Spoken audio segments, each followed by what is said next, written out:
All right. Okay. We are live. What's up? How we doing? No, we're here. We're here, guys. We are here.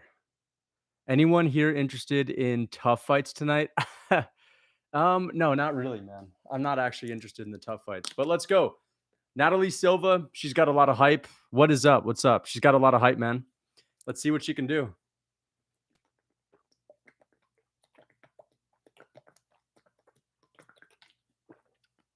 Man, that's good. Man, that's good. All right, guys. What is good? The pick maestro. Yes, man. Let's see if we can sweep tonight, man. Let's see it. Hold up, guys.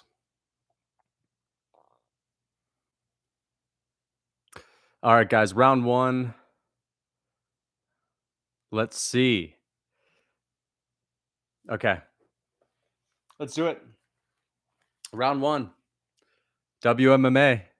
GM3 and Andre Petrovsky after this. There's a lot of hype about Natalie Silva. Everyone's like, she's the real good prospect. She got Debunda. But let's see if she got anything else other than that. She looked good right there with that kick. Lucas, was that plastic? Yes. It is a plastic water bottle, guys. I'm in a different location. I don't have a filter here, so this is going to have to do with tonight. It's better than tap water, but it's only for one night. And I also have something else that's pretty sinful as well. And we're talking energy drink. So, yeah, I got one of these C4 energy drinks just because I want to have some good energy right now. Let's see what Natalie Silva can do, man. Whole lot of hype. You know, I cannot stand prospects that get tons of hype. Or she doesn't have tons of hype, but prospects that get any hype that end up fucking stinking it up against someone like Andrea Lee. Yeah, I'll survive. Sucralose and plastic. I don't think there's any sucralose in here. There's a whole bunch of bullshit. Oh, there is sucralose, yeah.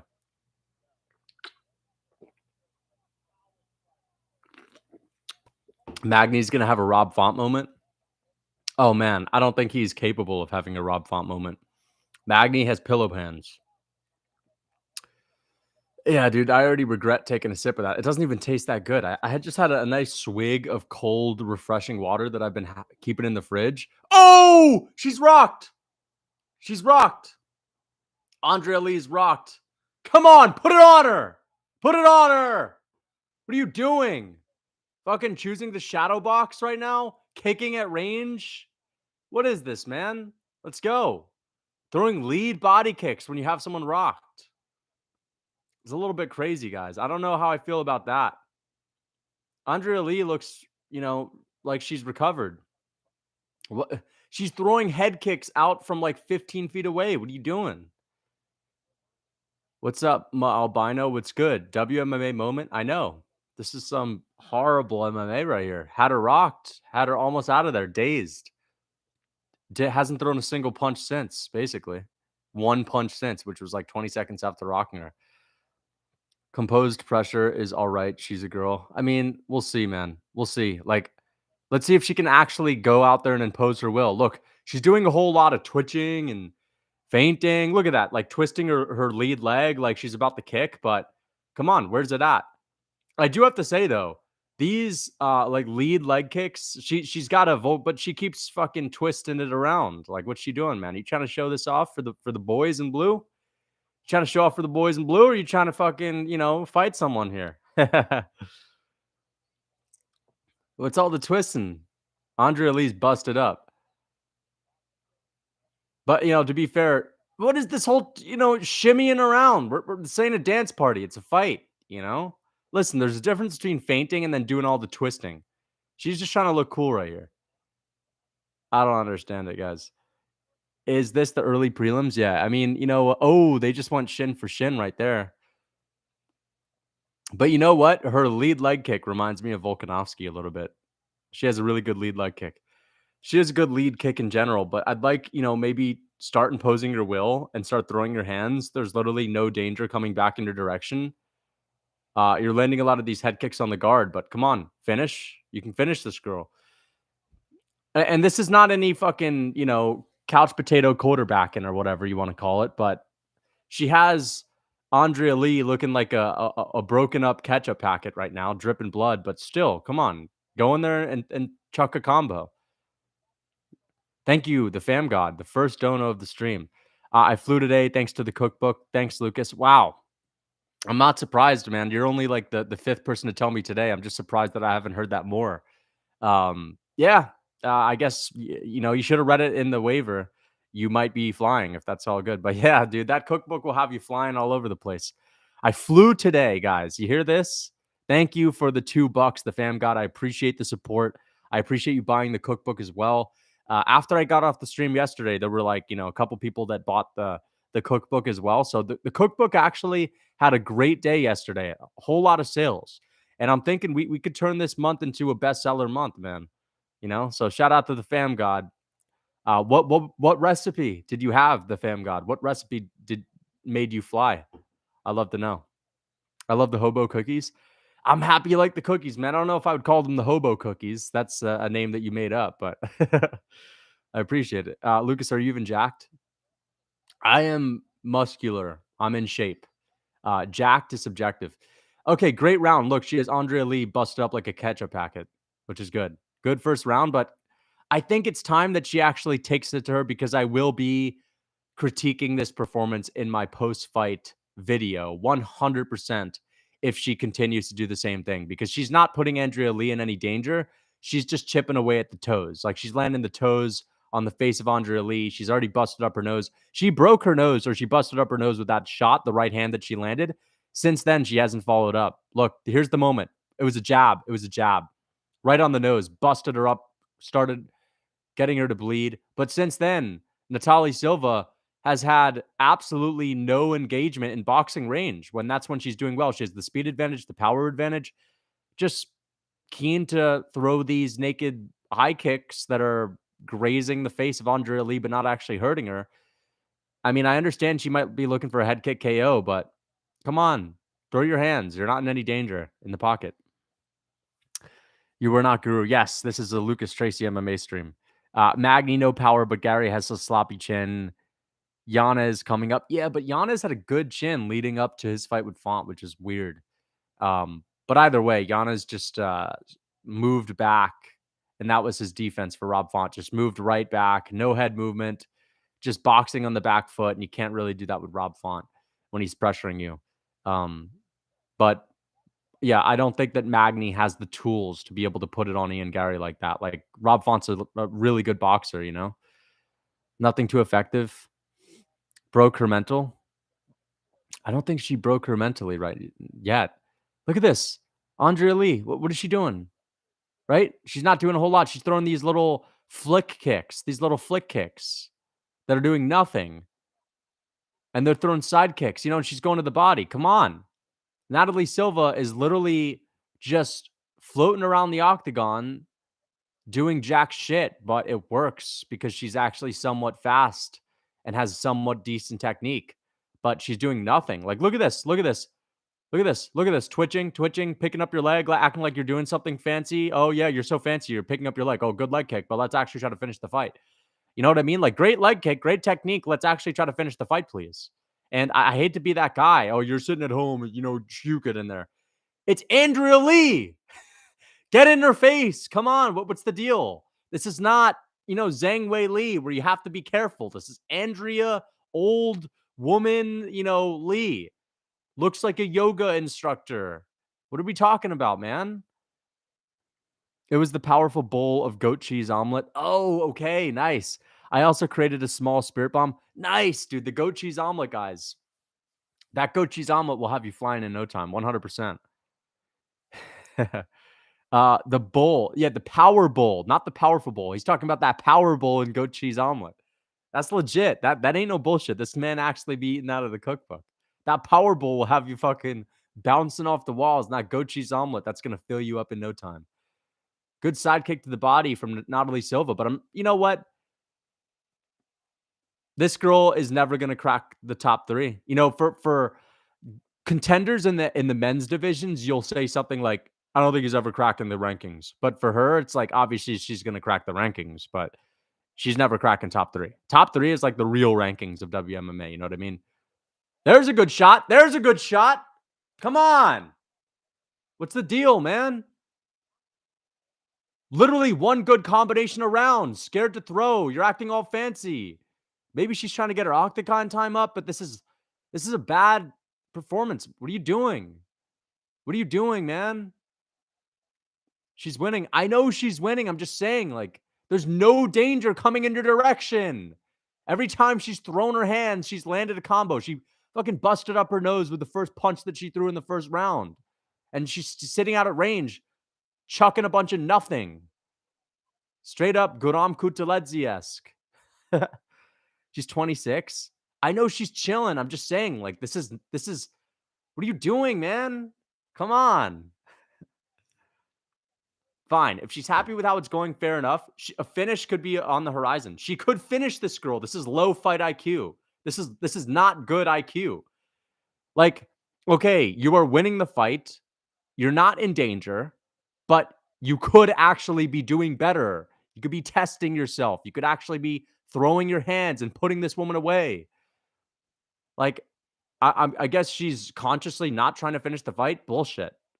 She just doesn't have the IQ to actually understand. Maybe I should let my hands go. Has she gotten hit with anything in which she's had to pay for? Oh, wow. Look at that. Look at that kick. Simmer by the chin of Natalie Silva. Oh, that's really keeping her in check. That only missed by about 10 feet. Yep, those kicks of Andrea Lee are only missing about 10 feet. Woo-hoo-hoo. Man, grazing by the chin. She's got to stay real careful. Oh, that nasty kick from Andrea Lee, keeping Natalie Silva at check. Keeping her at check, keeping her at bay. Danger on the horizon. You don't understand. You can't just close the range. Stop complaining. Yo, Lucas, it ain't that deep. Dude, I'm like, you know what it is, guys? I'm just trying to make myself entertained right here, a little bit.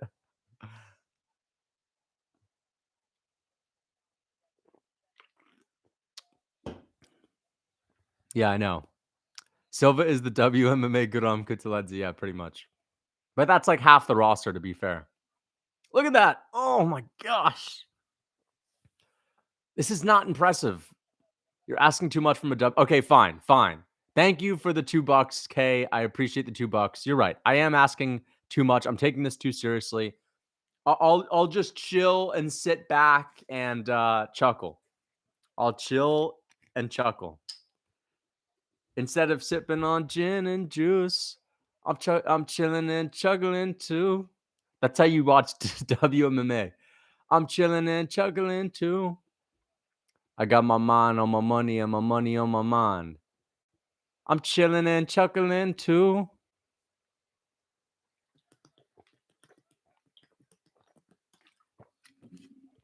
Lucas gets upset because he's actually paying for these cards and isn't getting. Dude, there's no paying for the early prelims. No one the early prelims are free, man. TRT Tracy, bro, he said Lee is winning is way better than her. What? I didn't say Lee is better. I said Lee is. I'm making fun of the fact that Natalie Silva's fighting like she has to stay safe and I have to stand at kicking range, and she's fighting defensively sound when Andrea Lee is literally doing absolutely nothing. She's not dangerous at all. She's throwing her little flick kicks from 10 feet away, and Natalie Silva's treating this like she's in front of fucking Alex Pereira. Look at her. Natalie Silva's fighting her like it's Alex Pereira. Like, oh, there's a serious threat of death. But, you have some fans that would be telling me, bro, stop. If you were in there, you'd literally be shitting your pants, right? In front of Andrea Lee. Yeah, sure. Dude, I'd go in head first. Chin on a silver platter. If I just somehow were to get into the mind of Natalie Silva, I'd start diving in, chin on a platter. There ain't no danger. Looking, you can twist around all you want. You can do this and that. It's pointless. But let's see. Has Andrea Lee gotten out of the way of any kicks? Like, I understand she's moving back. Look at all this twitching, right? Has Andrea Lee checked the single kick? Look, she's getting out of the way a little bit, but why faint? Just walk her down. Gonna spam my cookbook testimonies during stream. Thank you, fam god. I appreciate that. Listen, man, I ain't gonna stop you guys. It is pretty powerful. I just want to give Fam God the floor for this stream, guys. He is gonna be spreading the good word of the cookbook. So Be on the lookout. Try to give him a little bit of respect. Give him some space. Don't judge too harshly. Just because this guy has leveled up big time and shot his test levels through the roof, let's not judge him too much. He's on that cookbook grind. Let him speak. GM3 next, yeah. Is your cookbook British recipes? It isn't. There are no British recipes because I actually like tasty foods, man. Haitian clay cookies in the cookbook? Oh, yeah. 100%. They're going in there. I told you guys I was going to add 5 new recipes. I'm adding some Haitian food. They are not in there yet. I'm not going to bullshit and act like they're in there now, but they're not right now. No beans and toast. No, they're eggs and toast. No beans and toast. Lucas, would you beat Natalie Silva or Andre Lee? I'm telling you this right now. I'll just say it like this. If I were in the mind of Andre Lee, I probably wouldn't win, right? Because listen, even if I tried to go out there and put it on Silva, she probably has the tools to beat me. I'm talking about if I were in the mind, not her. She has the same physicality. Andrea Lee doesn't have the sting. She doesn't have the fast twitch. She doesn't have anything going for her right now. Even her technique is not all that great. You put my mind in Natalie Silva right now, the fight's already done. We're watching Gerald Mearshart walk out. You know what I mean? We're watching Andre Petrovsky warming up in the locker room. If my mind was in Natalie Silva, we're done. The fight's over in the first round. As soon as I rock her, it's over. Like, look at this. Twitching, twisting, acting like Volk. Dude, you could have finished the fight. There's no danger coming back. Just watch Andrea Lee and tell me if there's any real danger, right? Natalie Silva's got every advantage you could possibly think of. She's got the power advantage. She's got the skill advantage. She's got the technique advantage. She's got the athletic, everything. The age. She just has kicks. She's busted open Andrea Lee's face with a jab within the first 2 minutes of the first round. She's cracked her in the second round too. She just cracked her there too. Lee has kicks. Yeah, she has leg kicks, but I mean, come on. Everyone on earth has leg kicks. Why is Silva moving so much? Because she's trying to act fancy and schmancy out there. But you know what? You know what, guys? I will say this. Although Natalie Silva is, not got the high. Look at that. 1, 2, 3, right on the chin. Right on the chin. It's like every round she lands a good combo on the chin and she doesn't learn. It's there. Her chin is right there for you. You're landing at will. Just go forward, man.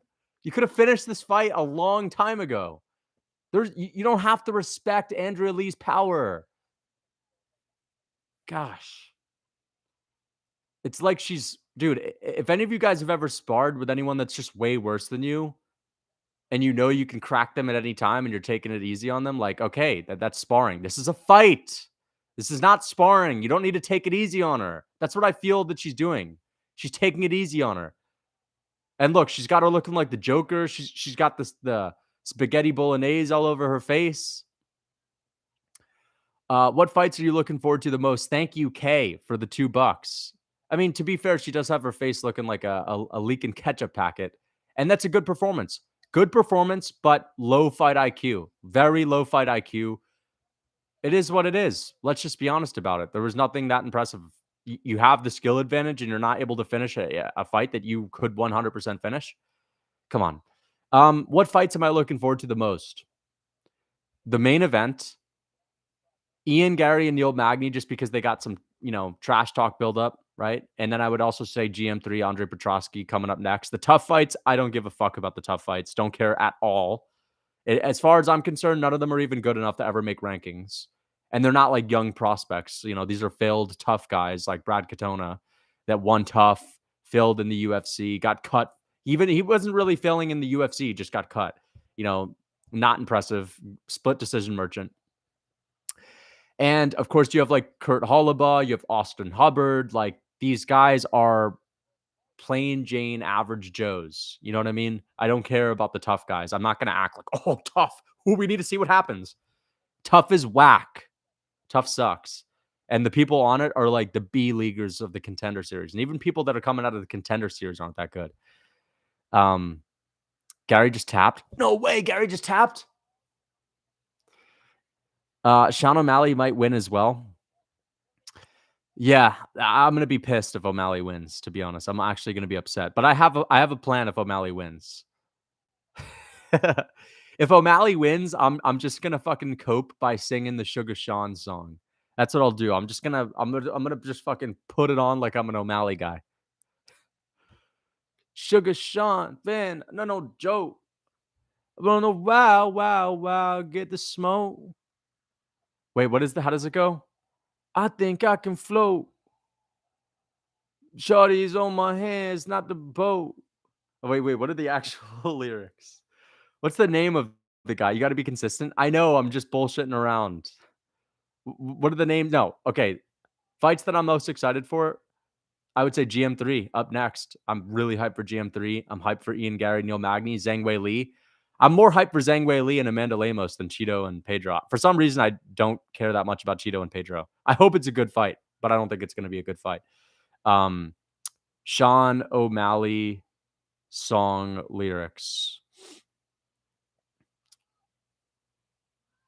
What is the name? J. Rob the Chief. Goat Talk. Goat Talk lyrics. J. Rob. Here we go.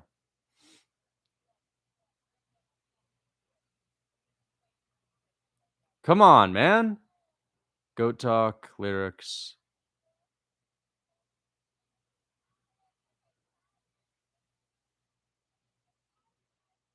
The Chief. I have a good feeling about Cheeto and Pedro. I don't have a good feeling at all, unfortunately, man. I really don't. For whatever reason, I just don't have a great feeling about it. What the hell are the lyrics? Wow, this guy Rob the Chief don't have any lyrics on Google.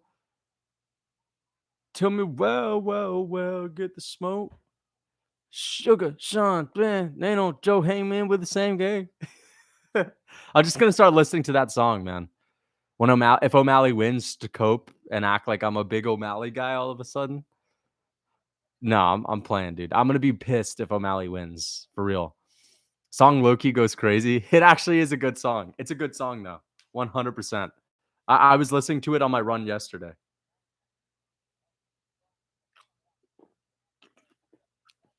I think I could float. Show me wow, get the smoke. Shit, nah, that's cringe. It's not cringe, dude. It's a song. A song is a song. Doesn't matter whose walkout it is. If it's a Sean O'Malley song, if it's a cool song, it's a cool song. Yeah, I'll muzz to the Sugar song. Sure. Thank you for the $2. K. I think O'Malley has a good chance to win. It's 50-50. It's not 50-50 though. That's like the thing, man. O'Malley's got like a good 30% chance. We'll see. Maybe he could dominate Aljo. If O'Malley stuffs the takedowns, dominates Aljo, rocks him, drops him, and then finishes him in the second, and like he just schools him for 8 to 9 minutes, then yeah, then it was never a 50-50 fight. It was always O'Malley was going to school Aljo, but it's like, fuck, dude. I just don't see O'Malley being that good. And I didn't see Drickus being that good. It's possible. It is very possible that O'Malley could be so much better than we've ever expected. But I just hope that's not the case. Like, I want Aljo to beat him. I'm an Aljo guy. Aljo's cringe as hell, dude. I don't know if you guys are watching the stream that he did yesterday after he weighed in. You know, before he tuned out, he was like, oh my God, it was so bad, dude. And I just laughed. I fucking started going ham, dude, laughing. He was like, I look like a skeleton. I gotta go, guys. I'm looking like a skeleton. He was doing this to his face, and he started going, "Mah, mah, mah, mah, mah." Dude, it was so fucking weird, bro. Aljo, he always ruins it. He had a whole perfect 30-minute stream, and then he does some fucking weird shit like that. Aljamain Sterling, I'll show you guys what I'm talking about. Oh my gosh, dude. Wait, where's Aljo? Aljamain Sterling, Funk Master. Bro, Silva, hottest female fighter? Hell nah, dude. Nah, man, not even close. Not even close. All right, let's see. I think I could float. Tell me wow, get the smoke. Sugar Sean, damn, ain't no joke.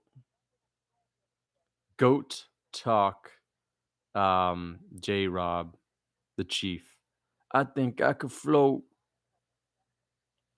Here we go.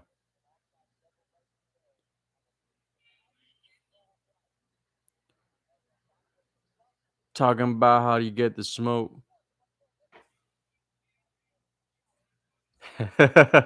same same key with the same name. Same G with the same gang. None of them are that fine. Let's be real. Yeah, like come on, guys. Let's be honest. Let's be honest. And also, dude, I don't know, man. Whenever women are in like a badass kind of line of work, like if you see a cop, that's attractive, right? Like a female cop, it's like, okay, that's attractive at first glance. It's different. Usually the guys in the fucking uniforms, cops uniforms are guys.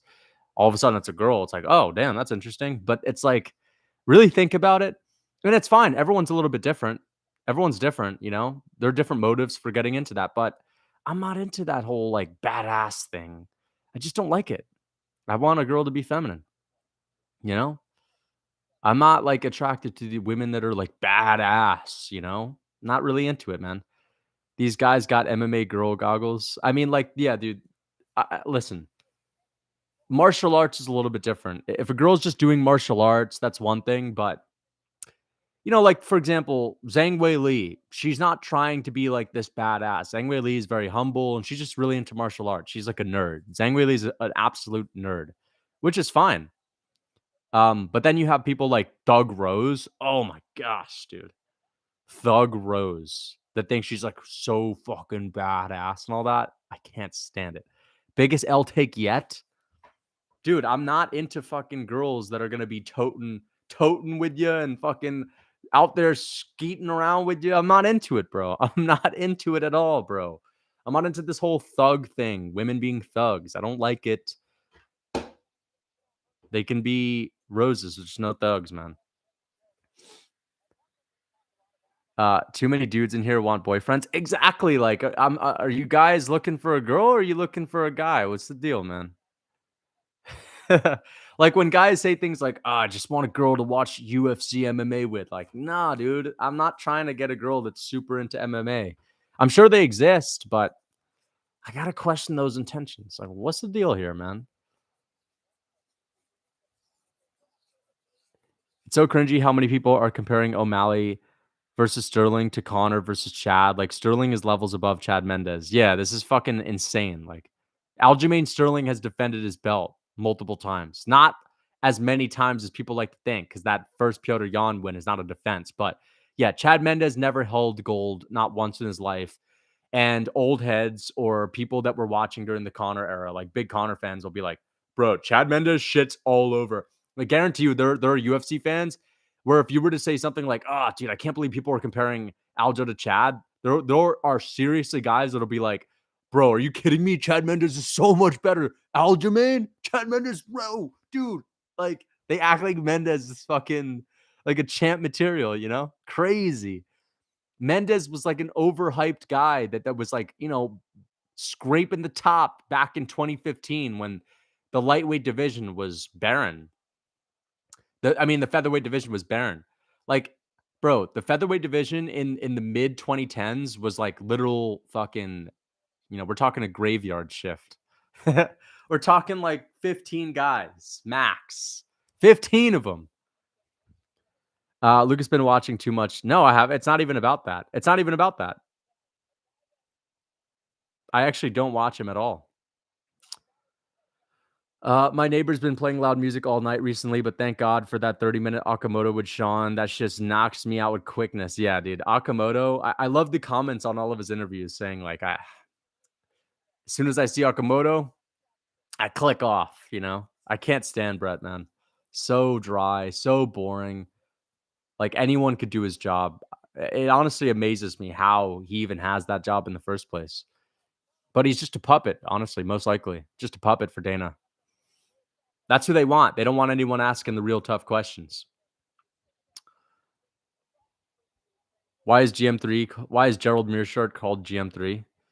I don't know, dude. GM3? I think he might be Gerald Mearshart the third. No, is it Gerald Mearshart the third?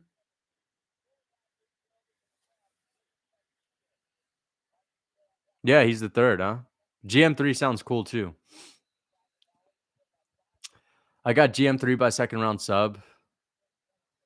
Ah, man, this is like one of those picks where it just makes sense. A guy like Andre Petrovsky gasses out a little bit on the feet usually, and then GM3 has great subs, but I think GM3 is past his prime, dude. He's just old, and sometimes you got to go with the guy that's most likely going to win if it goes to decision, and not a dirty finish in the third round out of nowhere, right? I think like the safer bet is Andre Petrovsky.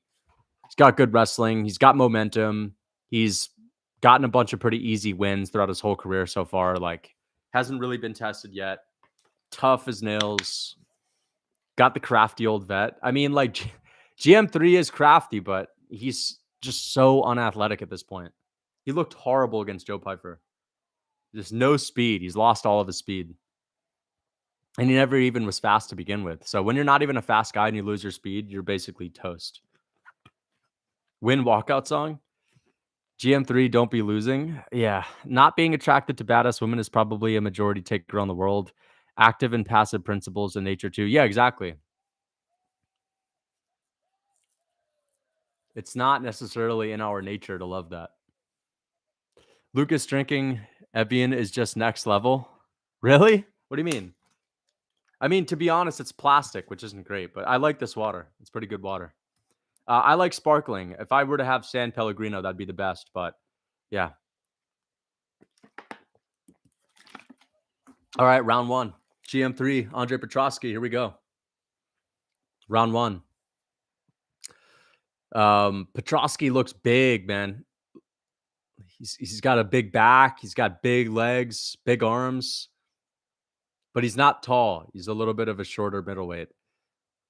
But I think that we're going to see a serious speed difference. And Petrovsky's not even that good on the feet either. Look at that. Already evident within the first punches thrown. Petrovsky's got the cheetah haircut. Pretty interesting. If you guys don't know, Petrovsky had, issues with drugs back in the day. He was an addict. I think he was like an oxy addict.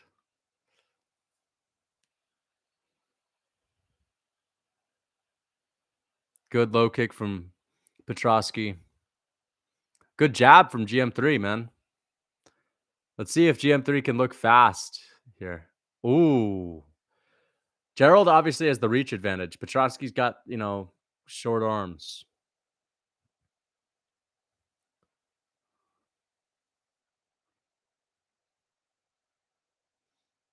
Rogan's on commentary, I just noticed.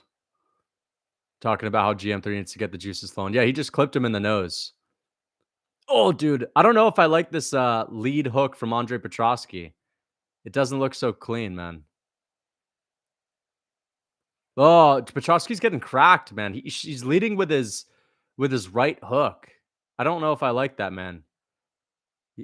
He's leaving himself really open when is he even blocking himself? Is he even blocking his chin when he's throwing that lead hook?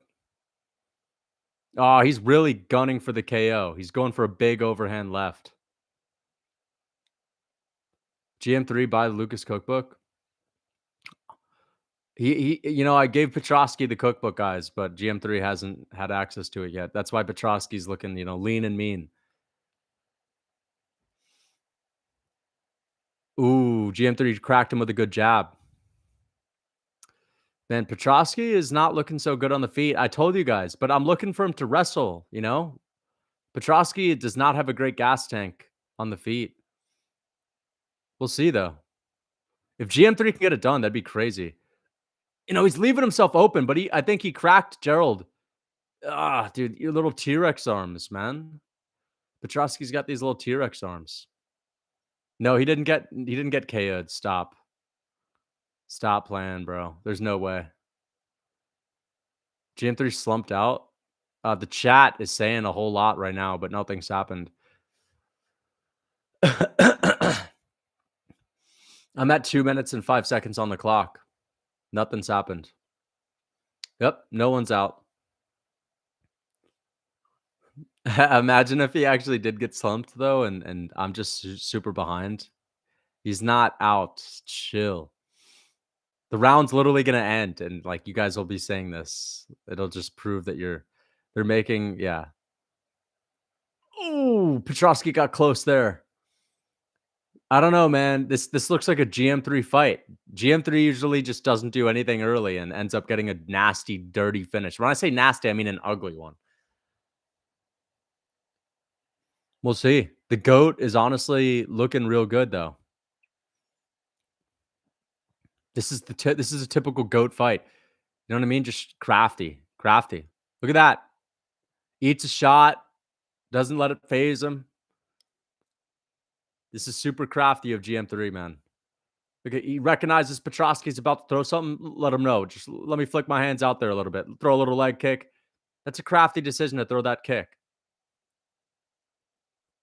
Someone famous must have entered the arena because there was just a big standing ovation. There's a crafty little eye poke from GM3. Crafty eye poke. They're booing him. Very crafty. Very crafty. You want to get at least one of those in there before you get a warning. Yeah, you think it was big DT? You want to get at least one of those in there before anyone gets a warning. The first eye poke is always something that the referee's going to let slide. Crafty from GM3. And look at that. Ooh, look at the GOAT slip out of the way of that. Oh, look at him run away, dude. Look at him run. GM3 resetting in the middle of the octagon. He knows what he did. What is the time for you right now? It's 39 seconds, 40 seconds to the official timeout. Oh, okay. They're going to get going again. 48 seconds, 47, 45. Guys, honestly, it's starting to look like a GM3 round or GM3 fight. This is a typical GM3 fight where he's surviving, he's weathering the storm, not taking a lot of damage, taking the steam off of Petrovsky. Petrovsky is not wrestling. I'm very surprised. I know GM3's got. Here he is. There he is. There's a takedown. But he's in a triangle right now. And the GOAT is just, man, looking good tonight. Petrovsky's just looking flat. He's not imposing his will. This is the issue with Andre Petrovsky. Shot a takedown, got right into the triangle and wasn't able to do much with it. That's a crafty round for the GOAT, guys. There's a reason they call him the GOAT. GM3 is twerking. GM3 showing shades of Mayweather. Honestly, guys, like he's looking good. He's looking good. Look at him. Notice how he's not breathing heavy on the stool. And look, he's sipping the water. He's not acting like it's a big deal. That's a crafty move right there. Petrovsky is breathing heavily. He's talking to his coaches. He's freaking out. GM3 is letting the chips fall where they may. He's letting the chips fall where they may. It's a good, crafty mindset. And Petrovsky, look at Petrovsky. He's looking up at his coaches, making sure he hears every bit of information. Gerald is cool, calm, and collected, hasn't said a word. He knows exactly what he needs to do. It's a man with a plan. Petrovsky, on the other hand, is doing everything but imposing his will until the end of that round, and he ended up getting caught in a little submission attempt. Holloway and Zombie next week. I'm looking forward to that. Looking forward to seeing Max Holloway set a new record. Yeah, he's in the eye of the storm. Exactly. Lucas, someone says you look like Beavis, and I can't unsee it. I've got that before. There's a good left hand from Gerald. Man, Petrovsky needs to wrestle a little bit more if he wants to win this fight. There it is. Another attempt, but come on, man. Honestly, guys, I think Gerald's going to get it done. That's my live odds pick. I'm going in favor of Mearshart after that first round. Petrovsky needs to grapple. His striking is not that good. This is just one of those safe bets. You go with Petrovsky and all of a sudden, boom. Crafty veteran, GM3, typical GM3 performance after getting sliced through and diced up by Joe Pyfer. Comes back with his old school KO out of nowhere, third round performance. Submission. It's going to happen. Petrovsky's overrated. Yeah, he's not that good, but I would think he was like, maybe good enough to fucking get something going. No success so far. Little T-Rex arms, Petrovsky getting fraud checked right now. This guy was calling out Bo Nichols saying his grappling's better than him. Fuck out of here, bro. better grappler than Bo Nickel, gets, shut down completely so far. Let's see what Petrovsky can do, though. His striking ain't working. But I mean, come on. We can't expect that much. This is one of the greatest fighters that's standing in front of him. We can't be too critical. Ooh, that's a big shot. It's a big shot from GM. And where's the clock? Why did the clock disappear? Did you guys see that? The clock just disappeared. Oh, no. He's got him rocked. 3 minutes and 8 seconds on the clock. Gerald is finding his range. He's starting to pick Petrovsky apart. Look, Petrovsky's missing everything. Mearshard's just getting out of the way. Honestly, this is one of Mearshard's best performances. Look at him. He's controlling the fight, getting out of the way of range. It's easy for him so far. This is an easy fight for him. And Mearshard is making this shit look like a piece of cake. Look, Petrovsky's high kick not flexible enough to get it up there. Lands on the lower lat of Gerald. Wow. Yeah, Petrovsky, it's safe to say, if he can't outstrike Gerald Mearshard at this point, well, you're never, ever going to be ranked. This is what Tough has to offer. These are the best guys on Tough, right? This is why I don't watch Tough, because Petrovsky came off of Tough, and look at what we have. Guys like Brad Katona as well, getting butchered by the GOAT, which is no shame, of course. We're not saying it's any shame, but come on. Gerald stuck his tongue at him. There's a good shot from Petrovsky, but come on, we need more of that. Find the range. He hasn't found his range at all. He's just swinging right now. He's not finding his range. Petrovsky has failed to find his range, and now he's just resorting to the last, the final countdown.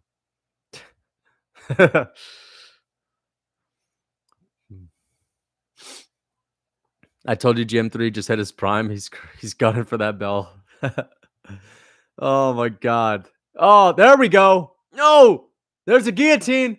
Petrovsky gets out of the guillotine attempt and is pushing GM3 up against the fence. Wow, Mearshard's literally about to win a decision.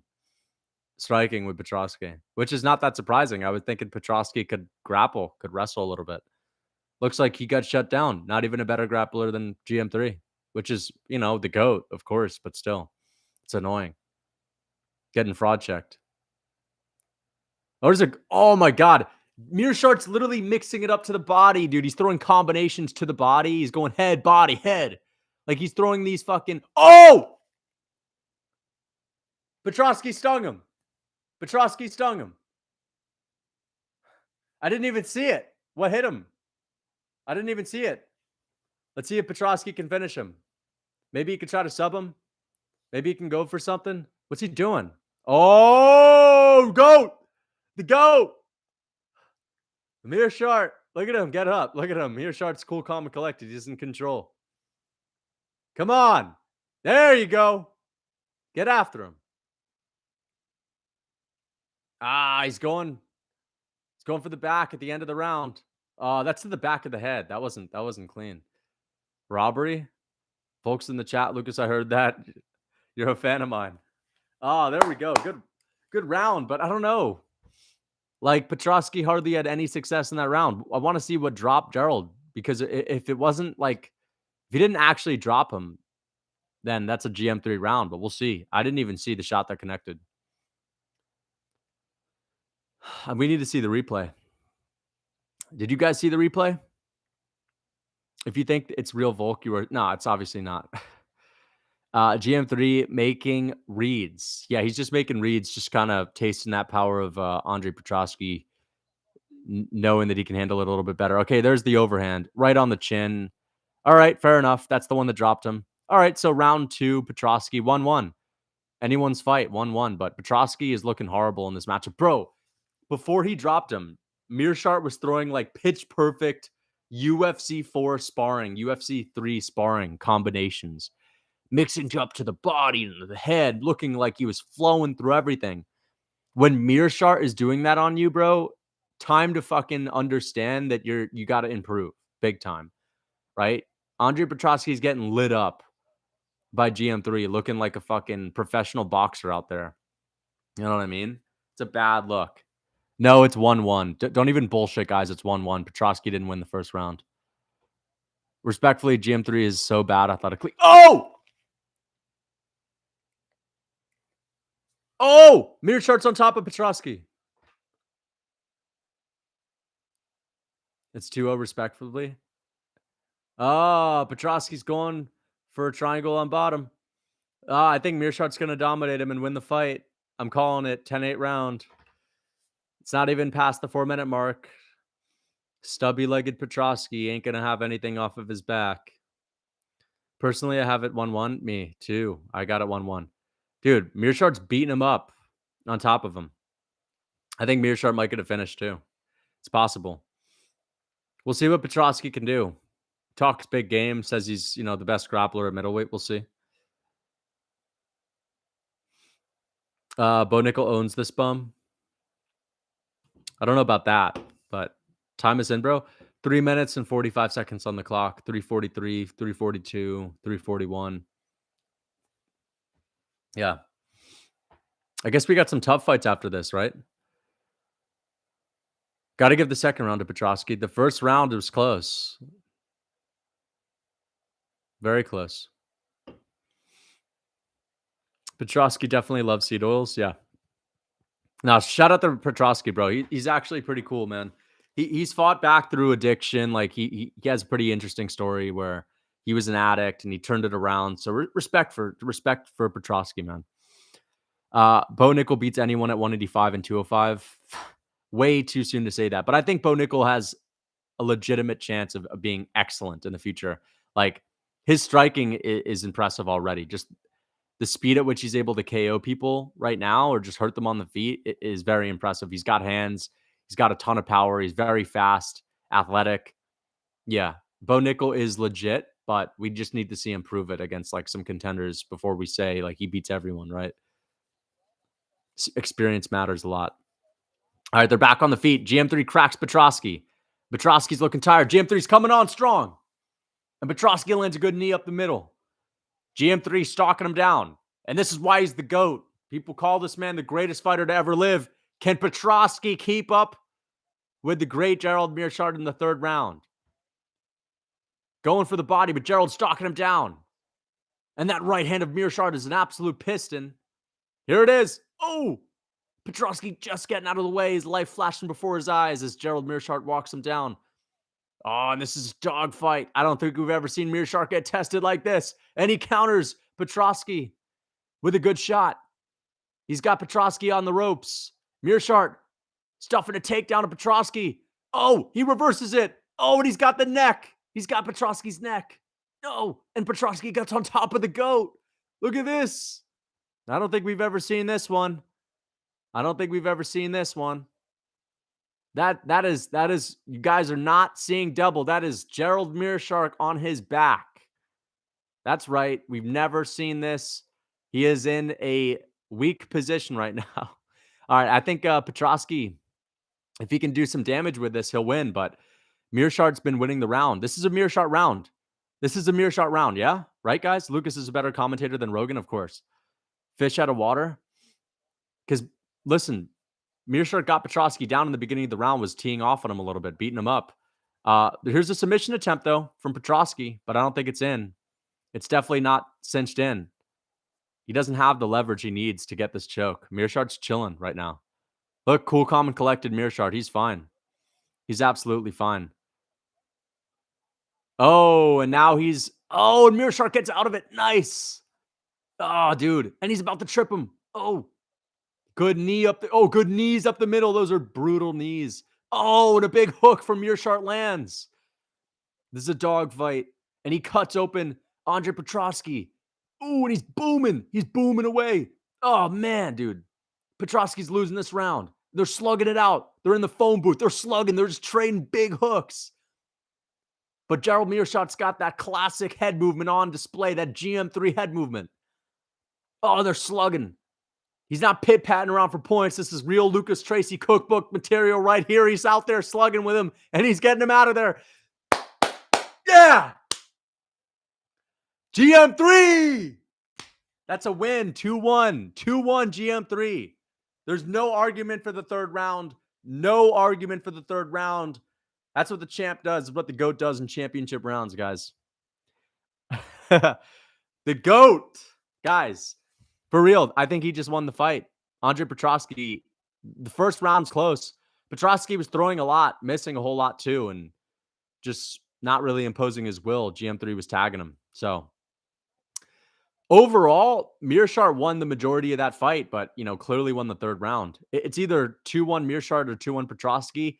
Mearshart kind of deserves that win, though, because Petrovsky, didn't do a whole lot in the second round. He was getting beat up the whole time, and then he landed that flash knockdown, and that was it. But Gerald, caught Petrovsky in the submission attempt in the first round. Are we just going to forget that? Remember that? Like 40 seconds of a triangle attempt? You have to give that to Gerald Mearshart. You have to give it to Gerald Mearshart. And Gerald Mearshart, 10-12. 10-12. Strikes are very close in the first round. Mearshart at 10, Petrovsky at 12. You got to give him the first round because of the submission attempt.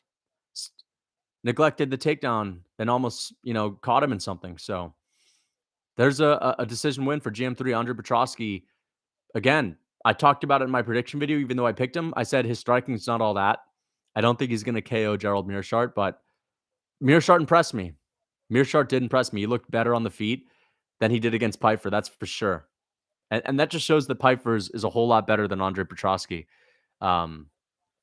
I just thought that we were going to see Petrovsky grapple a whole lot more. And he went in there looking to strike. And even on the ground, whenever he would get a dominant position, Mearshart would get up to his feet. So, you know what? I think Petrovsky was just, no one was really talking about him as a serious prospect. But it's safe to say that he's not that guy.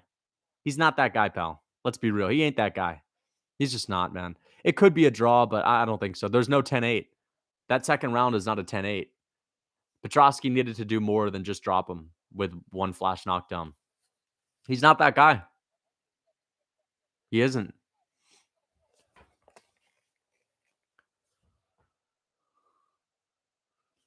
He's hyping up the crowd there in Boston.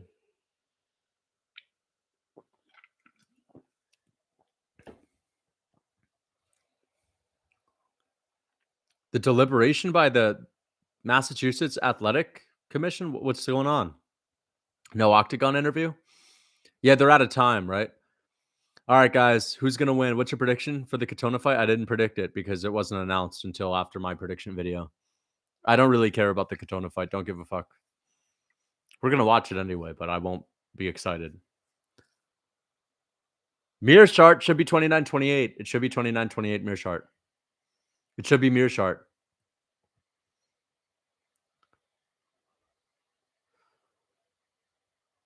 No! Fuck! And I got my pick right, but damn, dude, you don't deserve to win that fight.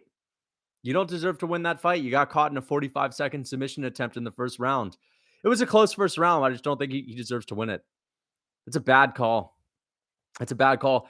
It's not a terrible robbery, but it's like, come on, there's the right pick. When there's when there's a little differential of 2 strikes and that's it. And Gerald Mearshart catches you in like a 40-second triangle attempt. Come on, man. That's Mearshart's round. He was attempting to finish the fight. Petrovsky didn't get out of that attempt. The round ending let him get out of that attempt. That's not a good pick. I'm sorry. It's not a good fucking, decision. I got the right pick, guys, but it's not it. And as I was saying, guys, Petrovsky is not that guy. He kind of got fraud checked a little bit. Wasn't able to handle GM3 on the ground. Was not able to get the better of him. And of course, we also saw that on the feet, Petrovsky was getting lit up. The only moment that he had in which he got the better of Mearshart was one big overhand left. That was it. The guy had one moment in the entire fight on the feet. Mearshart pieced him up. When Mearshart is mixing in body shots and going to the head right after, and he's looking like a little phenom on the feet, like a technical maestro, you know you're not that good. So, yeah, the GOAT got robbed. Unbelievable. They're obviously protecting Izzy. Yeah, they're protecting Izzy from GM3. It's ridiculous. They both suck, not going to lie. Yeah, they're not. Both of them aren't that good. It's middleweight, but it was still a good fight. It's still entertaining. It was an entertaining fight, but It's the wrong decision. GM3 schooled that fraud. Yeah. I don't know if he schooled him, but he won I would say Mearshart won 11 minutes of that fight, 12 minutes of that fight. But Petrovsky somehow wins by outlanding GM3 by 1 or 2 strikes, even when he's caught in a submission attempt, when it's basically dead even on the feet. Dead even on the feet, caught in a 45-second submission attempt, triangle, and you win the first round. And then you obviously win the second round by dropping Gerald Mearshart, but it's bro, you were losing 4.5 minutes of that round too. And you lost the 5th round as well. Even took Mearshart down. He reversed the position, started beating you up on the feet, and then took you down. Dude, Mearshart started beating him up. The only round that they gave Mearshart was the 3rd. Unbelievable. That's just an example of Mearshart winning 12 minutes and still losing the fight because of the fucking damage criteria. But bro, we're talking about damage. I don't know. That's not a good pick. It isn't a good pick. When it's damn near even, you give the guy that had a submission attempt the win. We're not talking about a 5-second submission attempt. We're talking about 45 seconds. Almost a 5th of the first round was Gerald Mearshart trying to go for a submission. A whole 5th, basically. It's a bad pick, you know? And I thought that Petrovsky, with his youth, with his strength, the fact that he is not out of his prime like GM3, be able to win. But no, in my opinion, he lost that fight. Whatever. It is what it is. Close fight. I'm not going to act like it wasn't close. Not the right pick, guys. I'm not going to sit here and be like, oh, I'm happy I got my pick right. I'm not even fucking happy about that shit, bro. I would be happy if Gerald won. Straight up. He deserved that shit. Bad pick. Bad decision. Someone needs to fact check that. Fact check what? GM3 was not even close to triangling him. I can't lie. He wasn't dude, it wasn't one of those submission attempts in which it was oh, is he going to tap? But it was a submission attempt.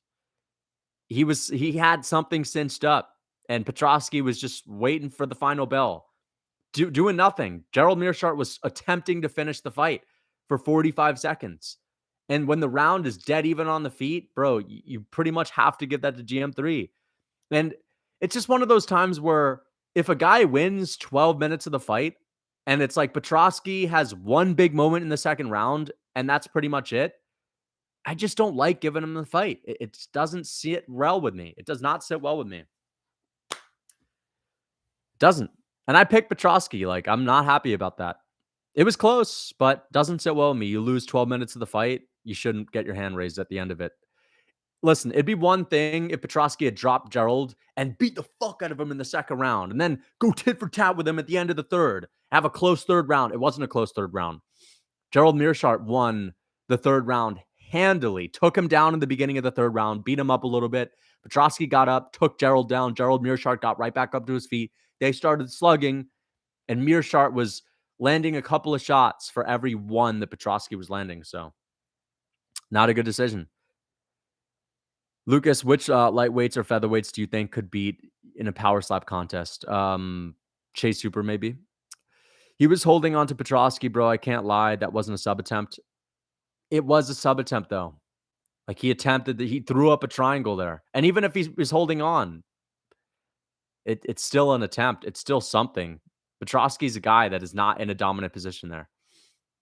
I'm just saying, if it's dead even on the feet, that's better than just sitting in someone's guard and doing nothing.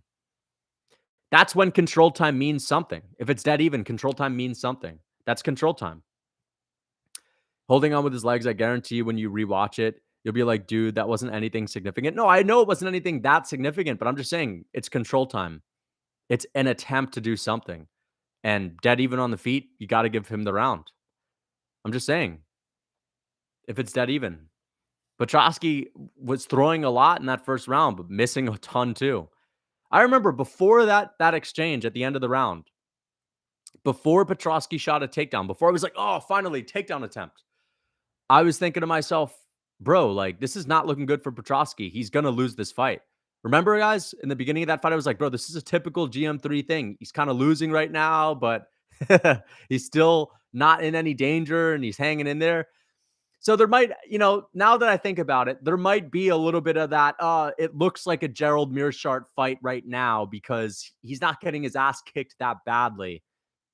And he's kind of floating until the later rounds. So I guess there could be a little bit of that. Gerald Mearshart just has the vibe that he's going to do well later on in the fight because he's not on the verge of getting KO'd early. So, yeah, that's why I'm not going to say it's a bad robbery, but I'm just saying I would have given that to GM3.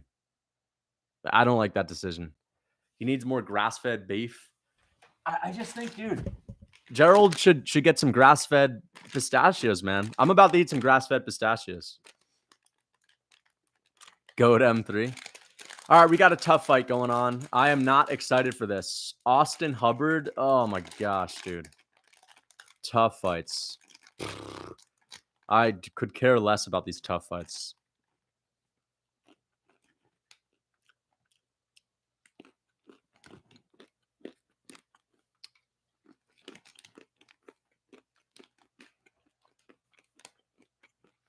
Yeah. Tough dweebs. Ooh.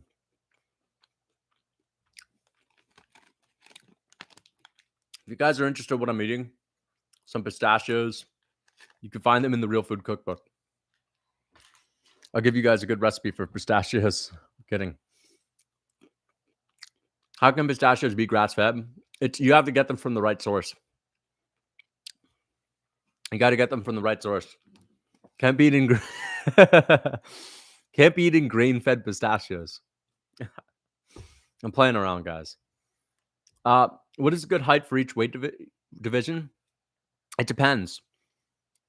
I'll just go on champs. Middleweight, it seems to be like 6'2". Around 6'2" seems to be a good height. You have Anderson Silva, Adesanya. These are the kind of middleweight champions. Chris Weidman's like what, 6'1", a tall 6'1". 205 is going to be pretty tall. Yuri Prohaska, Jamal Hill, around 6'3", 6'4". Heavyweight, same thing, 6'3", 6'4". Of course, you have people like DC, but DC's an anomaly. He's an enigma. 145. 145. Honestly, I'd say like people around 5'8". People around 5'8". Connor, 5'9", right? Volkanovski, 5'6". So like in between that, 5'8". If you got like my height, you're pretty much fucking solid for 145. Lightweight, I would say 5'10", 5'10", 5'11" for lightweight. Welterweight, 5'11", 6 foot. And then bantamweight, same thing, 5'8" would be fine. 5'8", 5'7", 5'8", like Aljo. And then flyweight, you could be like, around 5'6". Yeah, those are the ideal heights. What about reach? I mean, honestly, the longer is not always the better. Like longer reach doesn't equal better because like people like Kevin Lee, there's some people with long reaches, they don't really know how to use it. Until what I mean is if you have a long reach, it's excellent on the regional scene, on the amateur scene. Once you make it to the UFC and it's actually high level, you need to know how to use your reach. You're going to clean up on people that aren't good, but you need to know how to use it. Some guys have a long reach. They can't really use it that well. Like, what's his name? Philip Rowe. Even though Magni kind of matched his reach, bro, he could have sat at range striking with Magni. He doesn't know how to use it. Fought Magni like he was 5'2" with a 40-inch reach. Like a little dirty boxing fight when you literally are a guy that can match Magni on reach in the welterweight division. Pathetic. GM3 opponent had short arms. Yeah, Petrovsky, short arms. Not ideal. You don't want a short reach. But you could get away with a decent reach. Like, Holloway doesn't have a long reach. He's tall, though. Who else? Wonderboy doesn't have a particularly long reach. Whitaker doesn't have a long reach. There's a lot of guys that don't have crazy long reaches. Islam Makhachev doesn't have a long reach. Charles does. Charles is like a 75-inch reach, very long reach for lightweight, but Makhachev outstruck him, right? Countered him, though. How do you think O'Malley will react if he loses embarrassingly? He's probably just going to say, it is what it is. I'm still balling. I'm still successful. I'm still the fucking man. I'm going to be a champ no matter what. It's a nightmare matchup, and it's all good. If he says that, it's fine. I'm not going to clown O'Malley if he's straight up honest. Like, he has the skills to be a champ, 100%. But he'll probably say things like that. Like, it's all good, dude. I'm still balling. I'm still the number one bantamweight. Still the most popping guy in the game, even though he's not, but he'll say that. He's going to say he didn't lose. Yeah. Honestly, if he says it in a funny way, I'll get on board with it. Not really, but, you know, I'll let it slide. What the fuck else pistachios going to eat? Yeah, dude. Obviously, pistachios going to eat grass-fed pistachios. They graze on grass. That's why they're green. One of the prelims are about to start. Prelims are about to start, man. Short arms equals more strength. Not always. Volkanovski's pretty strong. He has long arms for his build. Jones, pretty strong. Extremely long arms. Sergey Pavlovich is a strong motherfucker. Extremely long arms. Longest ape index, too. Baki physique or Ohama physique? I don't even know who Oma physique is. I'll go with Baki. Lucas, is Chandler coaching? Is Chandler coaching? Oh, that'd be interesting. I don't know. Probably not. No, I bet that these are just their hometown coaches. It'd be cool if Connor was in the building, though. Lucas, you look like Brad Katona. I could see it a little bit. Yeah, Connor's not coaching. I mean, Chandler isn't coaching. All right, Brad Katona. Let's see if he stinks it up. For whatever reason, dude, I just can't stand the thought of Brad Katona fights. I know how boring he is. He's so boring, man. He's in some serious shape, though, but he's just super boring. 35! 35 years old? Oh my gosh, bro. Why is this guy even being considered? Like, with all due respect, man, it's cool that he's going to get a chance to be in the UFC, but Tough is supposed to be for young guns. You should have had this guy fight on the Contender Series or something. Or just give him a new contract, whatever. They thought this idea with veterans and prospects would work, but it didn't. It was a failure season. Every season of Tough is pretty much a failure season. The last guy that came out of Tough that was actually decent was who? Who's the last guy that came out of Tough that's cracked the rankings? I'm thinking of guys like, Bryce Mitchell. Who else? Petrovsky came out of Tough. He just got a win that I don't necessarily think he deserved. Maybe Petrovsky can crack rankings, but it's like he's going to barely crack rankings. That dude ain't beating Anthony Hernandez. He certainly isn't beating Roman Kopylov. Usman? I'm talking about the last guy, not just random guys, not randoms. Not saying Usman's random, not saying Costa's random. I'm saying the latest ones, Muhammad Usman, yeah, but Muhammad's not ranked. And he's not good. And you know what? I don't even know if he'll be ranked at heavyweight. I could see Muhammad Usman losing to like Parker Porter, dude. Brian Battle? Okay, Brian Battle, but he's not ranked. He's not ranked. I'm thinking, give me someone like Bryce. Is there anyone like Bryce Mitchell that's been on Tough throughout the past 5 years? That's ranked? Volk? Nah. Muhammad Usman is on the Holloway Zombie card. I know, but he's not ranked. I'm looking for tough guys that have actually done well in the UFC. The point that I'm making is a lot of guys that do tough these days fail in the UFC. They're just not that good. Here we go. Katona and Gibson. Cody Gibson. Of course you like tough, DC. You've been paid to say that. I like tough. Yeah. Just get that out of the way. Here we go.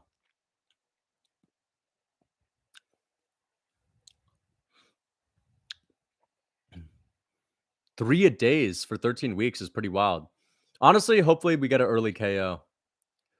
Cody Gibson's got that range. Honestly, I like that 1-2 down the pipe. He should just fucking spam that 1-2. It's open all day.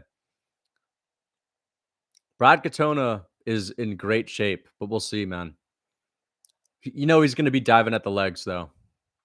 Katona's got that boring style of just holding on to someone.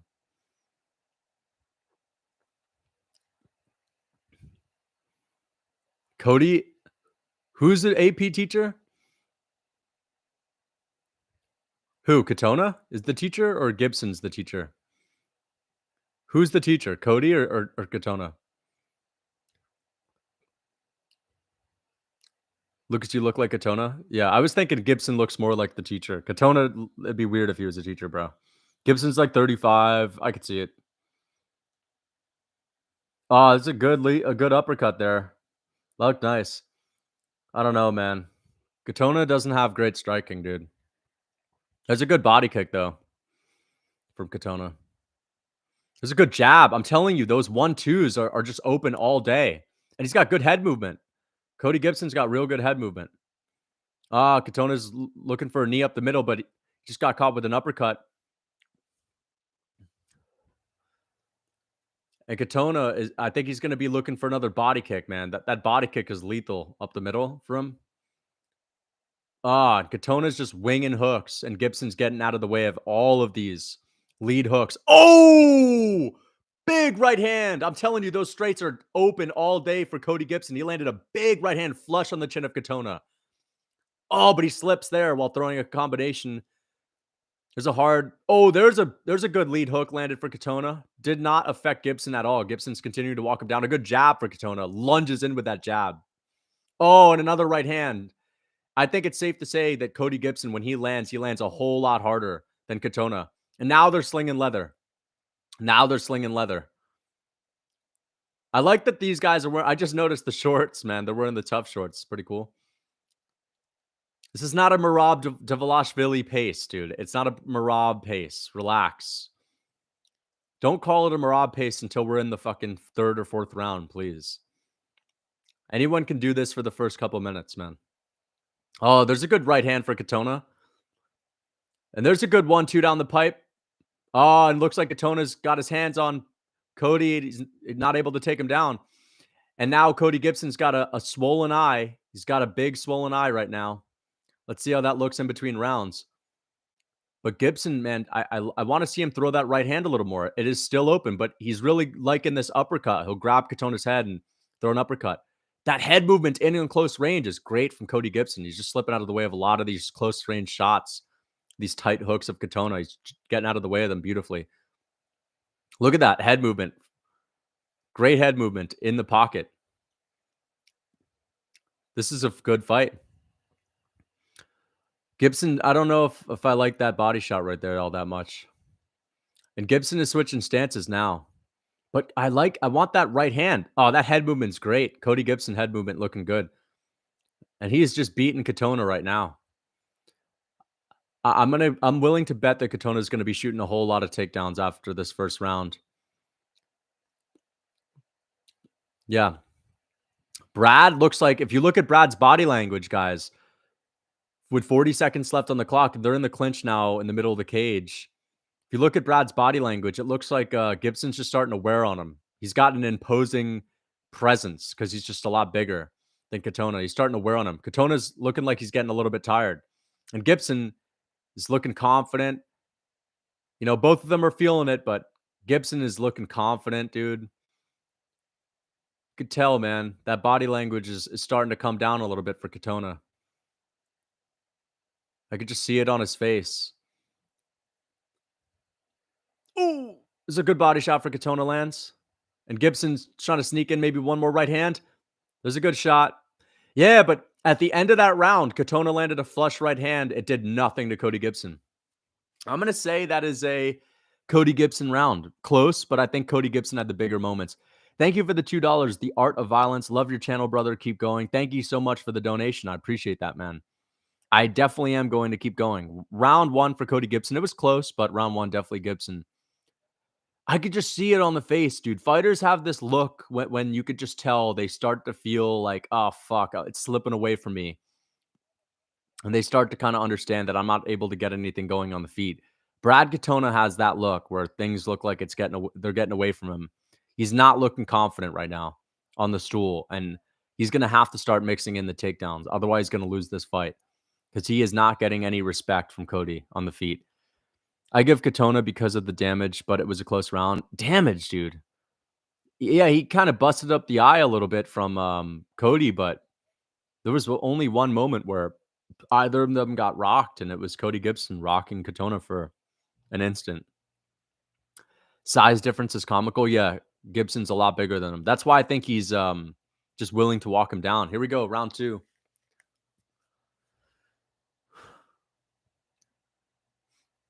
There's a good leg kick from Katona. These kicks are there, though, for Katona, and Katona lands a good combo there, but, there's no thud at the end of any of these. I feel like Katona could honestly fight at flyweight.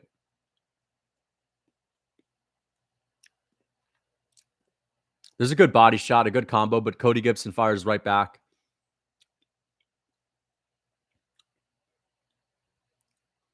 And Brad is now landing jabs at will. And here he's going for a takedown, and it gets stuffed from Cody Gibson. Gibson stuffs that takedown easily. Oh, there's a big right hand. Pull and counter, right hand lands clean. And an uppercut there. And Gibson is just starting to walk him down. No respect. There's another right hand landed from Gibson. And Gibson is pressuring him up against the fence, landing that uppercut in the dirty boxing range too. And Katona's able to land. He's got speed, but it's just not affecting Gibson at all. And Gibson's got that long reach. That right hand is a long weapon, man. There's a lead uppercut from Katona lands. And another jab and a right hand on top of it from Cody. Katona lands that leg kick.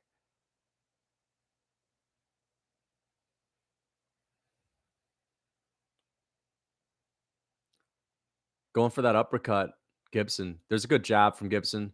Good jab from Katona. Trading jabs there. Good body shot from Katona, but it has no effect. They're trading jabs. There's a right hand from Katona, but it does nothing. Little low kick from Katona. I'd like to see him kick a little bit more. He gets another takedown stuff. He's a little small, man, for this division. He's even though he's like stocky and muscular, he still seems to not really have a lot of strength behind these shots. Oh, man. Gibson just digging to the body, and honestly, it looks like he's about to break Katona. Oh, a lot of pressure, man. Gibson's just ripping him to the body, ripping him in the clinch. And I have not seen Katona like snap his head back, not once. Gibson's got that long, wiry right hand with some thud at the end of it too. And he's starting to really walk down Katona. Brad's going to the body. These shots are landing, but no effect. I honestly think it's a matter of time before Gibson finishes it. There's the hardest shot for Katona of the whole fight. Big hook. Big right lead hook for Katona lands. This is a war, dude. This is a war. This could be fight of the night, honestly. It's a great fight, but I don't know, man. I think it's only a matter of time before Gibson lands like a knockout blow or just rocks Katona badly. Oh, dude, there's a good couple of hooks landed from Gibson, but Katona's landing a lot. Gibson's not affecting Katona a lot, but you could just tell there's some thud at the end of these shots. There's a good right hand. Just snuck it in there. Oh, a little high kick misses from Katona.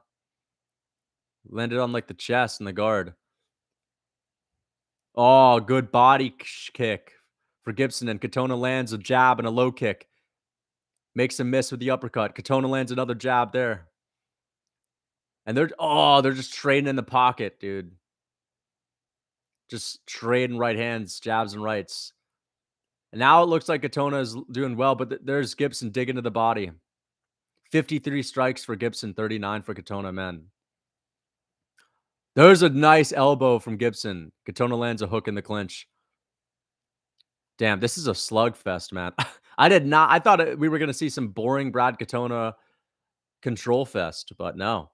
Good low kicks landed from each of them. Oh, man. These guys are slugging it out, dude. Oh!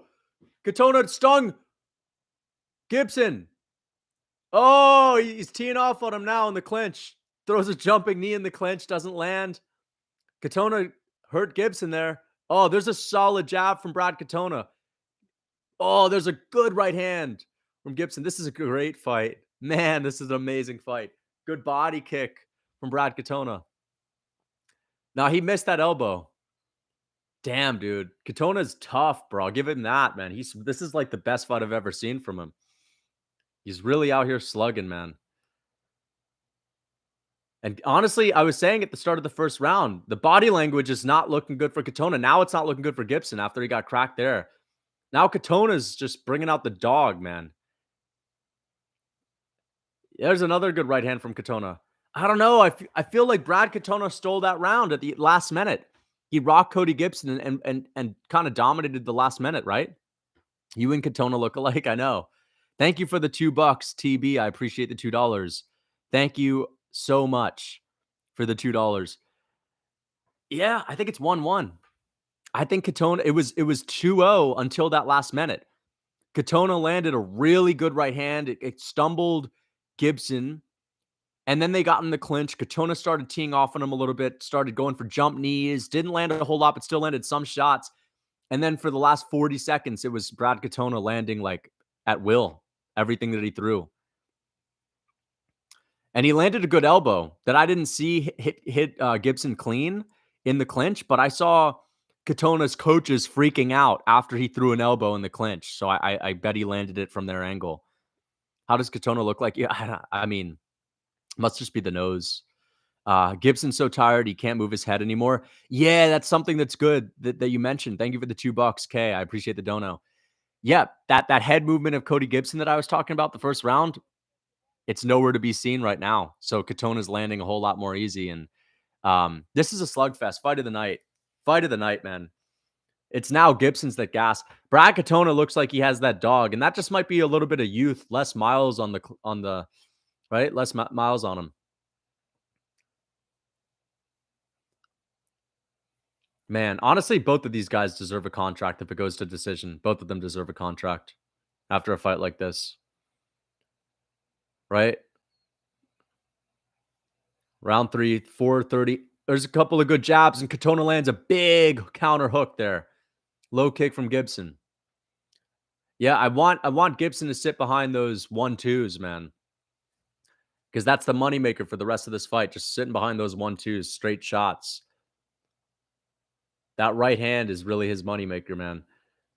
Oh, see, he landed a good jab there, a good straight shot from Gibson. But I like this this counter lead hook. When Katona counters with his hooks, it looks good. His jab, he's getting pieced up a little bit by Gibson now. Gibson won that first minute. It's a Gibson round so far, but Katona ripped to the body. 2 good hooks to the body from Katona.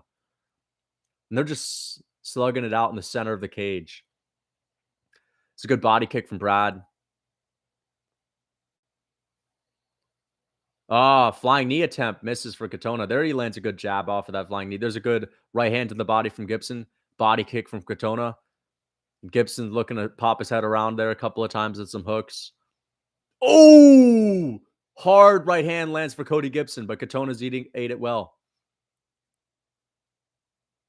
Oh, 3 jabs. 3 hard jabs from Katona land. There's a good right hand to the body from Brad Katona.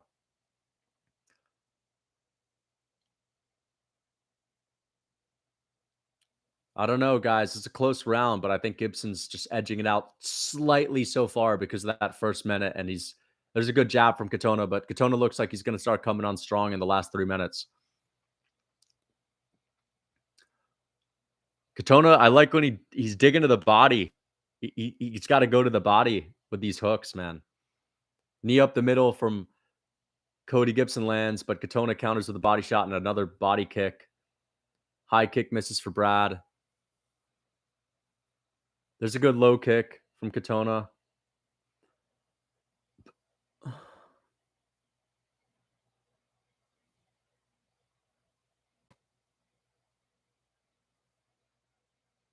Yeah, and they're exhausted, man. They are exhausted. Oh, good right hand for Cody Gibson, but Katona ate it well. He looks to be a little bit dazed after eating that, but there's a couple of good jabs for Katona. Good uppercut from Gibson. And Gibson lands a good jab there. Honestly, he might win this fight. Oh, there's another good couple of jabs and a right hand from Gibson. As I said in the beginning of the round, straight shots. It's just the straight shots. Gibson lands a couple of good hooks there. Another low kick. Gibson's winning this round. Katona's going to have to come on really strong at the end of this. He's going to have to hurt Gibson to win this round. Gibson's doing enough. There's a good right hand for Katona and a good jab. That head movement's not there anymore, but Gibson's still landing a lot of these rights. Straight shots from Gibson. There's a couple uppercuts from Katona in the clinch. Yeah, these guys are just fucking, this is a dog fight, man. Ah, Katona's coming on strong. There's a good right hand. Oh, he's got him hurt. He's got him hurt up against the fence. Katona's teeing off. Oh, man. Gibson's just trying to stay in this.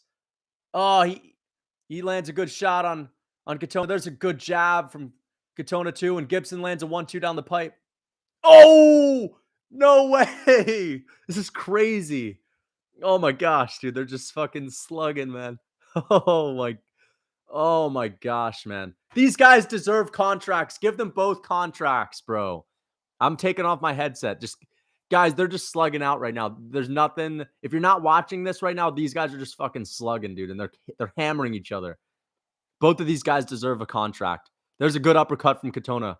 Who cares who wins at this point? I think Katona, as I said, he came on strong at the end of the fight, and Gibson's just holding on right now. Dude, they better give these guys a standing ovation, man. There's a knee to the body from Katona. Both of these guys need contracts, dude. This is such a good fight. One of the best fights of the year, bro. One of the best fights of the year. Calm down. Connor's screaming.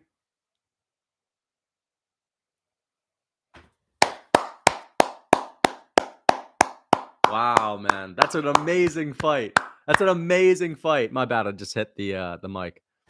Both guys deserve contracts. That's a close third round. Katona did a lot of damage at the end, the last 1 minute and 20 seconds, but I don't know. Gibson's so tired he can't move his head anymore. Thank you for the $5. The Art of Violence. I love your willingness to speak your mind, brother. You're brutally honest, and that's a rare quality. I appreciate that, man. Thank you so much. Thank you for the $5. That's what this channel is about, man. That's what this channel is about. Who do you guys have winning that? But you guys agree, right? Both of them should get their contracts, right? That's got to be the best fight of the year. I mean, have we seen anything better than this? Literally, the whole year, have we seen a better fight? We've seen wars. I watched Shavkat Rakhmonov and Jeff Neal recently. Even that wasn't as good as this. Even that wasn't as good. Rooting for Dakota. I'm short and F weight bullies. Thank you, the Demon Jesuit Guru. I appreciate that. Rooting for Dakota. Thank you so much for the 14 Czar. Thank you. Rooting for Dakota. What you mean, bro? Dakota. One of these guys named is Cody Gibson from Dakota. Katona won. It could be a draw. Honestly, guys, I could see that last round being a draw. Like, I know that they never have a round as a draw. They'll usually just do 10-9, unfortunately. We rarely ever see 9-9 rounds. But I think it doesn't matter who wins here, dude. Like, it was so close in the third round. I think you could give that to Katona. Gibson was winning the beginning. But come on, dude. Give them both a contract. Give them both a contract, man. Don't be doing this bullshit. This got to be a contract for both of them, not just one guy. Both guys will get a contract 100%. They better. It's just not going to be a 29-28 for Katona.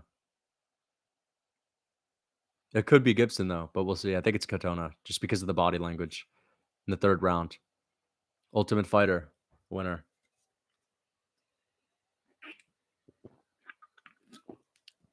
Yep, Katona got it done. That's a war, man. That's an absolute war. Yep, yeah, Gibson's going to get a contract. I think it's fine. Like, honestly, it's one of those fights where I could even say that's a draw. It could have been a 9-9 round, but I could see them giving the third round to Katona just ever so slightly because of the last minute. And even though he was losing the beginning of the round, let's see what he's saying.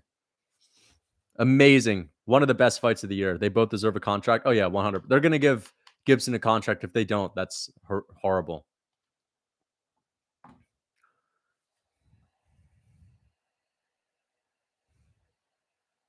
Starved vet. He earned his spot.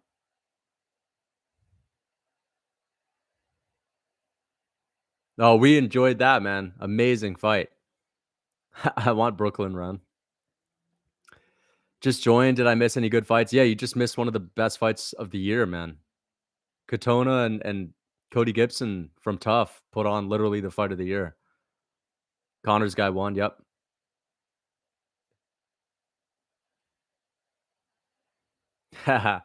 Katona's dad's birthday, bro. Not trolling. No, not trolling. Like literally one of the best fights I've seen. That's probably the best fight of the year. For real.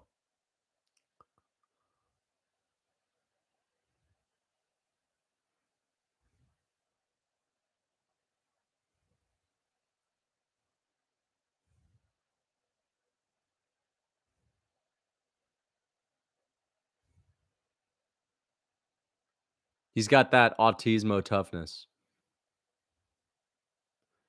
You said you wouldn't be excited? I wasn't excited until the actual fight, dude. If it's a good fight, I'm gonna be hyped, bro. That was an amazing fight. I was expecting it to be a little bit of a snooze fest, but that was a great fight. That's the best fight of Katona's entire dude. Most fighters will never have anything like that. So there's Coach Kavanaugh. Thank you, the fam god. Had the chimichurri steak today from the cookbook. Had the power of teleportation for up to 4 hours. Thanks, Lucas. I appreciate that, man. Thank you so much. That's what this chimichurri steak will do for you, man. Guys, again, I don't want the fam gods messages to make you guys jump the gun and get the cookbook too quick. Just most people are not ready for the powers that be. So I appreciate the $5. Just a little disclaimer: the cookbook is a little bit harsh on a lot of people's central nervous systems. In other words, it will give you a boost of testosterone that you're not ready for. And it will allow you to teleport at times. So just use it with good responsibility. But I'm happy to hear that the fam got out. I'm glad that you're benefiting from it. No, but for real though, the chimichurri steak, 100% for real though, 100% for real though. The chimichurri steak is one of my favorite recipes. I usually make that chimichurri steak at least once every other week. It's excellent. You're saying that to act like you're an OG, but it wasn't even close to being a top 10 fight of the year. An OG to act like wait. You realize what you just said made no sense. Fight of the year. Okay, how long has this year been? What 8 months? You have to be an OG to talk about fights that happened in the last 8 months. Interesting. Listen, if I was saying fight of all time, I get the comment, but I'm trying to be an OG because I said that was a fight, the best fight of the last 8 months. There's nothing OG about knowing fights from the last 8 months. So you just fucking spun it on yourself, bro. Get out of here, dude. Get out of here. It's definitely top 10. Did this guy say it wasn't a top 10? Wasn't even close to being top 10? This guy's trying to act like Mr. Hardcore. This is a guy that's going to be like, dude, that fight from PFL last night was amazing. You don't even know about real fights. Get out of here, bro. Stop. That's literally the best fight of the fucking year. Don't even fuck around and act like it ain't. These guys were slugging in the pocket. There was no grappling exchanges. Grappling exchanges can make for a good fight only when there's tons of damage. That's fight of the year. Don't even fuck around. Stop. You saying it isn't proof that you're some hardcore fan. Like, that's just fucking give credit where credit is due. Fight is a fight. Doesn't matter who's fighting. Doesn't matter when it is. That's a crazy fight. Give it some respect, man. Bro, this is nowhere near as good as that unranked flyweight fight on the early prelims of Bellator 2 months ago. Yeah, Bellator Ireland. This guy would have you convinced that like every prelim on there was fucking all-time classic. I just pulled up from what is the fight of the year? Brad Katona and Cody Gibson. My bad. I was about to say Austin Hubbard. Gibson deserves a contract, 100%. They're going to give him a contract. If I was Dana White, I'm getting into the cage after that fight, and I'm getting on the mic. I'm taking the mic after Katona speaks. I'm telling Cody to stay in the cage, and then I'm announcing that he's getting a contract too. They should have done that. That could have created a big viral moment. That's a mistake from the UFC. If I'm Dana, if I'm one of the brass, I'm fucking making sure that Cody stays in the cage and we have someone tell him on mic in front of the whole crowd that he's getting a contract too. Would have been a big moment. They have to do that. Would have been like that original tough fight, right?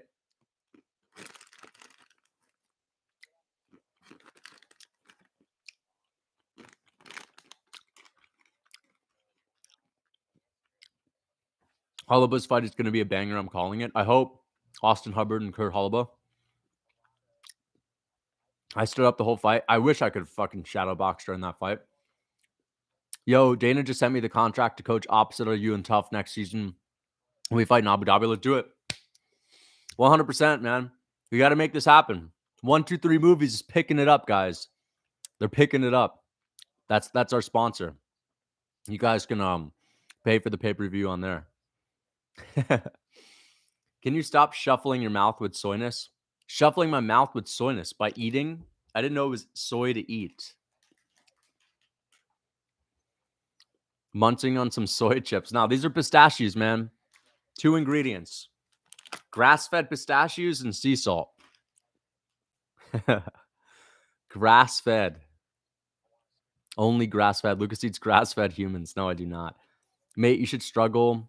You would struggle on street beefs. I mean, I'm sure there's some people that could kick my ass on street beefs. 100%. There are people that have been training on street beefs. Where do you train, Lucas? We should spar.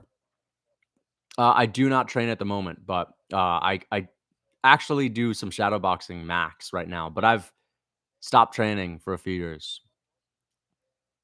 If I actually do have a fight, though, I will start training again, like at least 3 times a week, 4 times a week. Thoughts on grass-fed water? I mean, it's probably the best quality water you can get. Grass-fed water. Thank you for the $2, The Art of Violence. I appreciate that. Okay, thank you for the $2. You got for Blanchfield versus Santos? That's a good fight. I don't know, man. I don't know. Didn't Tyler Santos have the back of Valentina Shevchenko for like multiple rounds, right? I think Blanchfield is going to get it done. I think Erin Blanchfield's going to beat her and take her down and beat her up a little bit. But we'll see. Tyler Santos is a pretty decent striker. Blanchfield had some hands against Andrade. She was slinging leather. She was landing good shots. But I think I'll go with Blanchfield. What's a close fight?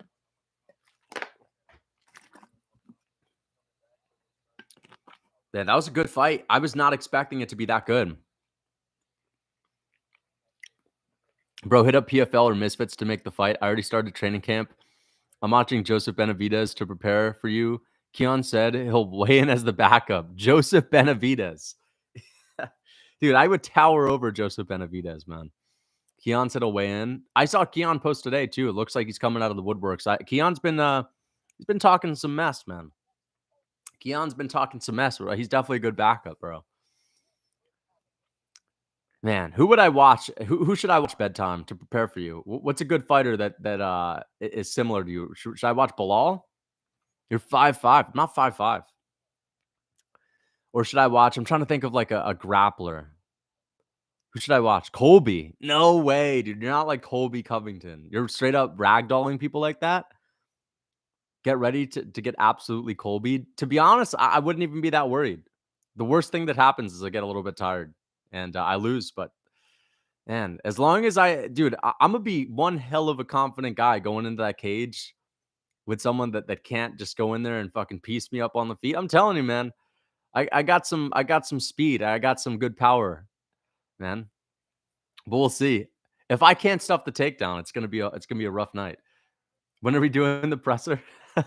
We're gonna do the presser as soon as the contracts are signed, dude. Honestly, it would be fucking sick if we could actually get this going, but unfortunately, there's no one who's gonna fucking sponsor the event. Who the hell is gonna sponsor it? I hit 1, 2, 3 movies up. They said they had no money. They had no change, dude.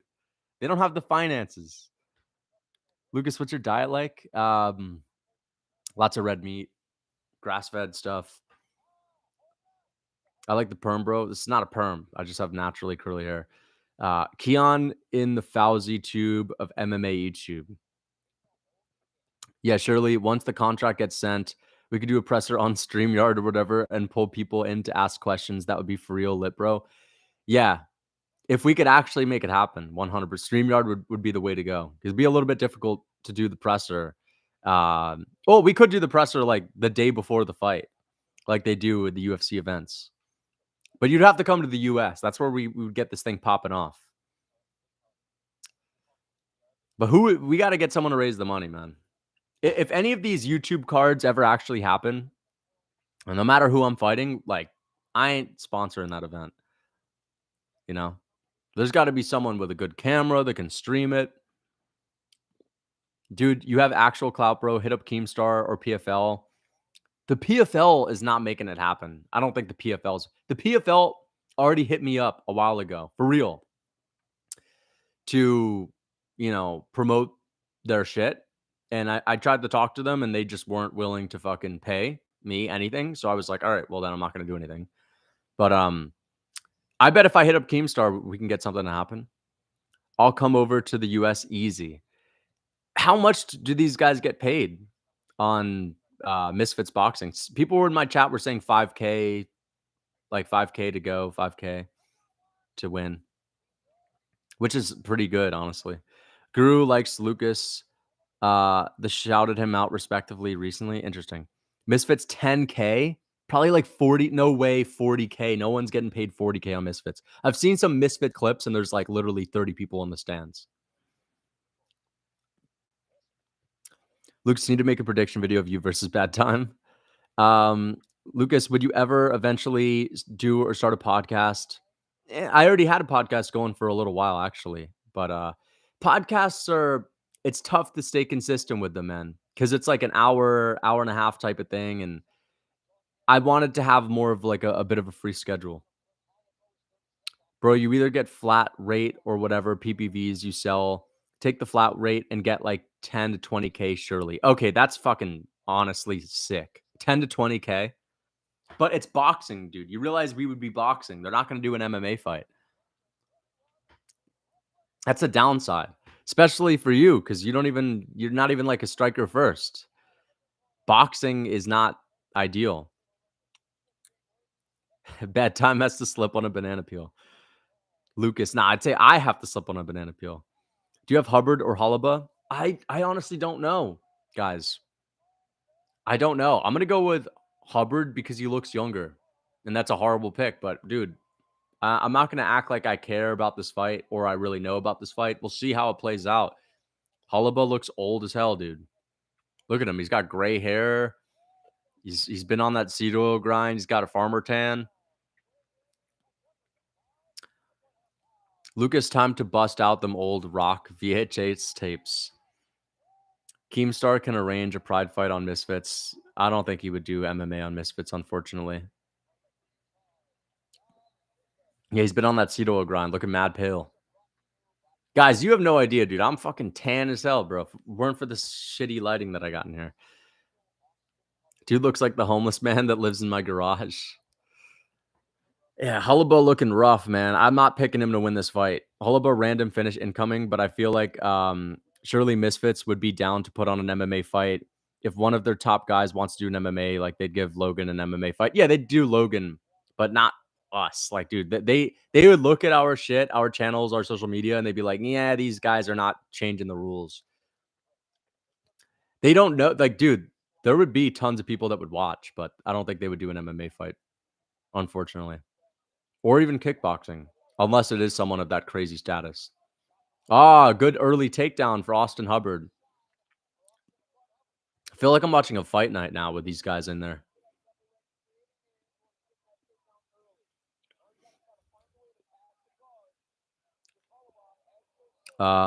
They would add you guys if you fake beef. Probably 10 to 20K. All right, I'll reach out to him, man. Your skin looks like the coat of a primer. Interesting.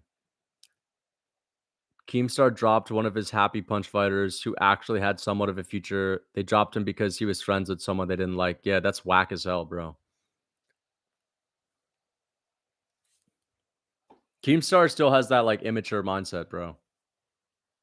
There's a submission attempt from Austin Hubbard, and he ain't gonna get it. Holobaugh gets back up to his feet. There's a good knee to the dome from Hubbard.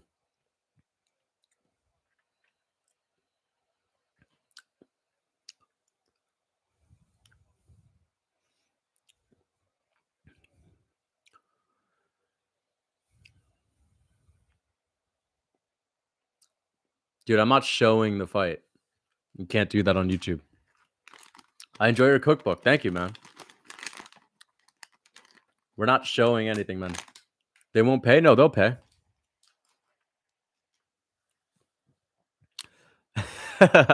Hell no, man. Pay $3 million for the rights and he will. Yeah, dude.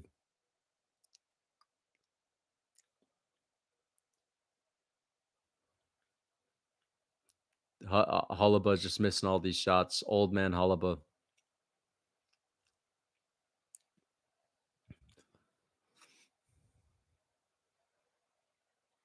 That jab keeps missing for Holobaugh, man. He's looking real old out there. Who's been? Oh, there's a good right hand from Holobaugh. Who's been watching this season of Tough? Holobaugh's landing those big shots, man. These guys are probably going to try to put on a statement-making performance after that last fight. It's hard to follow up that last one, though. Ooh, good counter hooks from Holobaugh and a good leg kick. That was a good leg kick, man.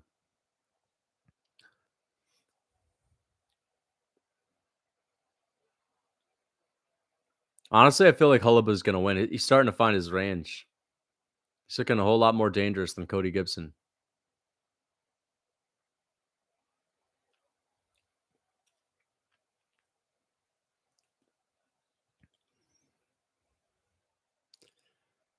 Dude, I can't believe we have Chris Weidman after this, right? Oh, wait, do we? Who's next? Who is next after this one? Oh, it's Dennis Talulin and Rodriguez.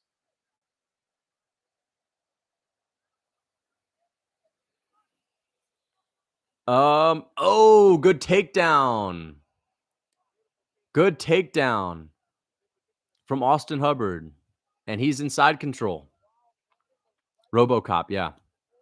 We got Dennis Talulin and Rodriguez next. That should be a great fight, too. And then we'll see how my predictions do for the rest of the night, because I didn't predict these tough fights. I didn't even fucking know that these tough fights were going to be on it, man. I actually knew that Holobaugh and Hubbard was already announced. I just didn't want to break it down because I haven't been watching tough. But yeah, Holobaugh looks like the main character from Wolfenstein. I don't even know what Wolfenstein is. Oh, there's a little submission attempt. Honestly, I just, bro, I'm not going to lie, guys. I hope this fight ends soon, man. It's hard to follow up another tough fight, even if this one's a decent one. Like, this ain't a bad fight. It's just like the fact that it's after Katona and what's his name? Cody Gibson, dude. There's just no way this is going to be that entertaining. Unless we see a finish. Certified decision machine? Yeah, he already looks like one, man. Oh, gosh, man. Oh, there's a good little elbow. Land from Holobaugh. And the first round is coming to a close. That looks like a Holobaugh round, man. Looks like a Holobaugh round. Look at this. Look at interesting movie right here.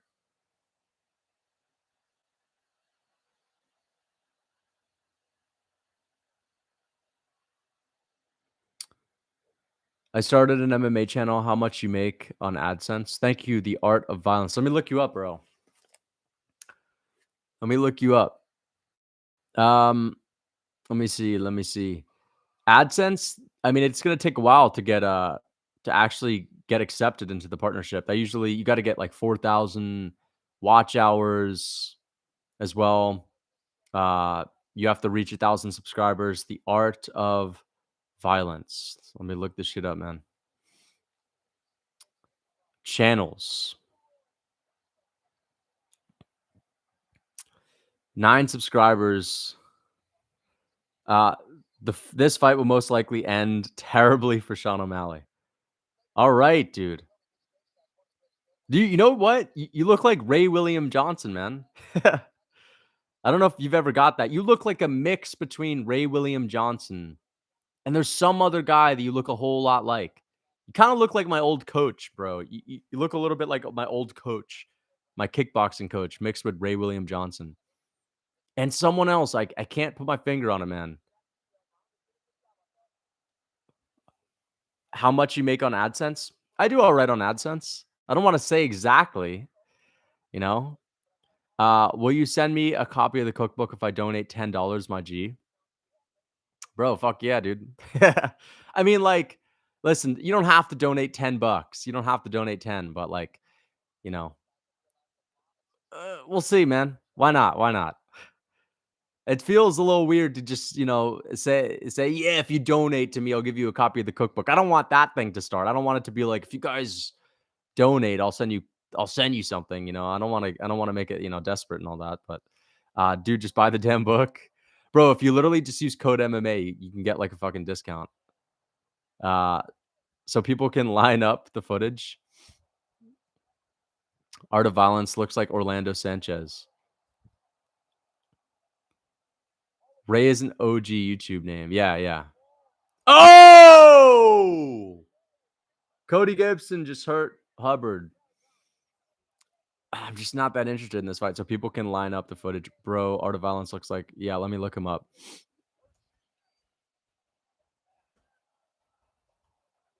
Honestly, hope that this is finished. Orlando Sanchez, not at all, dude. He looks, I mean, he's bald, but doesn't look like Orlando Sanchez. 18 more freedom points to buy from the 10. Yeah. All right. And it's looking for the rear naked choke. Kurt Holobaugh. I'm actually pay attention to this fight.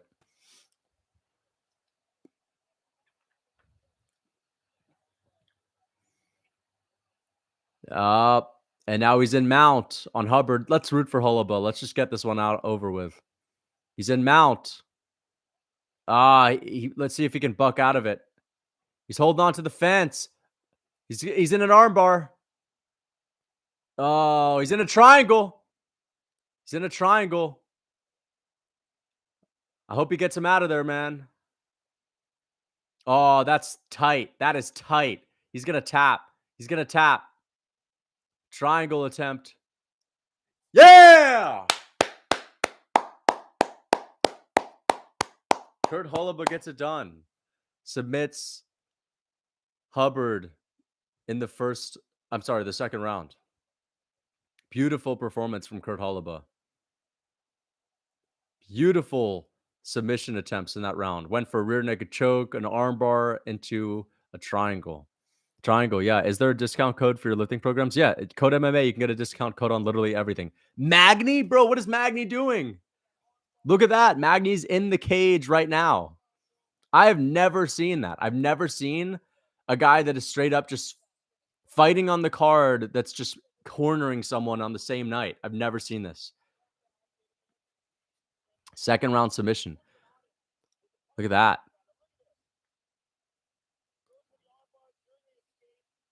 Hey, man, he's a finisher. I got to give it to him, man. That was good. Beautiful grappling. Yeah, great exchanges. Lucas, why do you moan when big shots land? Because, dude, I'm freaking out. It's not that I'm moaning. It's that I'm fucking saying, oh, What am I supposed to do? Like, be silent, completely mute? That's how people react when someone gets fucked up. There's Chandler. Another one of Chandler's fighters winning this year. Even though Katona, switched over to Team McGregor. You're supposed to clap? No, you're not supposed to clap when someone gets dropped in the middle of a round. It's like some chimpish shit, dude. Come on. I'm reacting like a person. And people say grappling is boring. I mean, usually if you're going to have to choose between guys slugging it out on the feet versus guys grappling, you're going to go with the slugging. But yeah, grappling could be fun. He reminds me of Joe Lazon. Yeah, he looks like him. Not with your hands, Lucas. One more hour. I know, until the main card. 36-year-old wins a UFC contract. I know, dude. That's like, bro, listen, they should have old man tough. They should just have, this is how you save tough. Make it for old men only. UFC rejects old men getting a chance to come back into the big time, right? Where we know that none of these guys are ever going to be champs. They're never going to crack the top 10. Let's just give them a pity party. Let's give them a bit of a pity party. And then people will watching some old sluggers go at it. Lucas T bot is still figuring out how to behave like a normal human. Please forgive for the technical difficulties. Behave like a normal human. I'd love to see how you're reacting to when someone gets dropped. How the fuck do you react? We're just sitting here. That's weird as hell, bro. That's so weird, man. You're supposed to go, oh shit. That's how people react in every single clip you'll ever see of a fight. That's how the crowd reacts. That's how the commentators react. That's the normal way to react. Do you think more people would buy pay-per-views if it was $30? 100%. 100%. To my defense, I was not the clapper. So what's your reaction? Holobaugh is going to beat Makhachev, mark my words. Clapping like some rich billionaire or something? Yeah, dude, that, like, what are we doing, man? Brooklyn should be in the business. In the business? What do you mean? Quit the moaning. Dude, I'm not moaning. I'm just saying, oh, man. I usually start typing in chat when someone gets rocked. Yeah, so your reaction is this. Just typing in a chat. Come on. That's like the least human thing you could possibly do.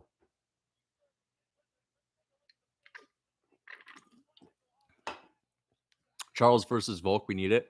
I honestly want to see Volk and Makhachev just because there's history there. I want to see Volk get that back. And I think Volk would improve a lot in a rematch. Makhachev could too, but I think Volk could improve more because he's just probably the smartest guy in the game. The Hub. Bryce Hall went to my cousin's high school in okay. We should also show thumbs up and down like gladiators back in the day when someone's about to be finished. That would be pretty dope. But also a little bit too brutal. Who wins the rematch? I think Volk. I would pick Volk to beat anyone right now. Anyone in the lightweight division and anyone in the featherweight division.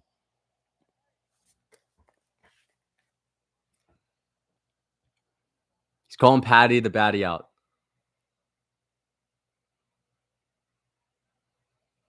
Dude, this guy would beat Paddy Pimblett. 100% this dude would beat Paddy Pimblett. But I just think it's cringe. Like, dude, he's not fighting you. Paddy Pimblett's going to fight the biggest name with the least amount of risk, and that's a risky fight, and it's not a big name. He's not going to fight you. But it is what it is. Who else is he going to call out, right? It's like some random that we don't really care about. Volk loses 50-45 outside of Australia. No, he doesn't. I think he wins the rematch. Sorry to say it, but it's not all just the hydration. It's also just like skill, technique, fight IQ. Makhachev's very skilled, but I think Volk is honestly on another level when it comes to fight IQ. And I think he knows how to handle himself a little bit better. But I'm not saying Makhachev couldn't win. I'm just telling you I would pick Volk. I don't think there's anything wrong with that. I pick Volk. Watch, brother. Yeah, there's a chance Makhachev could win. I would pick Volk. Here's Dennis Talulin, man. I'm honestly thinking that if it's just a fight on the feet, I'm going to go with Dennis Talulin. But if Rodriguez mixes in his grappling, he's going to win. And that's not even because Rodriguez is bad. His chin is a little iffy. He's been knocked out a few times. Talulin's tough as a dog.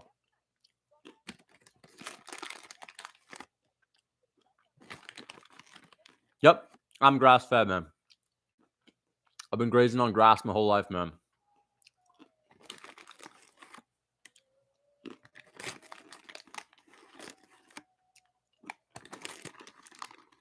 Man, these are good. Still on the buckwheat. How are you in the UFC with a 10-7 record? That's crazy, right? Obama got crazy power. He's got decent power. I wouldn't say it's crazy.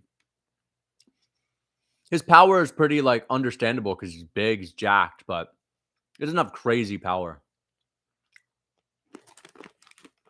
He's not flatlining anyone. He finished the Iron Turtle, which is very good, but he was getting pieced up. He was getting rocked in that fight too. He got finished by what's his name? Jordan Williams, the guy Ian Garry KO'd in his UFC debut. He got KO'd in his last fight. And Dennis Talulin, dude, Guy's a dog. He fights like Nate Diaz, like just comes forward, reckless abandon. Granite chin. Great cardio. Sloppy boppy on the feet, but has a long reach and can get away with long punches.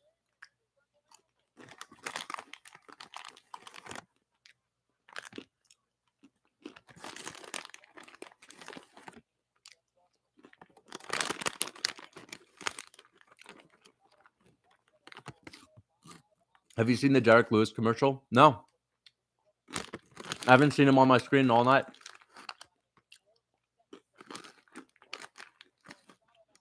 Gagey versus Volk is better than Volkism? Not at all. Not at all, man. There's no history there. Bro, Gagey has never won a fucking belt, period. He's won interim belts, never been a champ. And you're saying that Gagey and one of the best fucking fighters on earth, one of the best fighters of all time, not on earth, is better than Makhachev, who's like on the verge of being the best lightweight of all time, who has already had a close, controversial fight with Volk, is better? Not at all. I want to see the rematch. People are still out here saying Volk won, so the rematch is more interesting. Thank you for the $2, K.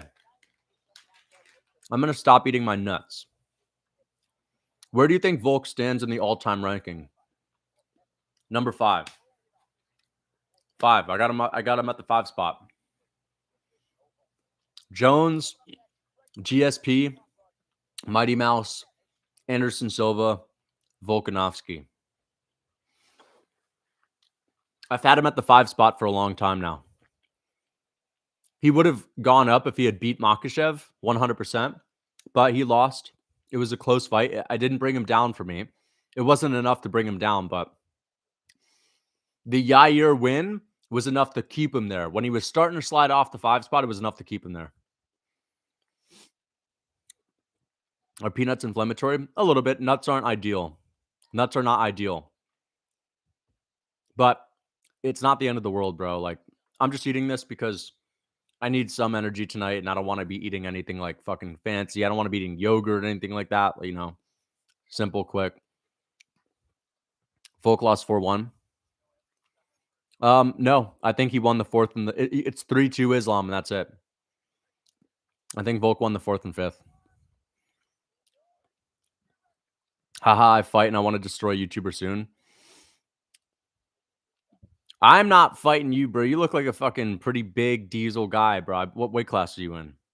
Also, if you fight and you're actually competing, dude, I'm not fucking taking on anyone that's currently competing and been training for years on end.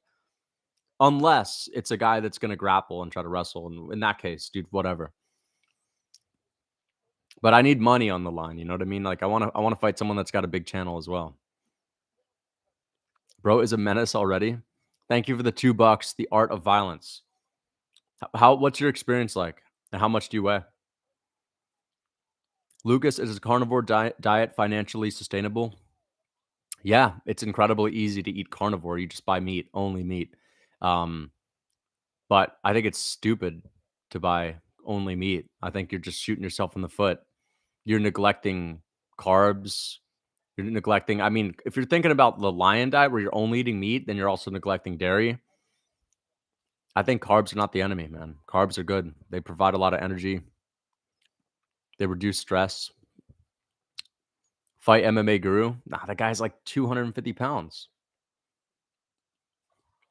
What's your favorite carb? Fruit. I'd say fruit. Apples, probably. Guru versus Joey or Guru versus Bradley Martin. Me versus you, Keon versus Rigo. That does sound like a pretty good card, but Guru does not want the smoke with Bradley Martin. Thoughts on carnivore plus dairy plus fruit diet? Perfect. Perfect diet. Does anyone know how to clear history on... clear history? Why are you looking to clear that shit, man? Jazzy Boy, thank you for the $2 Australian. If Aljo beats O'Malley, then Volk. Where is he on the all-time list? Oh, then Volk? Jesus, if he beats O'Malley and then Volk, then you got to put him close to number 5. I don't know exactly, but I'd probably have to put him in like the top 7, 100%. I'd definitely have to put him in the top 7, around the 6 or 5 spot, maybe. I mean, we'll see. Beating Volk is going to catapult you really, really high, especially if you really beat him and it's not controversial at all. If you beat him and it's not controversial, let's say you finish Volk, bro, you're up there, especially right now. But that ain't gonna happen. Islam will be more prepared now. He underestimated Volk the first time. Yeah, everyone says that. At the end of the day, he did as best as he could. He trained as hard as he could. I think he's gonna go into that rematch, and Volkanovski's gonna have the same chip. Volkanovski's gonna have the same advantages that Makhachev will have now. Makhachev will say, "Oh, I can do this now. Oh, I'll be ready for this now." Volk can say the exact same thing. "I'll be ready for this now. Oh, I can do this instead now." And with a mind like Volkanovski, dude, whereas Islam, I don't know if I could confidently say Makhachev's got like an amazing fight IQ, dude. He's got a good fight IQ, but I think Volkanovski has proven to have like the better fight IQ over the years. He's kind of proven it a little bit more, right? He's made adjustments when he's needed to. We haven't seen Makhachev like straight losing a fight and making an adjustment to win. So I think I favor Volk. How long till the fight? I'm not in. Yeah, dude, we're not going to see the main event for another like 3.5 hours. Gregory Rodriguez and Dennis Talulin, guys. Gregory Rodriguez coming off of a bad KO loss. Volk might be number 3 or 4 if he wins the rematch. Oh, man. If Volk wins the rematch, fuck number 4. Anderson Silva's getting booted out of the number 4 spot. 100%. And fuck number 3, dude. If Volkanovski beats Topuria and wins the rematch, Volk might be the second of all time. Volk is going to be, in my opinion, like, oh, when I say fuck number 4, I just mean not fuck number 4. I just mean Anderson Silva is behind Volkanovski with one more win from Volk. And if Volk wins 2 more fights, including a Makhachev one, I'm going to put him second all time. Anyway, guys, round 1. Talulin and Rodriguez. Rodriguez looking big, man, but that chin is a little iffy. We'll see if he can grapple. He might not need to, but I'd like to see him grapple here.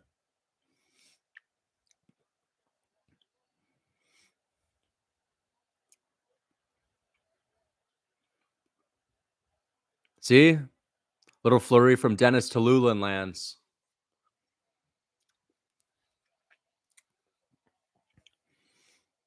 And Gregory Rodriguez kind of has, a little bit of the T-Rex arms thing going. Good jab to the body from Rodriguez.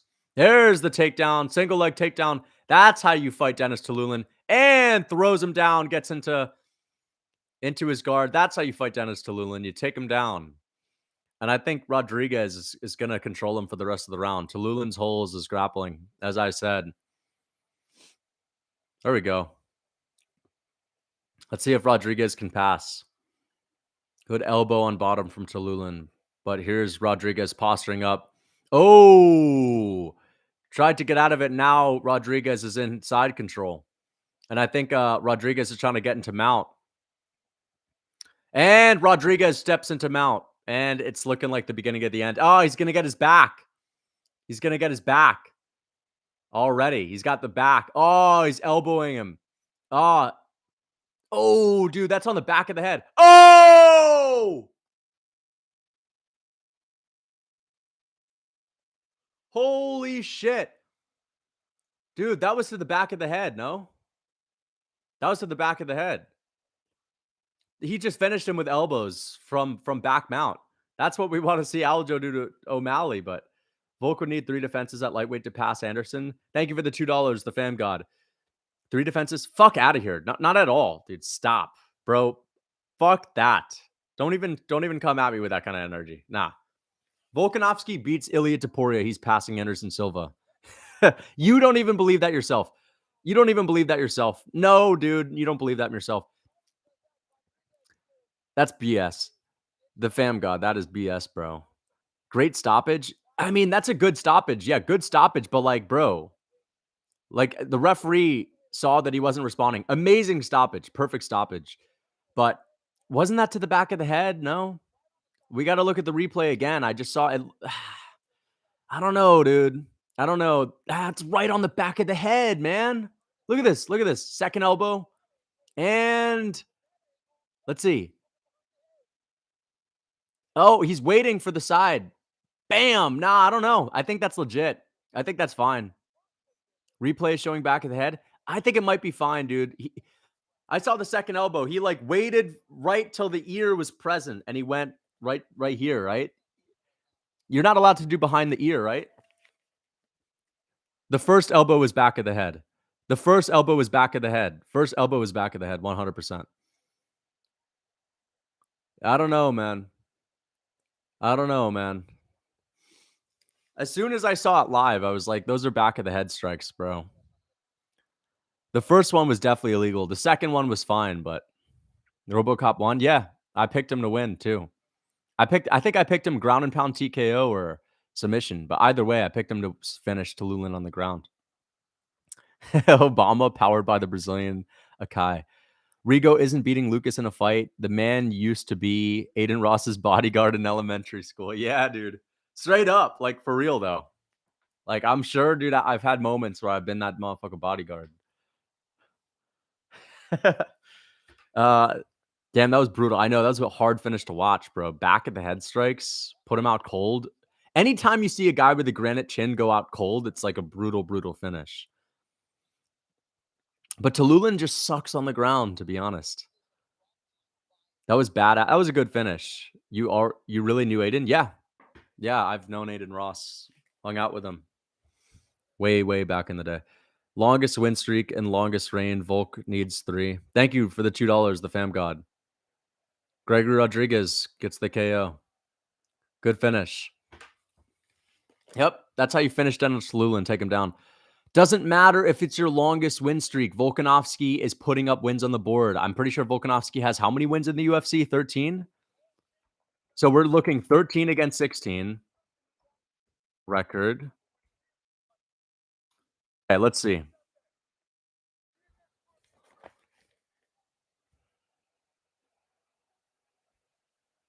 Hey, nobody can take me.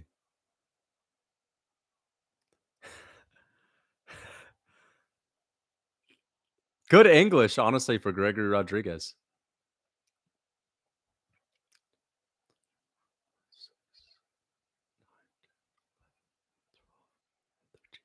Bro, Volkanovski has 13 wins in the UFC.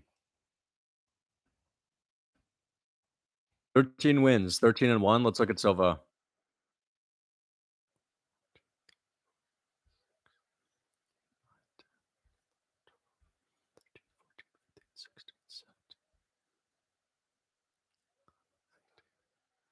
And Anderson Silva has 17 and 1, 2, 3, 4, 5, 6, 7. 17 and 7 versus 13 and 1. Nah. Especially when you were competing in like the 2010s and the 2000s. Nah. Taking on absolute fucking cans as well for like half the time. Nope. Nah. Sorry, Anderson Silva's a beast. He's up there, but nah, too many cans, especially when you're, 17 and 7? The ratio's off, bro. Ratio's off, dude. Listen, respect Anderson, but don't come at me with that BS again, bro. Stop playing. Stop playing, dude. On God, Aiden wouldn't be where he was without Lucas. Nah, he would be where he is without me, dude. We're talking when I was like fucking, 5 years old, bro. Even with Volk being underestimated, the first fight wasn't close. For anyone that disagrees, rewatch it with no bias. It was close because the rounds were close. Round 2 is close. Round 3 is close. Round 4 is close. Round 5 is close. Every single round except the first round was close. So to say it wasn't close is actually ridiculous. Stop fucking around. Listen, I think Makhachev won the fight. I do. It was a close fight. You can't say that's not a close fight. That's just, honestly, that's ridiculous. If it's not close, then where are the dominant rounds for Makhachev? Where are the dominant rounds? How many dominant rounds did he have? You could make the argument, oh, round 4 is dominant. I disagree. I actually scored round 4 for Volk, and I'll never change my opinion on that. Ever. Volk wins round 4, straight up. I'm never going to say otherwise, ever. Even when I've changed my opinion, even as I've watched that fight more and more and more, I'm seeing it more towards Makhachev. Every time I watch the 4th round, I see it more towards Volk. I'll never say otherwise. Makhachev won the fight. Lost the 4th round. So where are the dominant rounds for Makhachev if it was not a close fight? I'm really curious. Oh, wait, they're doing something for Maui. Let's see. Very sad. I wonder if Max Holloway is going to be bringing this up next week, probably.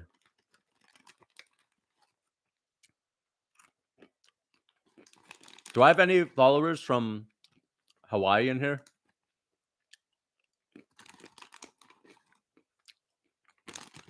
You could do the glasses emoji all you want. Doesn't change the fact that I'm giving him the 4th round. All right. Okay. Volk wins the 4th. Are you actually Hawaiian? I don't believe you guys. For whatever reason, I shouldn't have even asked that question, bro. I should have just let someone say it. I'm sure some of you guys are from Hawaii. You have from Serbia? All right. We got one guy from Serbia. That's dope. Do we have anyone that's outside of either the mainland US or just from another country in here? Volk lost. Get over it. I'm over it. Volk lost. He won the 4th round, though. It was a close fight. That's all I'm just saying it's a close fight. To say it's not a close fight is insane. Listen, you could have a 50-45 that is a close fight. Straight up.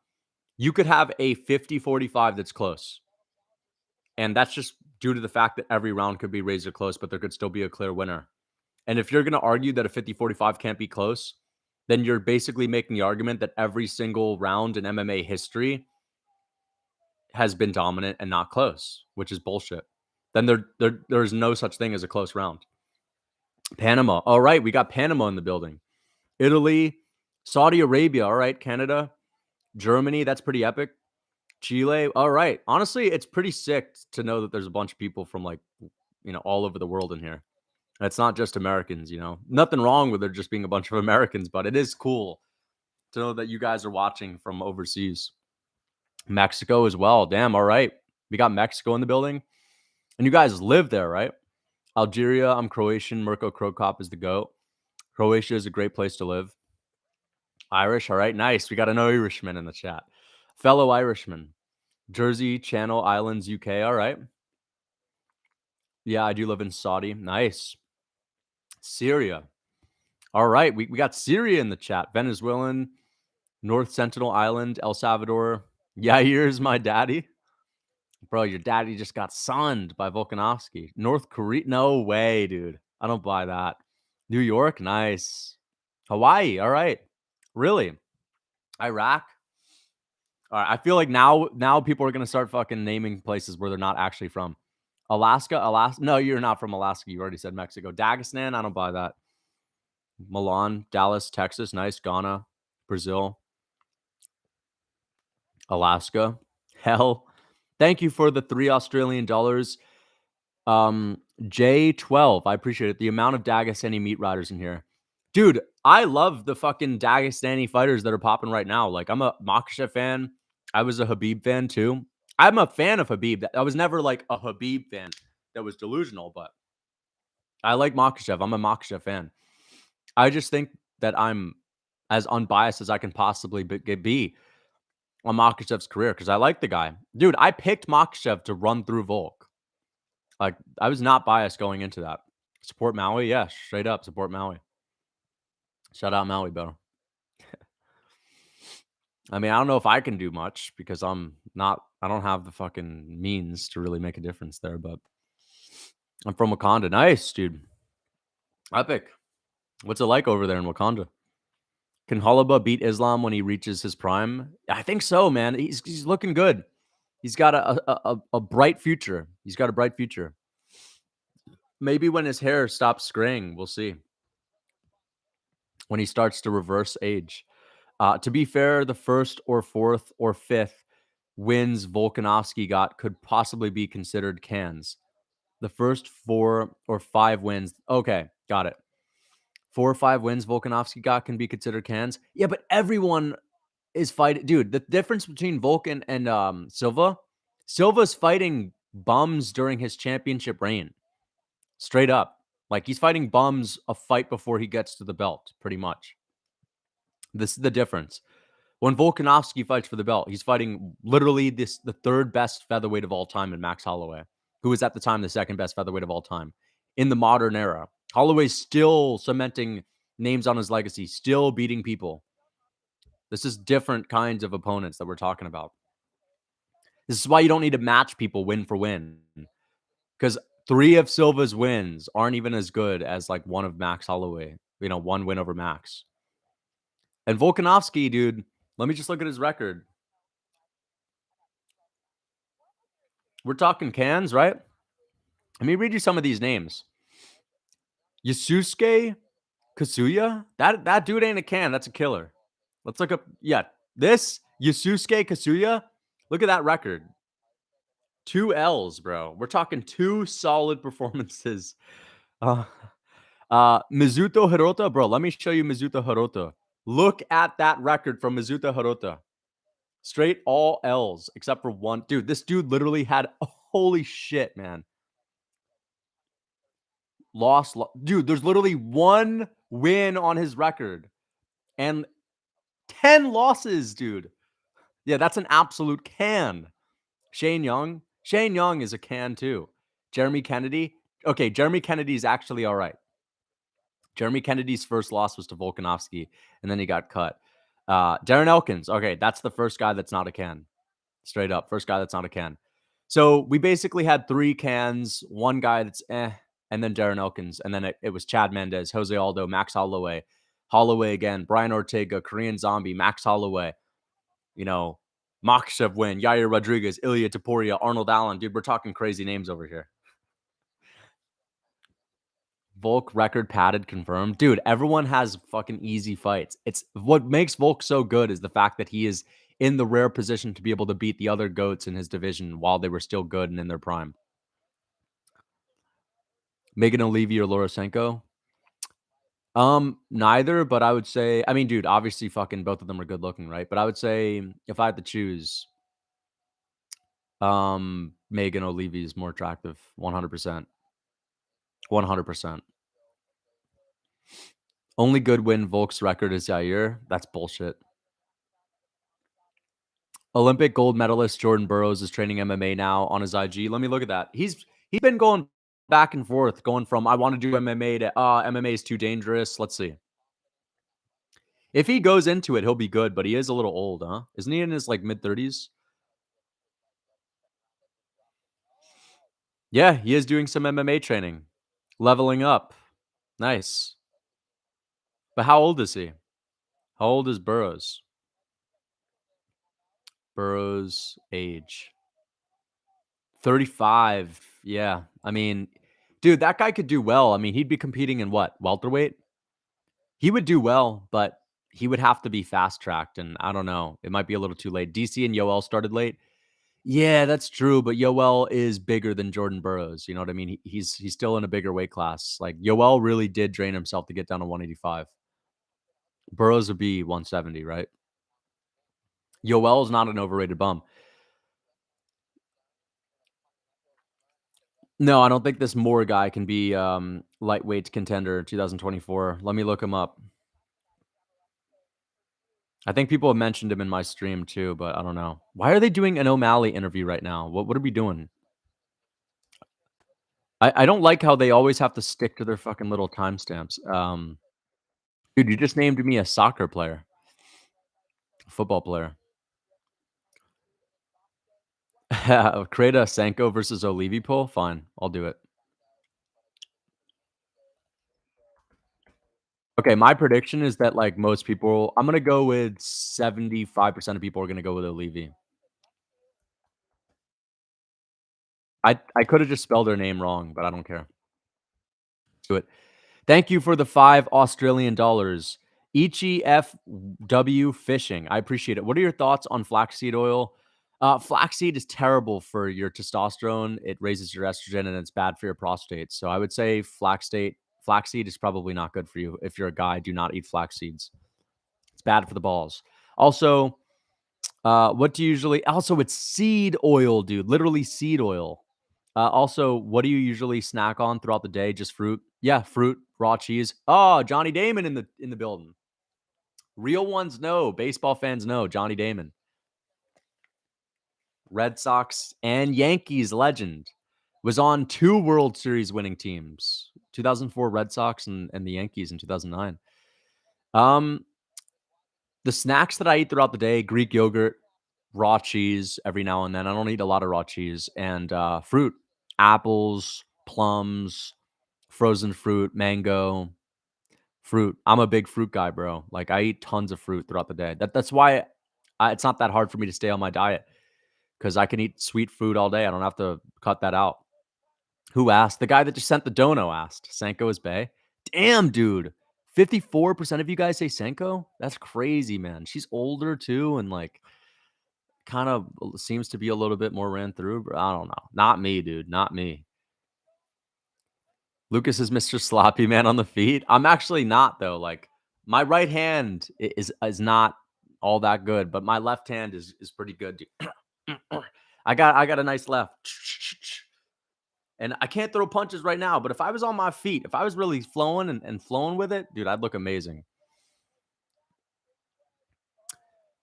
They pick Senko because she's more naughty. Yeah, I know, dude, but like, listen, I'm not into that, bro. I mean, it's fine being naughty, but like ran through type of shit, bro. Nah. Baseball, yeah, baseball's boring. I'm gonna give you that. But I grew up watching baseball. If you didn't grow up watching or playing, then I understand why you wouldn't like it. But bro, 2000s baseball. I know I wasn't around in the 90s, but I used to rewatch like all the 90s playoff tapes and World Series games. That's what I would do when I was a little kid. I'd watch like the Yankees 1998 World Series and I'd watch all the games. I fucking loved baseball back in the day. Baseball is one of those things where if you're introduced to it as a kid, you're going to absolutely love it, bro. But once your attention span has been ruined by social media and you try watching baseball after, of course it sucks. And even now, like baseball can be slow to watch, but dude, I can appreciate it. Nope, hate it. Yeah, I mean, it's definitely a slow game, but they've changed the rules. They've changed the rules to make it faster. So now there's a rule where you can't have more than 15 seconds between each pitch. If you take more than 15 seconds, if you're a batter or a pitcher, you take more than 15 seconds to be ready, you're like giving up a point. Or I don't understand what the consequences are, but I think for a batter, you get a strike. Like you get a strike on you, and if you're a pitcher that takes more than 15 seconds, the batter gets a ball. Yeah, baseball is cool, bro. I like baseball. It's a classic game. American sports suck? I mean, bro, what is your idea of like a super fun sport then if American sports sucks? We have basketball, we have football, we have baseball. Like, dude, I don't like football. I'm gonna just be honest. Football is fun in the Super Bowl, but that's it. Unless it's like a really competitive, important game. You know what the issue with football is? Commercials. Every 5 minutes, the game is being halted and we have to sit around for 15 minutes watching commercials. It's too long. And I get it. It's a very intense game, but come on, fucking hurry it up. That's what I don't like about football. And it's only bearable. I don't even watch the Super Bowl anymore because of the commercials. I know that's one of the reasons why people watch it to begin with. Oh, the commercials. But that's dumb as fuck, dude. I can't watch it anymore. It's been getting worse. Do you like football? Do I like soccer? Nah, not really, dude. I think soccer can be slow as well. I watched the World Cup. I watched the final, the World Cup final, which was fun. But unless it's a hugely important game, I'm not gonna watch. Soccer is better than football though, because at least there aren't any commercials straight up. But I still don't like either of them. And then baseball, it's like the same thing. Even in the playoffs, it can get boring as hell unless it's your team, and all of a sudden you're back on the bandwagon. You know, that's how baseball is.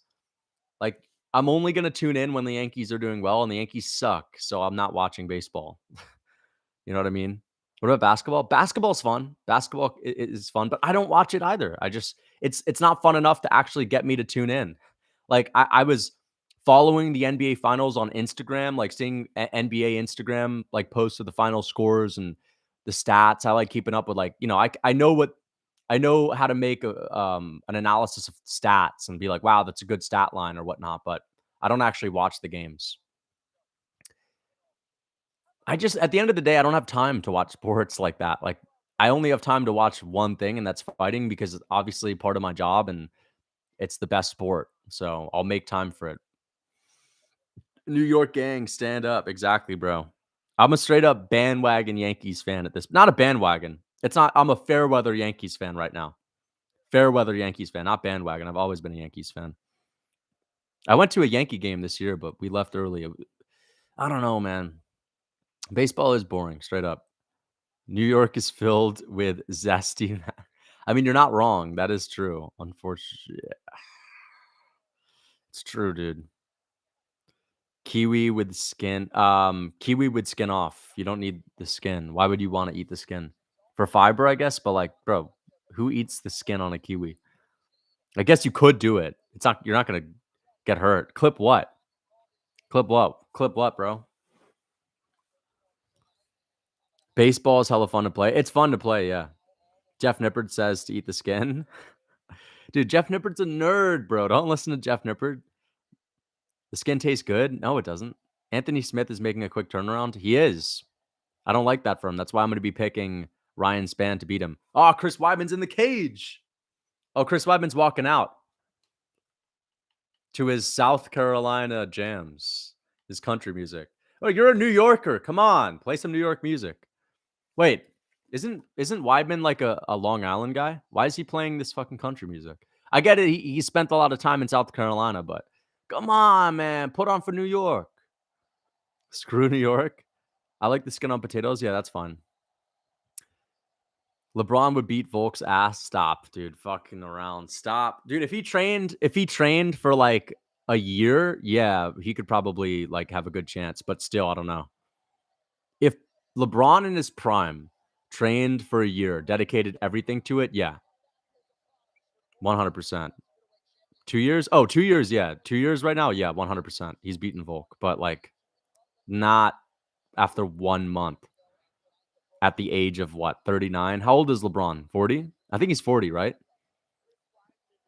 Let's fight for 5K. I'm not going to fight a random for 5K. I don't know who you are, and I also don't know if you're an absolute killer, and I'm not taking a KO for 5K. LeBron's 38, yeah. Bro, he's not beating Volk after a month. Lucas, thoughts on WWE and pro wrestling? Don't like it, don't watch it. I mean, I don't watch it because I don't like it. And I also just straight up, I'm not going to put an effort into watching it. I think it's a little corny. It is corny, in my opinion. Keon Kimura made a video about how he started watching it and he's been enjoying it, and he thought it was going to be super corny too, but he likes it. I'm sure if I were to like watch hours of it, I'd be like, all right, I could see how this might be a little bit fun, but I'm not fucking investing time into WWE, bro. Does alcohol lower it lowers testosterone in the short term, and if if you drink it a lot, that'll put a lot of stress on your body. If you stress your body and your nervous system, then yeah, that is definitely going to lower your testosterone in the long term. Yeah, same. My friend got me to watch it. I mean, I'm sure it could be okay. There's some redeeming qualities. Again, I want to make MMA content and I only have so much time. Like I'm already straight up in the trenches, bro. I'm in the trenches watching Fight Pass, dude. I don't have a lot of time for these other sports. Is it true that nicotine gets your tea up? Um, I don't know, man. I feel like nicotine, I've heard people mention how nicotine is bad for your blood flow. It's not good for your blood circulation, right?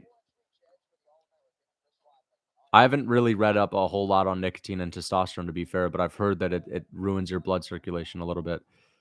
It's bad for blood flow. It's good for it's a good nootropic. It's good for your brain. It's good for focus, but anything getting in the way of your blood flow is going to ruin your test. Lucas, are you flexible? I stretch every day. I'm not that flexible. I hate stretching. At one time I was doing some yoga with my girl. We would do some yoga together, but I don't know. I don't really have the time to do yoga right now. I have the time. I just dedicate the time to other shit. You know what I mean? I should stretch more often. I'm lazy. That's the thing. Stretching's not fun. It's too passive. Yoga is okay. Yoga can actually be somewhat difficult and you can get a good workout and a sweat, but unless you're doing yoga, it's just stretching's boring as hell, bro. Yoga? Stretching's painful. Yeah, it sucks. I heard you were flexible from some homies in New York. Stop, bro. Chris. Here we go. Chris Weidman. Let's get it. Let me put in the timestamp for this. All right.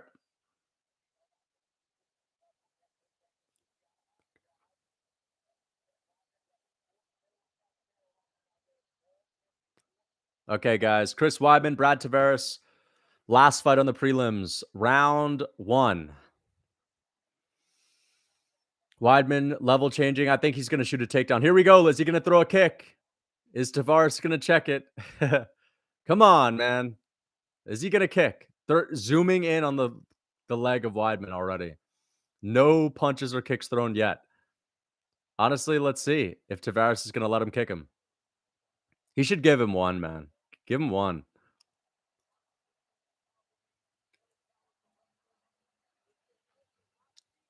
No punches or kicks thrown yet.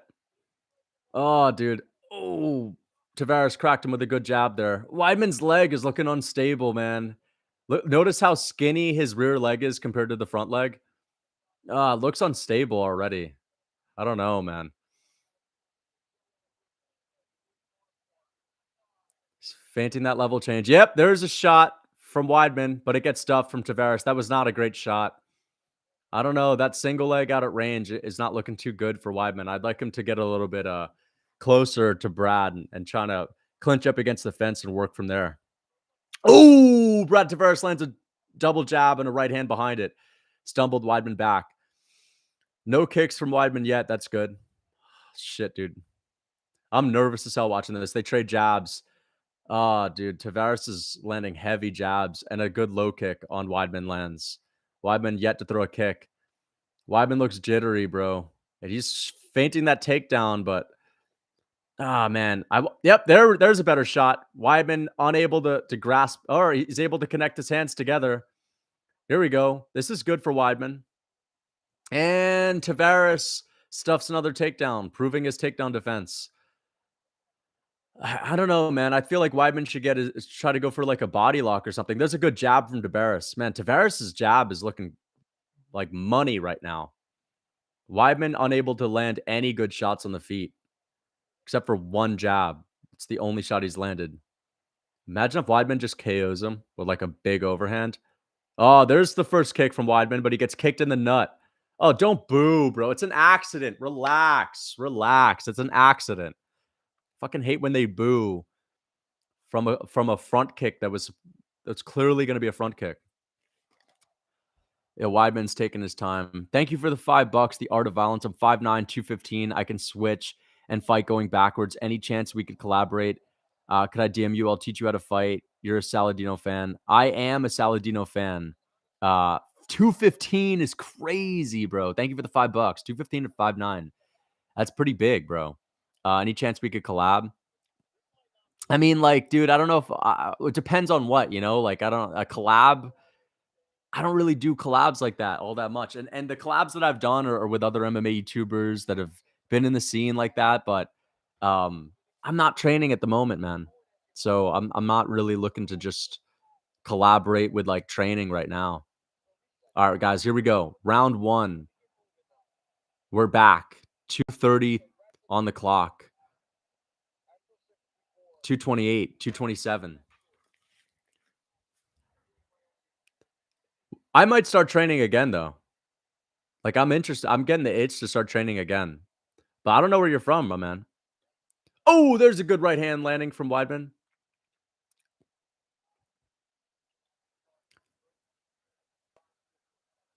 There's a good low kick from Tavares.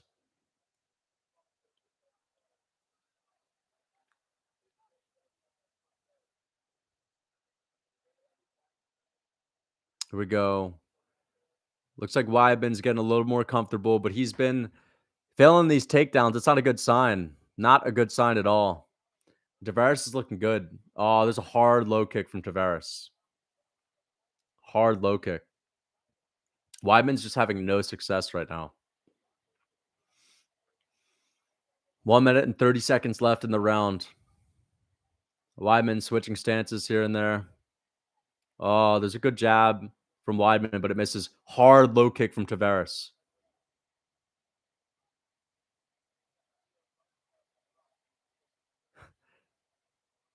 Lucas gets squashed like a bug. Bro, 215 is pretty wild, bro. If you're lean, that's crazy. Man, Weidman's got a big welt. Got a big welt on the left leg. Oh, there's a good one too down the pipe. Oh, there's a good front kick from Weidman to the body.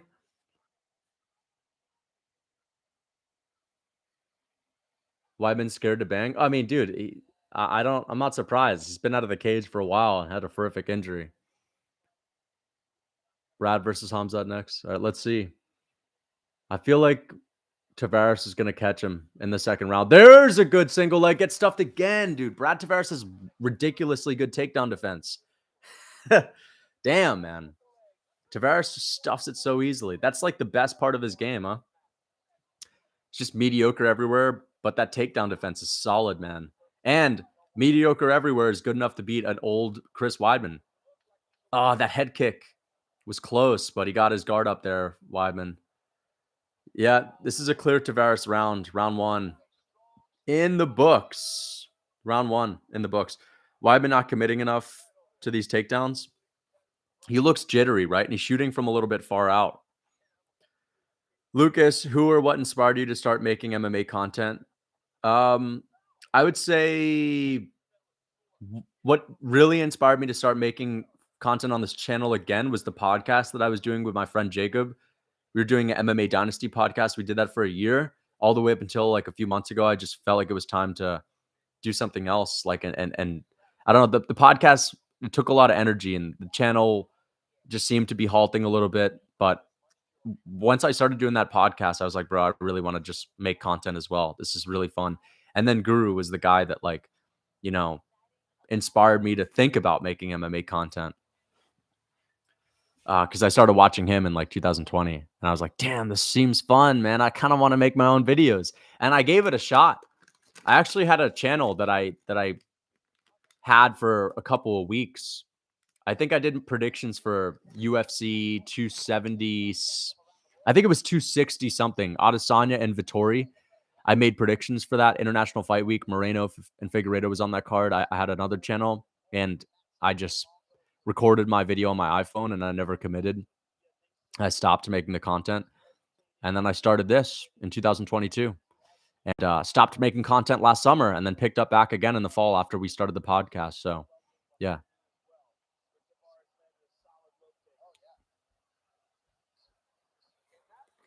Round two. Hard low kick lands again from Brad Tavares. I'm at 430, guys. Oh, a head kick from Brad Tavares. Weidman's lucky he kept his guard up. And Tavares is now just turning Weidman into mincemeat. There's a leg kick from Weidman. Weidman just landed his first leg kick, but got jabbed with a stiff. Oh, another stiff jab from Tavares. And now Tavares is just beating the. Oh. Tavares is taking it easy on him. Weidman's limping around, and Tavares is saying he's taking it easy on him now. He's not going to chew up the leg too badly, but honestly, good sportsmanship there from Tavares. He sees a wounded Chris Weidman coming off of the injury that can hardly walk on that leg anymore. Oh, he's kicking that leg to shreds still. Oh, Weidman's getting destroyed out there, man. It's just hard to watch at this point. Yeah, hard to watch, man. Weidman gets kicked again in the leg.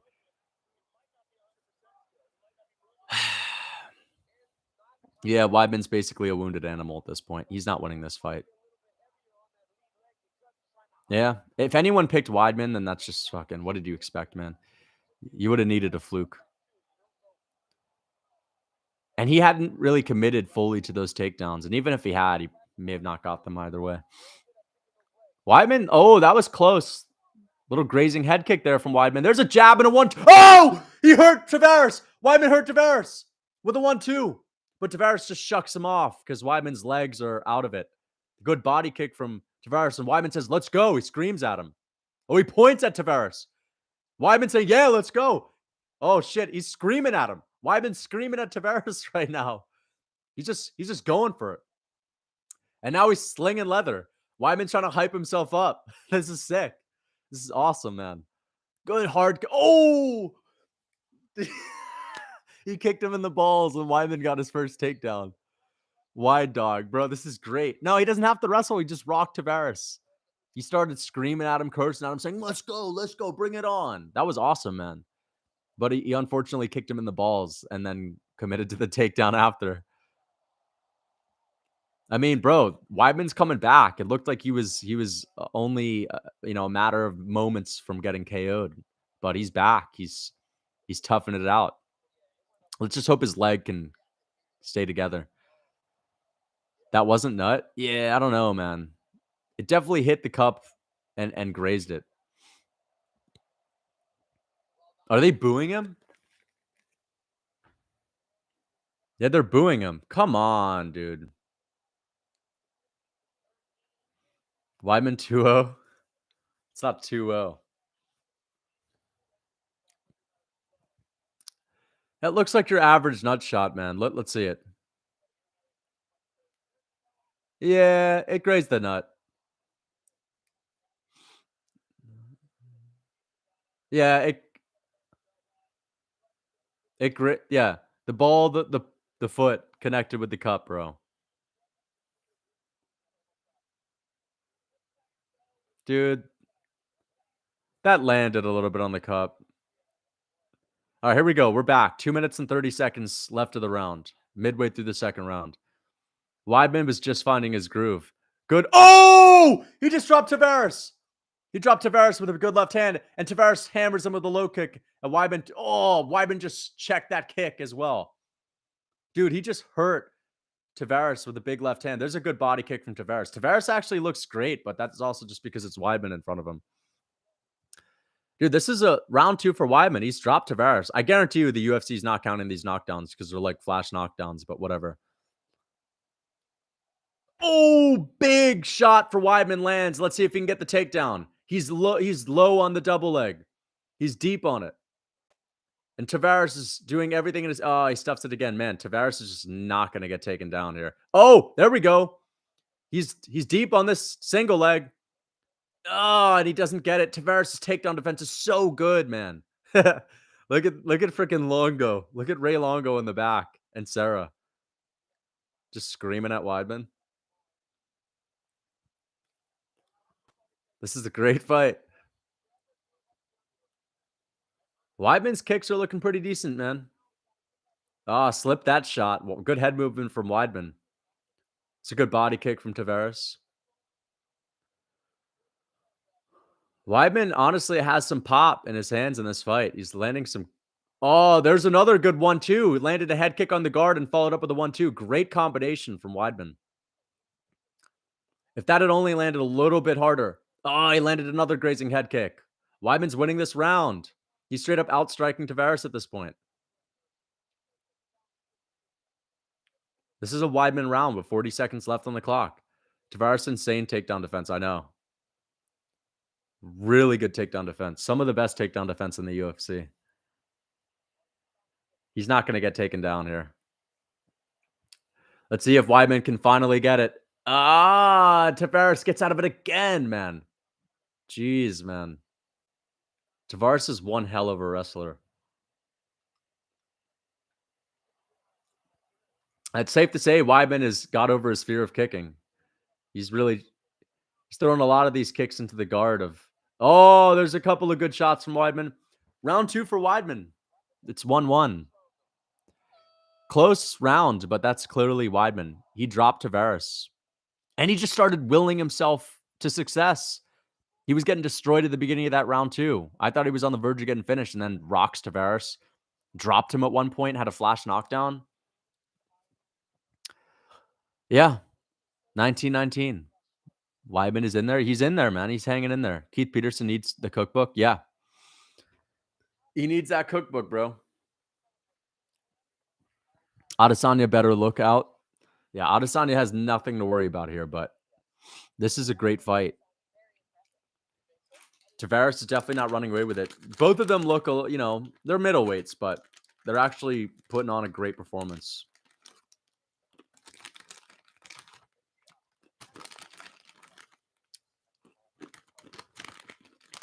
Weidman bullies Vettori. Honestly, if Weidman can get the third round, I might pick him in that matchup. Weidman going to have 5% footwork in UFC 5? Yeah, dude, honestly. Here we go, round 3. I'm just hoping Weidman can do well. Still minus 345 live odds for Tavares. Plus 250 for Weidman. Oh, and he got out of the way of that leg kick. Good footwork there, though. Oh, there's a hard leg kick for Tavares. Weidman misses the lead hook. Oh, Weidman got kicked in the balls. Dude, the Boston fans are so quick with the boos, man. And they're heavy with the boos, too. It's honestly pretty hilarious. They just start roaring as soon as there's a break in the action. Oh, dude, that's right up there. Shin to the balls, man. That's a clear foul. That's a clear foul. Lucas versus Brad. Me versus Brad, bro. All right, I think they're going to come back. Weidman's good to go. Here we go. Keith Peterson with that cigarette voice. 4 minutes and 20 seconds left on the clock.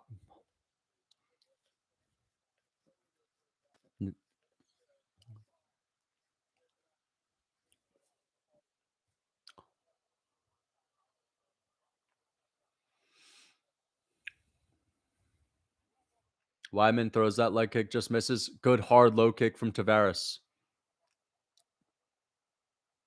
Oh, Weidman got cracked with a big leg kick there, and Weidman's limping, heavily limping. Oh, no, he got cracked again. Oh, Tavares might TKO him with leg kicks. Weidman's really not taking these kicks well. Oh, Tavares has just shoved him off of him. Oh, Weidman checked that one. Weidman needs to start screaming at him again. He needs to start just tough-manning him. I just hope Weidman makes it to the final bell. There's a takedown attempt from Weidman. It's going to get stuffed again. There's no way he's taking down Tavares.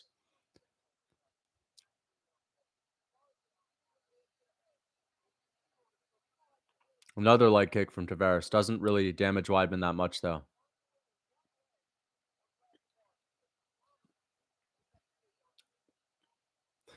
Another missed takedown from Weidman. Yeah, you got to go for a trip. There's a body lock, but he doesn't get it. He doesn't get it. There's Aljo watching in the locker room.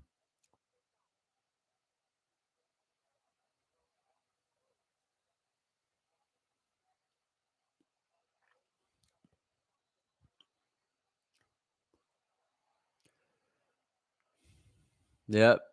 He just needs to stop going for these takedowns. He's not going to get them. It's not a good look if you just keep getting them stuffed easily. Weidman tries to check that leg kick.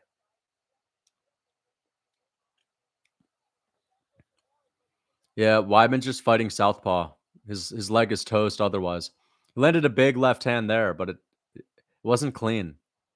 Kind of grazed the outer side of Tavares' head. There's a good little lead hook from Weidman. Looks like Tavares is going to win this round. 2 more minutes. Oh, there's a good one, too, from Tavares. But Weidman's chin looks good. Looks great. But these leg kicks are really bothering Weidman, man. And Tavares is decent low kicks, but it's not like that's what his bread and butter's always been. Oh, my gosh. Just another takedown missed.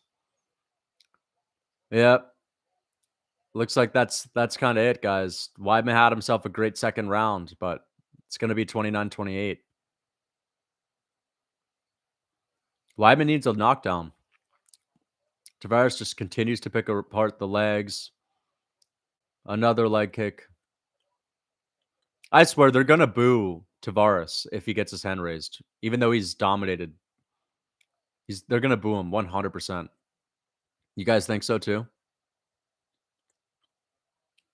These are some horrible takedown attempts. I mean, at this point, he just doesn't have his legs underneath of him, so he can't really explode into the takedowns. He's not got the balance for it either. Yeah, it doesn't have the wheels. Fake and go. Oh, another low kick from Tavares.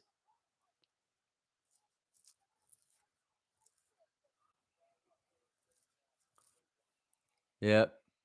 Oh! Big shot from Weidman lands, but it doesn't really rock him. Weidman's really just got to get in his face and try to land big bombs. That's the only way he's going to get this one done. But Tavares doing a great job of intercepting Weidman's forward movement with kicks. Yep. Just took out the lead leg of Weidman, and that was the story of the fight. Oh, Weidman's leg is toast. All right. What are the odds Weidman chooses not to stand up after this fight and he goes down as soon as the fight's over? And the fight's over. Oh, Weidman putting his hands up. That's good, but he knows he lost. That sucks, man. He did get dominated in that fight, dude. But at least he didn't get finished. At least he didn't get finished. I'm happy about that. Hopefully Weidman retires. He's going to retire. He's been saying it all week. If he's not, got a chance to crack into the top 5, if he's not beating a Brad Tavares, he's going to step away from the game. Super inspiring. Yeah, dude, he gritted it out. Like, the second round was inspiring. He fucking went forward on no legs when he knew he was going to get fucked up if he didn't actually just go for it, and had himself a couple of big moments, but he did get dominated for the majority of that fight. So unfortunate. They should have taken a point away from Tavares. No, dude, he didn't do that on purpose. That was an accident, clear accident. Then it would be a draw if you did that, but like, come on. Like, those things happen. Weidman kicked Tavares in the nuts too. Brad couldn't finish an old Weidman. Crazy. Yeah, dude, he dominated Weidman. He destroyed his legs and stuffed every single takedown. Brad Tavares isn't like a guy that's out here KOing a bunch of people. It's a chin thing. He dominated him. He beat him up, schooled him. How long for the main card to start? The main card, this is over time. The main card should be on right now, but yeah. The fights went longer. They spent a lot of time playing a Sean O'Malley interview. 30-27. That's not a good scorecard. Why knocked him down in the second round? Well, dude, I'm tired of the UFC not counting these knockdowns. Even if they're flash knockdowns, like, what's the deal, bro? A knockdown is a knockdown. Unless you're straight up off balance completely and you're almost falling back. Like, that's a straight up knockdown, man. Give him the round. He did well at the last 2 minutes of the round. Weidman was winning anyway. It's not like he had one moment and that was it. I think 29-28 would have been a better scorecard. It is what it is. No interview. No interview. Come on. Does your show really need to run this fast? You can't give him an interview? This is crazy. What's the deal? You really need to fucking push it this fast? Come on, man. What's an extra 3 minutes? Give Weidman his time on the mic. Give him a moment. He could have just retired. He could have had something to say. Could have been a standing ovation, an inspiring moment. Horrible business from the UFC. They've made 2 mistakes. The UFC has made 2 mistakes tonight. The first mistake they made after the Brad Katona fight with Oliver, they chose. Listen, if I was Dana White after that fight, I would have gotten in the cage and given Oliver his contract, right? I would have given him his contract and I would have told him to stay in the cage. I would have got on the mic and said, both of these guys are getting contracts. And then there would have been a frenzy in the crowd. And we would all be talking about how dope it was. They missed that opportunity. Same thing with Weidman. He loses his fight. He doesn't get finished. He grits it out, has an inspiring second round. You don't give him a fucking moment on the mic? It's ridiculous, man. Like, simple things. This is why you have Dana White there. Fucking halt the show. We don't need the main card to start right this second. And you know what? Just cut through the bullshit. Show one less commercial or just start it an extra 5 minutes later. It's not a big deal. That would have been crazy. He should have been on the main card. It is what it is, bro. Everyone saw him right now. Weidman should have been fucking given a moment on the mic. It doesn't matter if he's on the last fight of the prelims. Give him a damn moment. Yeah, disrespectful, straight up. Thoughts on smoked salmon? Probably fine. As long as it's good quality salmon.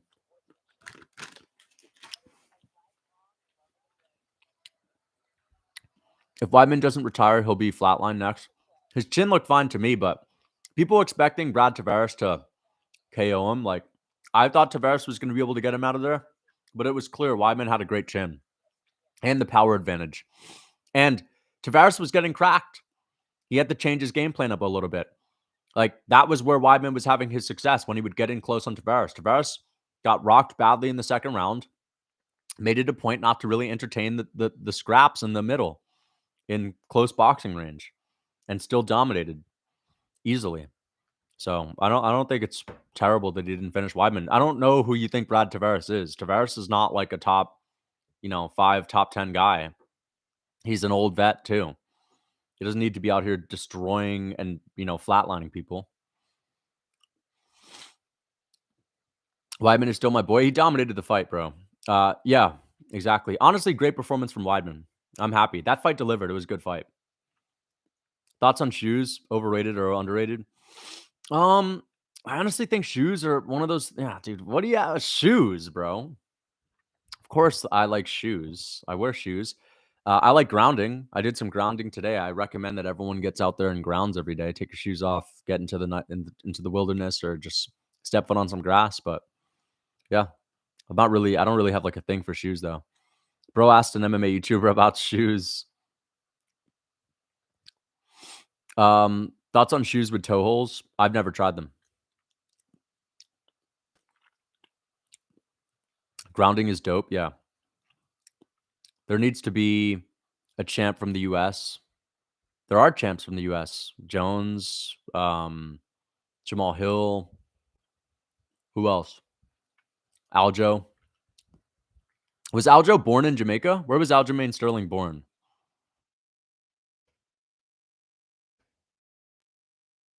Aljamain Sterling birthplace. Yeah, Uniondale. Aljo was born in the US. He is Jamaican, but he's born in the US. Aljo, I know he's Jamaican, but he's still born in the US. Yeah, I'm part Irish. Connor's leg isn't going to be the same either. Yeah, Connor's leg ain't going to be the same, man. And Connor's not Weidman. Connor has like literally hundreds of millions of dollars. He's an addict. Weidman's not an addict. So Connor's going to be in worse shape when he actually fights. It's Covington a bigger draw than Jones? No. Colby is nowhere near as big of a draw as Jones. Colby is probably a top 10 biggest draw, but that doesn't make him bigger than Jones. Especially Jones being the GOAT, having that long layoff, high demand to see him. Yeah, Jones is like top 3 biggest draws right now. Lucas, thoughts on Logan Paul's GF being the most ran through thing on the planet? Yeah, I mean, you basically said it there. If I'm Logan Paul, I'm questioning that whole relationship. Does Aljo become bantamweight GOAT if he wins tonight? Yeah, there's an argument that he's either tied with Dominic Cruz or you could put him right past him because of all of the wins. You have to take into account outside of the championship run as well. Championship run only, Dominic Cruz can be seen as the guy who's slightly ahead of Aljo because of the WEC title wins as well. But if you're looking at total resume in the bantamweight division, which is what matters at the end of the day, what matters is wins, and that's it. I think Aljamain has, slightly a bit of a better resume. But Cruz has wins after he had lost the belt, right? He beat Pedro Munoz. That's a good win. Aljo beat Pedro Munoz, had a better performance, but Cruz still beat Pedro Munoz 2-1 after having a tough first round. He beat Casey Kenny, which is not impressive, but still, it's like, okay, who has he lost to since Cejudo? He's lost to Cejudo. That's a forgivable win because Cejudo is, like, again, one of the best fighters of all time as well. And then he's lost to Cheeto. But at this point, that's the only one loss that he has. It's not a good look as of recent. But Cruz, if he sticks around, he's going to continue to get KO'd like that because he doesn't have any ability to hurt people. And if he doesn't wrestle heavy, I can't see him beating any of these ranked bantamweights. Oh my gosh, let me end the poll. Olivi ended up getting the dub. Does Dominic have a fight booked yet? No, he was supposed to fight Figueiredo, but I guess it's not going to happen. I honestly think Cruz should retire or just fight fun matchups against guys that don't have any power in their hands. Because if Cruz is going to be out here fighting someone that's serious, like, a contender, fast twitch bantamweight contenders, yeah, let's not have that happen. That'll be a nightmare. Absolute nightmare. Let's just straight up not do that at all.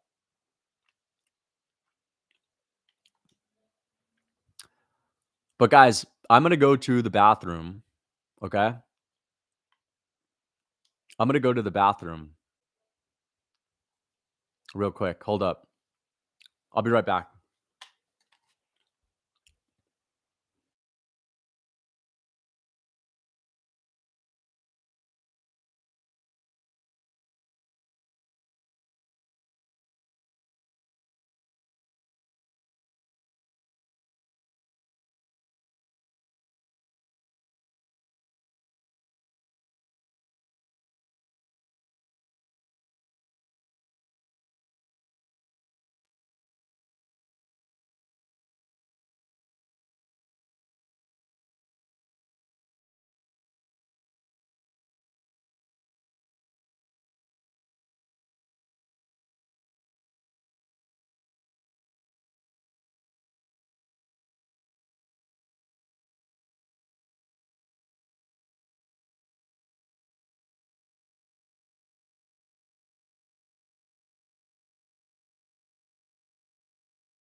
All right, guys.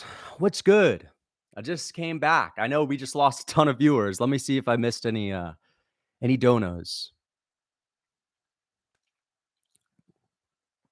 What the hell is GYATT? What the fuck does that even mean? Thick boy. What the fuck you guys talking about, bro? Stand back up, bro. What the hell are you guys even talking about?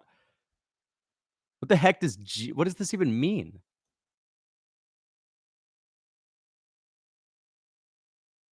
Get your act together? What does that mean? Get your act together? Bro, what the hell is this, bro? What the fuck y'all talking about, man? This is some weird shit. Got a bunch of guys in the chat. Lucas, you corny?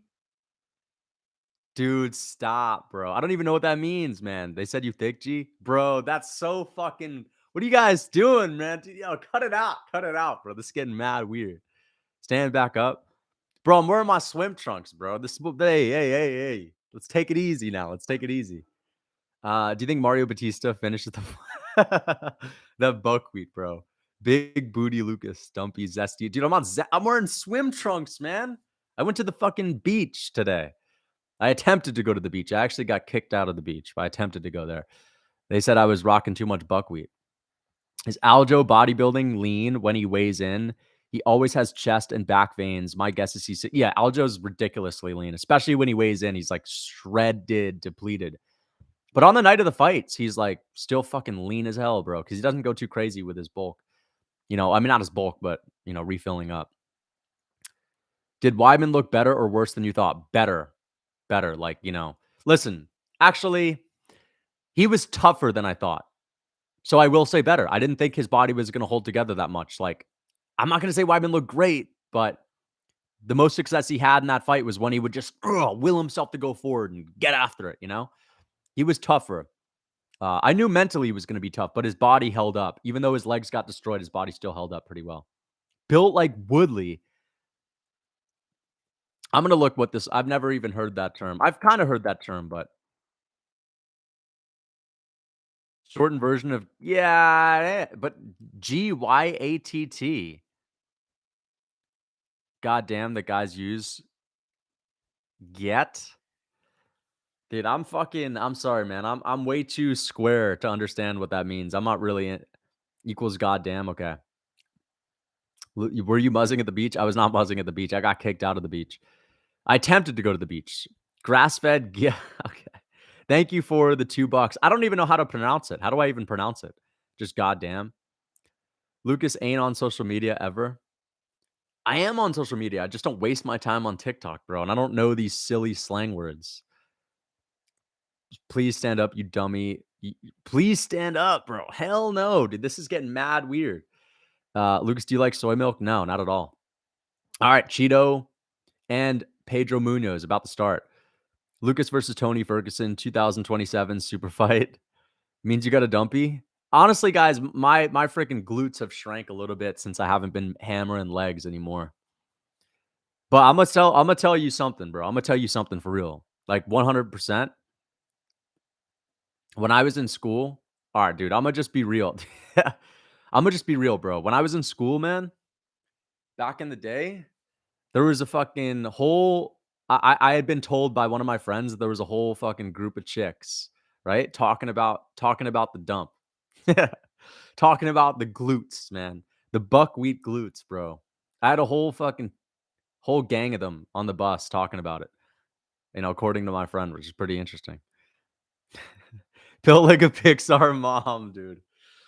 The chicks were us.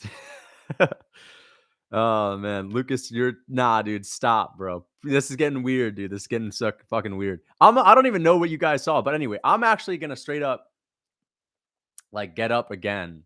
But I'm not going to fucking... I'm going to just get up, dude. I'll be right back.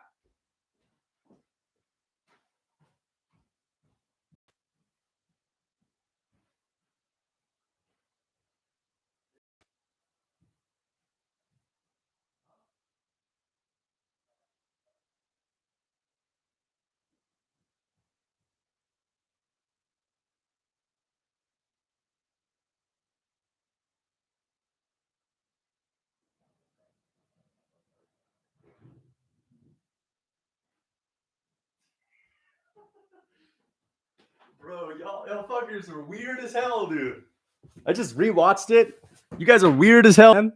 I just rewatched that, bro. If you guys think that I got some fucking big glutes or something, you guys must be packing pancakes straight up. I've been on that real food cookbook run. You guys must be packing some fucking flat pancakes, flapjacks. Because, bro, that's some regular fucking shit right there, man. That's regular as hell, bro. Lucas, can you change your Lucas big booty? All right, dude, let's chill. Bro using his ass to advertise his cookbook. Yeah, I'm telling you guys, that's what no, not the cookbook. That's straight up hard work. That's straight up hard work from the real... No, not from the real food cookbook. That's hard work, man, from the Ultimate Lifting program. I just attribute that to the Ultimate Lifting program, man. What can I tell you guys? Get that Ultimate Lifting program. Lucas Ware, stop, bro. This is getting weird as hell. I just can't wait for this fight to start. Lucas dropping a fatty right now and ripping a vape. No, no. There's no vaping going on behind the scenes. Get off the gear. I'm not on gear. Outfit of the day. Built like Dern, dude.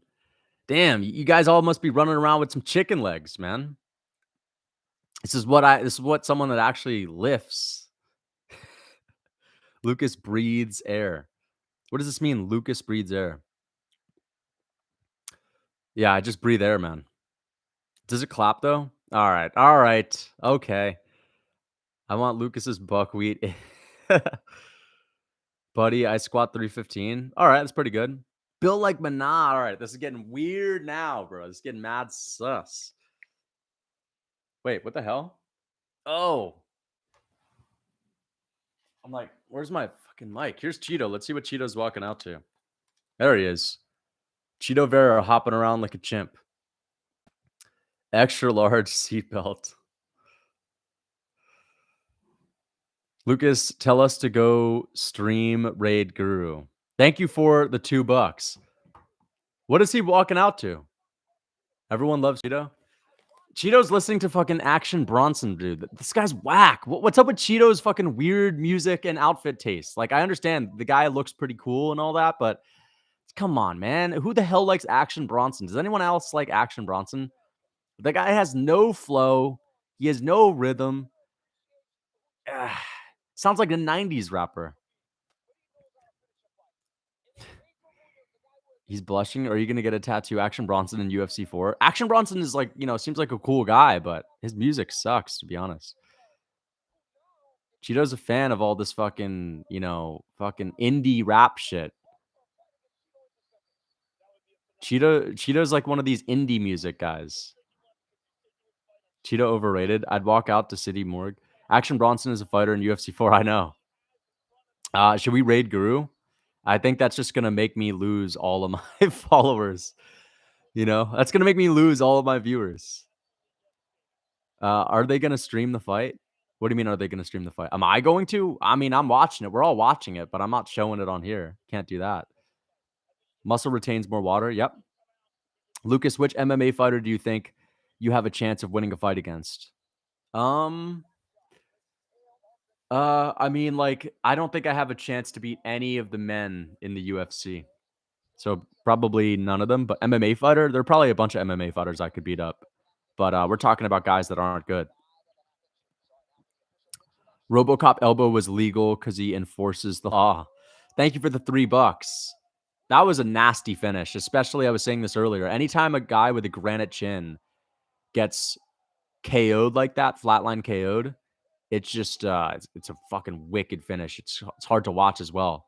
But yeah, the first strike that he landed was definitely illegal, but got away with it, enforcing the law. Lucas, you need to stunt on Bronson with a freestyle like you used growing up back in the mean streets of the suburb in New York. Yeah, man, I should stunt on him. I should stunt on Bronson with a nice freestyle. I actually do have some nice lyrics, man. I got a good flow. I used to freestyle back in the day, but as a joke. I've never actually like fucking went full force with it, but I do have pretty good flow. Pretty good flow. Spit some bars. I'm not spitting bars on live stream. That's just gonna end up being super cringe, and I don't have any bars off the back of my head, but I have a good flow, man. Every once in a while, man, I'm freestyling in my car rides to a good beat, right? But I'm not spitting bars on here. If I ever do any freestyle on here, guys, then it's probably just gonna be like a diss track. And it's not gonna be a freestyle. So I guess I'll not freestyle, but it'll be a diss track. I'm gonna come up with a diss track for Izzy. Yeah, for Izzy, I'll come up with a diss track like I did for Makhachev leading up to UFC 280. Spark up a joint and freestyle. Dude, joints are terrible for you, man. I'm not gonna smoke weed. Never gonna smoke weed again. Make a Ben Askren diss track. I don't want to make a Ben Askren diss track. It's only going to be good if I really, want to diss someone and want to poke fun at them a little bit. All right, guys, here we go. Round 1, Cheeto and Pedro. Let's see if we can actually get a good fight. Honestly, right now, I'm feeling like we're about to see a Cheeto KO. Like Cheeto's about to KO this man. It's going to be crazy. But maybe my prediction will come true and we'll have a boring fight. Here we go. Round 1. There's a good leg kick from Munoz, and he's going hard already at the body, landing a couple of good shots on Cheeto. Let's see if Cheeto can go hard. Another low kick from Pedro Munoz, lead low kick. Those kicks are looking fast from Munoz. Oh, another leg kick from Munoz. Getting right after it. Perfect game plan right away. Another low kick. And Pedro catches a kick and sweeps Pedro, but he doesn't follow him up to the ground. Interesting. Another low kick from Pedro Munoz. There's a good jab from Cheeto with his 5-inch reach advantage.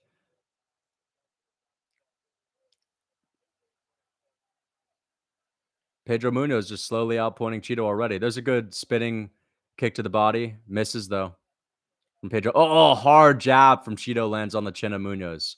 Munoz took it well. I don't know if Omar Peoples is in here, but he was talking about Cheeto having like the best power at 135. I don't know about that. He's up there. He's a very powerful guy, but we'll see if he can hurt Pedro Munoz.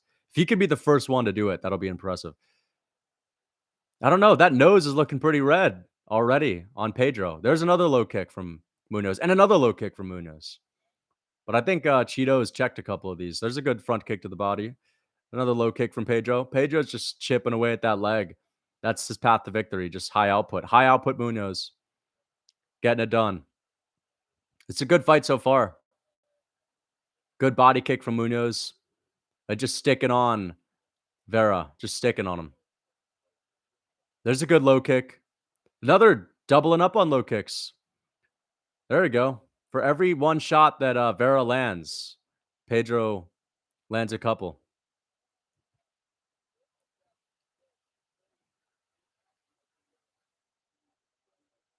Oh, that's a hard low kick from Marlon. Oh, good jab. That jab from Cheeto is great, man. He's got a great jab, but Pedro tagged him with a jab too. That's a great jab, man. This is the best Cheeto's jab has ever looked. And he's chilling with it too. He's actually looking pretty crafty. That's a crafty jab, guys. There's a jab and then there's a crafty jab. When you're not really putting too much into it, not really forcing it, you're just popping it out there at the right time. That's how you throw a jab. Beautiful jab from Cheeto. Oh, that's a crafty jab, intercepting him when he's throwing a kick. There's another jab for Cheeto. Cheeto's jabs are getting going here. He's looking good. He's actually impressing me. I haven't seen his jab look this good. But let's see if Pedro can have some success with his boxing, because he's only landed a couple of shots on the chin of Cheeto. Oh, hard shot landed for Cheeto. Oh, knee up the middle from Cheeto, and Cheeto lands with a hook.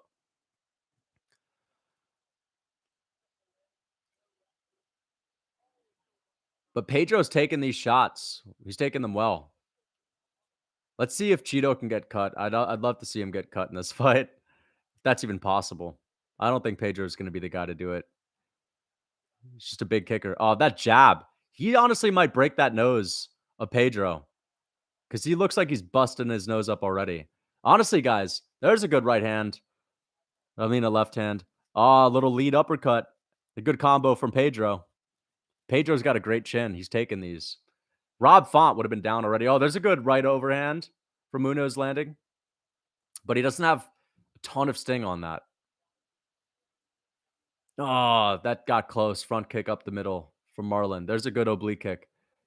Oh, they trade jabs. I don't know. This is a very close round. Extremely close. Whoever wins the next minute probably wins the round. There's a good low kick from Marlon. Good body kick from Pedro. Ooh, good Superman punch there from Cheeto. Cheeto's looking good, guys. He's looking good.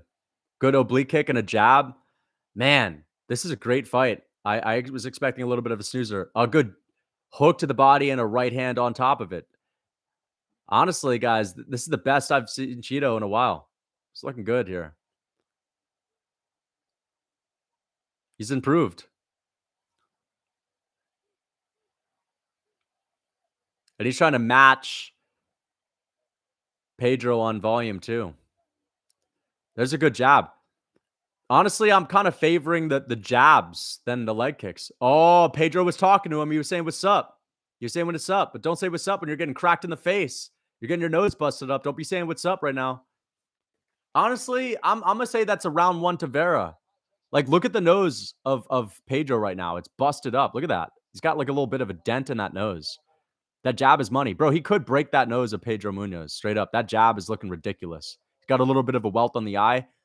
I'm favoring I'm favoring those jabs than the leg kicks. Those jabs are landing stiff. And Pedro's landed some good shots as well, some good shots on the chin, but they haven't really done a whole lot. It's not like Pedro's getting rocked, but these are heavy shots that are landing. Look at that jab. Bam! Right on the nose, dude. Cheeto's hands are looking fast, man. I'm not even watching, but 10-9 Cheeto. 10-9 Cheeto, 100%, bro. That's 10-9. Like, it's a close round, but I'm sorry, man. As far as the effect, like, I'm favoring those jabs. And it's not like Cheeto wasn't landing kicks of his own. It wasn't like the strikes were close. But if the strikes are close, even if Pedro's ahead a tiny bit based on volume, I favor Cheeto right there with the damage. So right now, my pick is not looking so great. Cheeto's looking excellent. And he's looking high output too.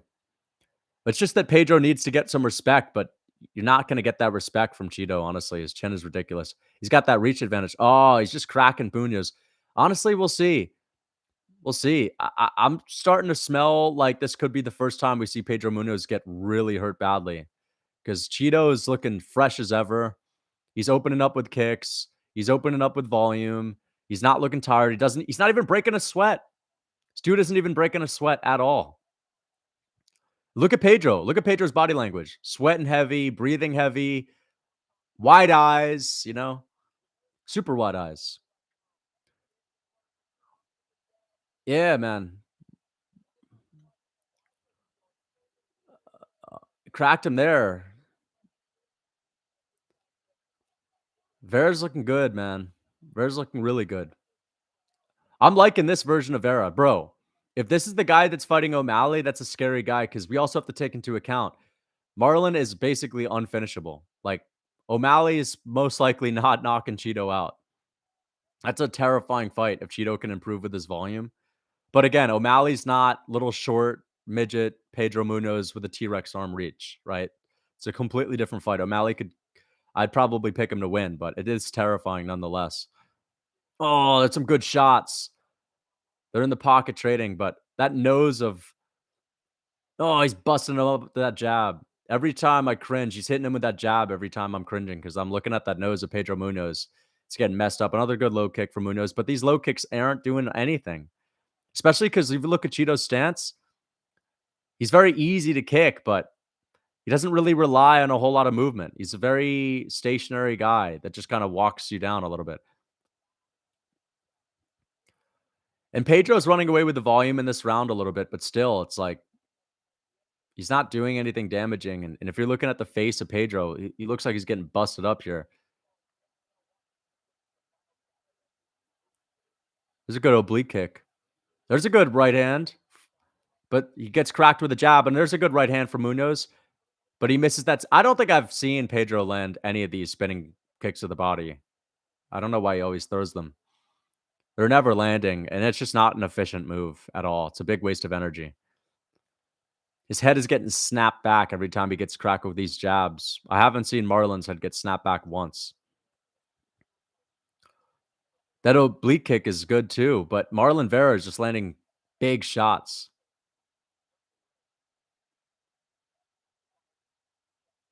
There's a good right hand from Munoz. Munoz is in there, though. Like, this is super close. And Munoz is honestly starting to improve with his defense. Like, look at that. He's starting to slip some of these shots. He just made Marlon miss 3 punches, and he landed a good low kick of his own. There's a good shot to the body from Marlon, but he misses the head kick. There's a good jab lands for Marlon. It's a close round, man. It's a close round. I don't know. Oh, okay. 2 granite-chinned guys going at it. This is a great fight so far.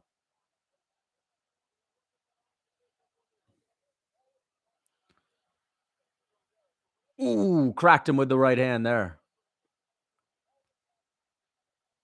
There's a good, hard low kick. And another inside kick from Pedro Munoz. Oh, hard jab. Hard jab and a hook lands from Pedro, but Pedro's chin is ridiculous. There's a good one, too. Oh, that was a hard jab, man. And Pedro lands a good jab there. Pedro's jab is looking great. But if you're just looking at their faces, look at Marlon Vera's face. No swelling, no redness, nothing. The guy just does not wear damage. That is so good for, winning a decision with a close fight like this. If you look at Pedro's face, the guy just doesn't wear damage. He's got like the thickest fucking bones and the thickest hide skin I've ever seen.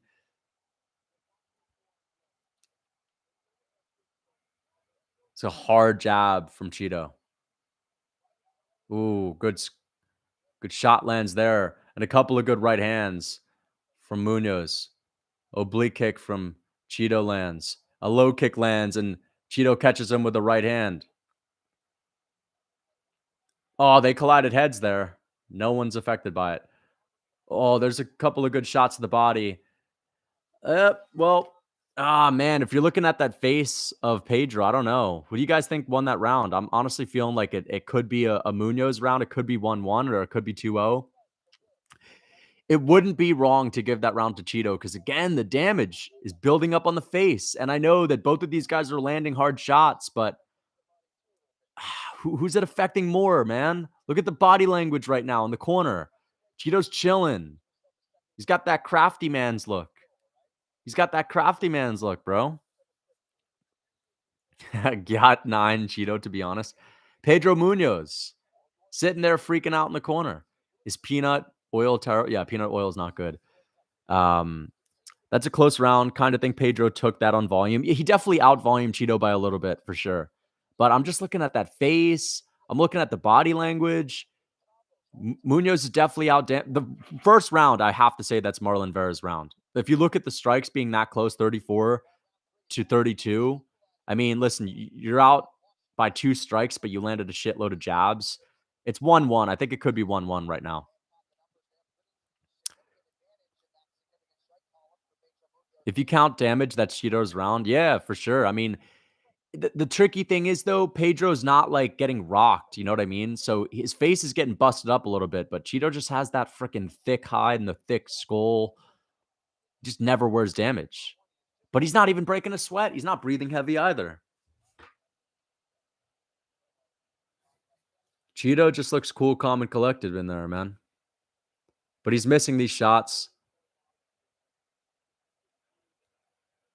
Yeah. It could be 1-1 right now. Whoever wins this is going to win the fight. Cheeto's missing a lot of these shots, but he's got to just start going to work with that jab. I swear, Cheeto, if he just sits behind that jab and just throws at least 5 of those per minute, he could win this round, bro. It's a good couple of shots, but Pedro's starting to walk him down. Pedro's starting to just bite down and chuck leather in the dirty boxing range. There's a good low kick from Munoz, but it's not affecting Cheeto at all. They trade jabs. That jab is nasty, man. Oh, another nasty jab. And another nasty jab. Front kick just barely misses for Cheeto. It's a good hook from Pedro. Oh, he stung him. He hurt Pedro. And Pedro rocked him again. And there's a jab. He stung Pedro. And he lands another jab. Oh, I told you guys, that jab, just sit behind that jab. That's kind of all you need, man. Cheeto has a ton of power. Another good jab. And those kicks are doing nothing. And Pedro's doing well. It's just that he doesn't have that same kind of power. Ooh, there's a good shot. 1-2 down the pipe. Pedro has kind of gone away from the kicks completely. And he's just getting busted up. Yeah, Cheeto's going to win this fight, guys. Oh, big shots. Imagine if Cheeto finishes Munoz, that's going to be crazy. He has 2 minutes and 45 seconds left. He could get it done, man. It's possible. Oh, man. Munoz is going to be destroyed by the end of this fight. Oh, hard uppercut to the body from Cheeto lands. It's like no matter what Munoz lands, it does literally nothing. He lands a hard right hand, did nothing. Man, Cheeto, it might just be the toughest guy in the not the toughest. He just might be the most durable man in the UFC. Another hard jab lands. There's a good right hand to the body. There's another hard jab from Cheeto.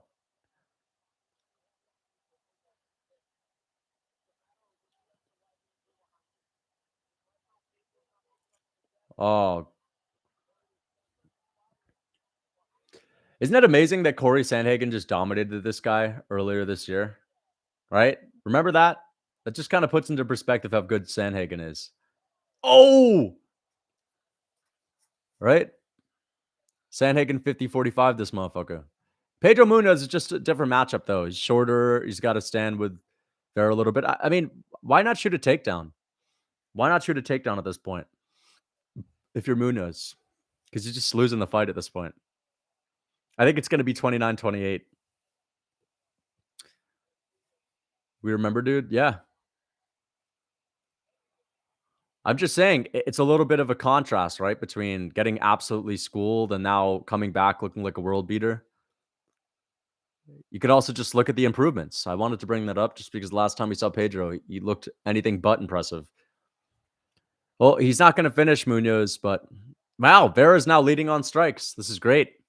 Improving with his volume. But again, Munoz is sitting right in front of him, not shooting any takedowns. Those leg kicks did nothing. Yep, I was wrong on this one, guys. Cheeto looked a whole lot better than I expected. And that jab is money. That jab is absolute money, man. Really impressive performance from Cheeto. Now Pedro's going to the body. I know he's beckoning on Cheeto to slug it out with him in the last 25 seconds.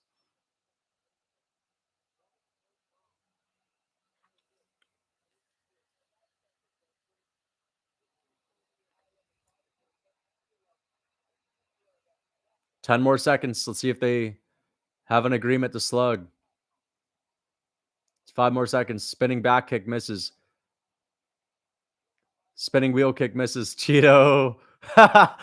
Oh, great fight, dude. Great fight. I'm so pleasantly surprised with that, man. That was a lot better than I expected. A whole lot better than I expected. Cheeto fought with urgency and fought like a crafty veteran, man. That's craftiness right there. Look at that jab, dude. Not here. This is a Pedro Munoz moment. Bam. No, that's a crafty veteran slip back pull counter right there. Look at that jab. He's not exerting himself that much. Straight up. He's kind of in there. He's walking forward. He knows where to stand. I'm messing around, guys. But it was a good crafty jab. 100% super crafty. And the Lucas curse begins. Yeah. Lucas, I'm at this fight right now. Crusoe, what did those jabs look like in person? I mean, that jab from Cheeto is nasty, man. That looked a whole lot better than I would have ever expected. Now, I do have to say, even though Cheeto did get dominated by Corey Sandhagen, he still improved. He got better. He changed his output. But Marlon fighting Pedro Munoz, a guy that's short and stubby, that's kind of just going to get right in your face, is a whole lot different than Sean O'Malley, that's going to be moving a lot, right? And I don't know if Cheeto's going to be landing that jab O'Malley until the later rounds, but the point is he's lasting until the later rounds. Unless O'Malley subs him early, I can't see O'Malley finishing this guy. And for that reason, it's a fun fight. If O'Malley wins tonight, it's a fun fight. I'd love to see it. That jab's nasty. Great performance. Great performance, man. Oh, look, it's his kids, man. Look at Cheeto's family.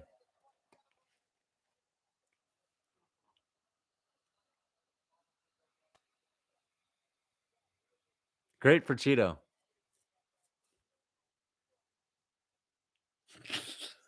Look at him dance. Look at him dance. Look at him dance. Oh, look at this. Chase strokes. Chase Strokes in the chat. Oh, it's Mackenzie Dern, dude. Look at her fucking. It's funny, dude. Mackenzie Dern, funny as hell.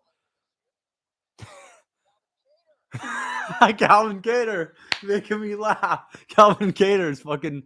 Oh, dude, it's Bilal and Poetan, man. This is crazy. Lucas, stop clapping. This is not an airplane or a movie theater. Oh my gosh. Poetan, honestly, sometimes it's a little bit cringe when he doesn't smile. I know there's a little bit of a smile there. What do you mean canceled? What are you talking about? Did you not see Mackenzie Dern do that funny shit? She fucking did one of these and laughed at the camera. That's funny as hell, bro. Alex looked like someone just kicked his dog. Yeah. 30-27's wild. I could see it being 30-27. The first round was close. I gave the first to Pedro, but at the end of the day, the first round was close. 30-27 wasn't the best scorecard. I agree. 29-28 would have been better. 100%. But I do have to say this, guys, even though Cheeto looked better, even though that jab was beautiful, and we haven't seen him have a jab that's looked that good, and he's improved, bro, Sean O'Malley is not going to fight him that way. Aljamain Sterling is not going to sit in his face. Merab Dvalishvili is going to spam takedowns on him. You know what I mean? Like, he's not beating any of the top 5 guys, I don't think. But Cheeto and Jan, could you guys see him beating Jan? Straight up. No, actually, I guess not. Jan would take him down. Anyone that could grapple can beat Cheeto if you can really mix it up and impose your will. But that's a scary, man. When that's not Pedro Munoz sitting in front of you with a granite chin of his own, dude, I don't know if Jan has the same chin as Pedro Munoz. Jan has a chin on him, but I don't know if it's the same. I've seen Jan get rocked. I've seen him get dropped by Dodson. I've seen him get rocked by O'Malley, right? It's just crazy how this dude doesn't wear damage at all, man. Nothing that landed on him affected him at all. And he, no sweat, no heavy breathing. And you look at the face of Pedro Munoz, completely busted up. That's why it's a scary fight for any striker, because O'Malley could dominate this guy for the first 4 rounds and start to get tired. As long as Cheeto starts walking him down, landing big shots, O'Malley could be done. Can't wait for Damon Chadshear to spark. Oh my gosh, you're in for a rude awakening, my man. Damon Blackshear is going to get destroyed by Mario Batista, but we'll see. Aljo's looking a little bit, I don't know, man. Tuck that shirt in. He's looking a little bit fat over there. That shirt's making him look fat. Aljo's wife looking like a super villain out here with those fucking shoulder pads. Oh, there's O'Malley, man. Look at O'Malley out there going into his demise. Dude, if O'Malley wins, I'm going to start rapping that J-Rob the Chief song. Eagle MMA, let's see if he even show face after he gets dominated. He's about to get schooled, bro. You're about to see the striking. It's a little bit overrated, but it's not overrated. It's just not good in general. But we'll see. It's possible. I'm not saying he's bad. I'm just saying I think you're overrating him a little bit. The Lucas curse begins. I've done fine tonight. I'm what are my picks looking like so far? Let's see. I think I've only predicted 3 fights correctly and 1 fight wrong. Okay, fair enough. I thought Gerald Mearshart should have won the fight, but it was close. It's not a brutal robbery. So I've got 3 right and 1 wrong tonight. Depressed on Monday morning. I don't even want to fucking think about that shit, bro. I'm just trying to enjoy the fights, man. Come on, don't get carried away with the picks and all that. Who cares about the picks, man? No one even tunes in. No one even knows who I'm picking. I'm just going to try to chill and enjoy this one. Volk is by far the worst champion in the UFC. Okay. Nobody relates to that guy. Bro, I'm a fucking... Oh, look at this TKO. But if you were to rewatch this Damon Blackshear TKO over there, then you would realize that his opponent there was absolutely, one of the dumbest guys you could possibly put in the cage. On God, his grappling is elite, and he is hood as fuck, so he literally can't get finished and has a special Newport lean power. I don't think Damon Blackshear has been drinking lean, man. His teeth are pretty white for a guy that drinks lean. Lucas, and cigarettes as well. Lucas, I vote Aljo by unanimous decision, plus 330. We having a great time in Boston. All right. Unanimous decision. Thank you for the $5. Crusoe, I appreciate the $5. I don't want to see a decision from Aljo. Honestly, that'd be a little bit anticlimactic if he gets a decision. Unless he just absolutely mops the floor with O'Malley. It's going to have to be something that I'm going to... critique a little bit. You can't finish O'Malley? I don't know. You're supposed to either completely mop the floor with him and maybe O'Malley shows his toughness and we all just talk about, oh, O'Malley was much tougher than I thought, but his face is destroyed and he's in the hospital. That's the only time I'm going to be okay with it, but I don't know. We'll have to critique it. That's why I don't want to see it happen. I just don't want people to be shitting on Aljo after this, even if he gets the win.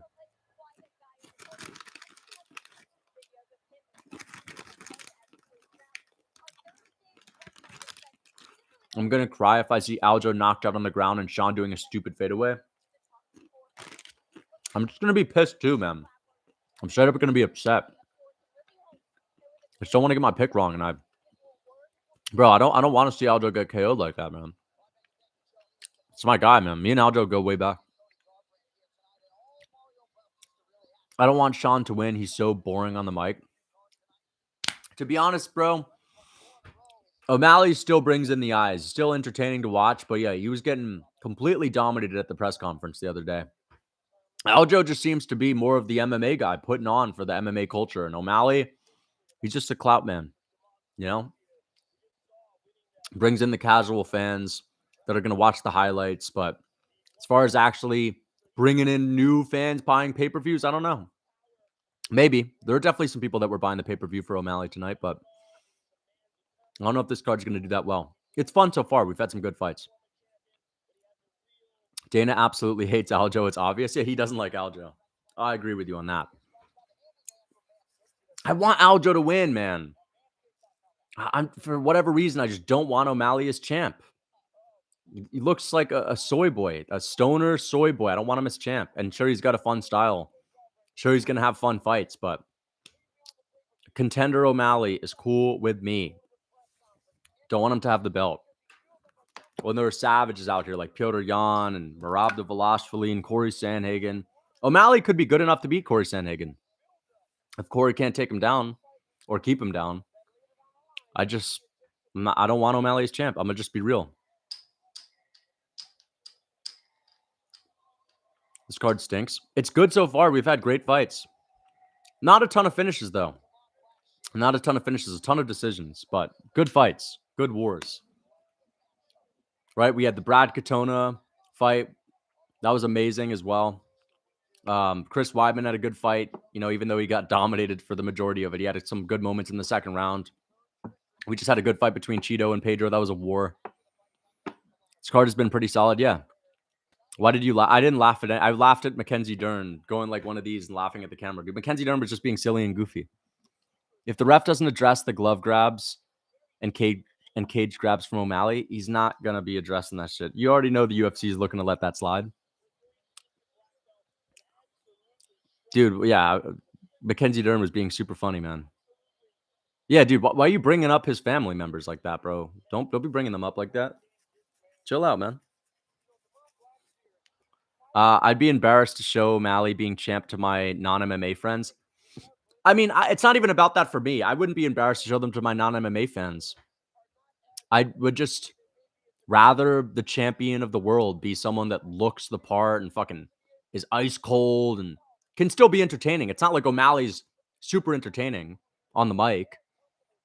He's not able to convey the personality all that well because he just simply isn't that brash and confident and outspoken, and he doesn't have charisma. But he has the it factor when it comes to his performances, when it comes to his look. He just doesn't have charisma on the mic. And if he did, it would change the game big time. And I don't know. He's rubbed me the wrong way throughout the past year or so because I just feel like he's, again, he has 1 foot out the game, in my opinion. One toe out the game. I think O'Malley doesn't really love being an MMA fighter. I think he likes being a star. I think he likes being a high-level athlete. He likes performing 100%, but being a fighter, that's not really his thing all that much. And I don't think O'Malley cares that much about like the promo and all that. And he just wants to sell himself and be a big star himself. But Aljo was fucking loving every second of the press conference. Aljo was shutting down that presser, even when he was getting booed, even as the heel. But when I look at other stars in the UFC, they would not have allowed a moment to pass by them at a press conference to where they could be dominating the space. McGregor would have made sure he dominated the space at the press conference. And people were saying, who cares about trash talk? Dude, it's not about the trash talk. It's just about having the energy, having the charisma. A star, even like Izzy, would dominate the space at a press conference. You could barely tell O'Malley was there. He loves the status he gets for being a fighter. Exactly. I don't know. I feel like there's almost a part of him that feels a little bit whack that he's even an MMA fighter, not another type of athlete, or not a rapper or some shit like that. Because a lot of people look at MMA like it's a gimmicky B-leaguer type sport. You know, they don't really view it as highly as we do. Unfortunately. I mean, I respect fucking high-level MMA big time, dude. I think anyone that watches the sport absolutely loves it, and there's a reason we like it more than other sports, but O'Malley obviously loves being a... Here we go. Round one. Let's shut up about this. Blackshear, Batista, round one. They're both exchanging kicks.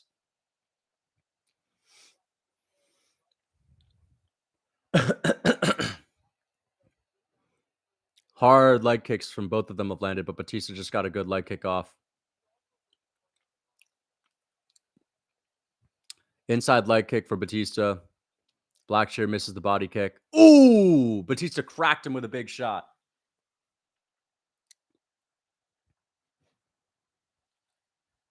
Oh, man. Came over the top with that one. Batista cracked him with another shot. Oh, good hard body shot. Oh, Blackshear looking for the back, looking for the body lock. Batista able to keep it standing, able to stop the takedown. Good work from Batista. Blackshear kneeing the body up against the clinch. Oh, and here comes the Joe Rogan Glaze Fest starting early. Joe Rogan was probably introduced to Blackshear today and is just going to start hopping all over him.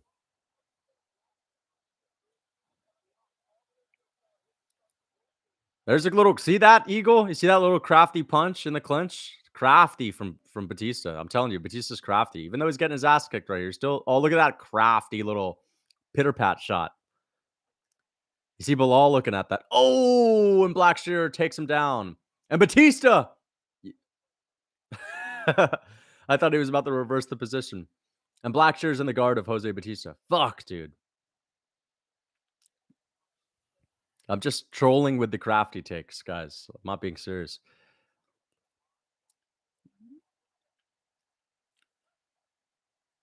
And Batista's trying to throw up an armbar, a triangle, but it ain't going to work all that much. And Batista gets up, but Blackshear's taking the neck. And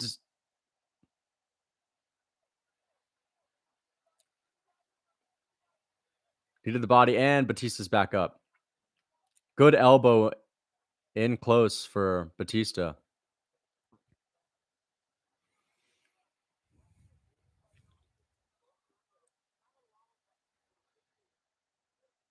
There's a good elbow from Batista.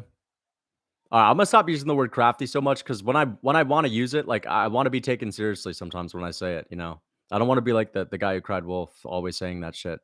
Sometimes I'll mean it, but there's no crafty shit going on in one of these like young guy versus young guy fights. Batista's breathing mad heavy, man. Look at him.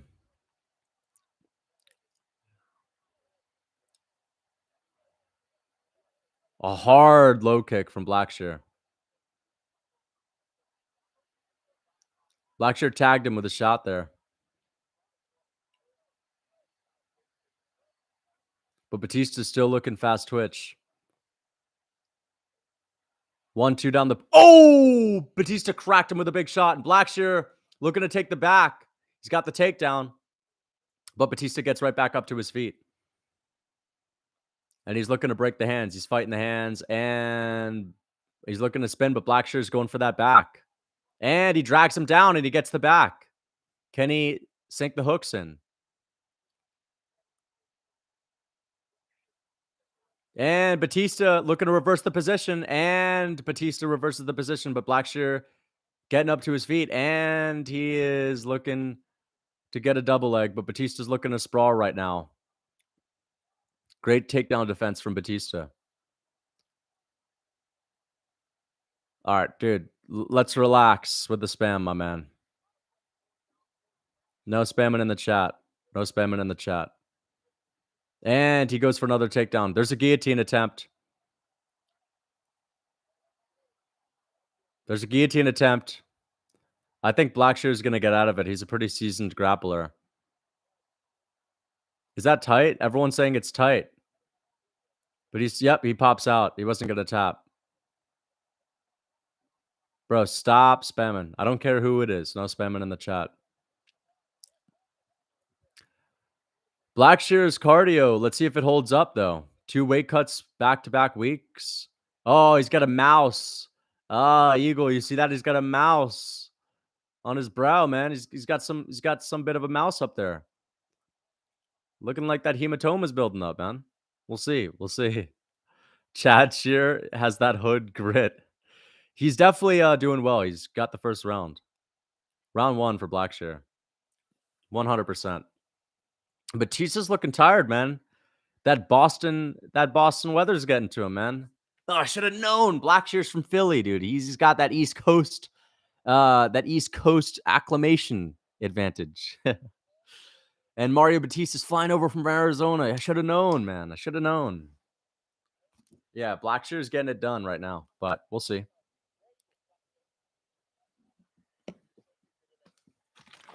Hood grit versus crafty. Nah, guys, I'm not going to use the word crafty because, again, I want to actually use it unironically sometimes, so I can't be saying it too much.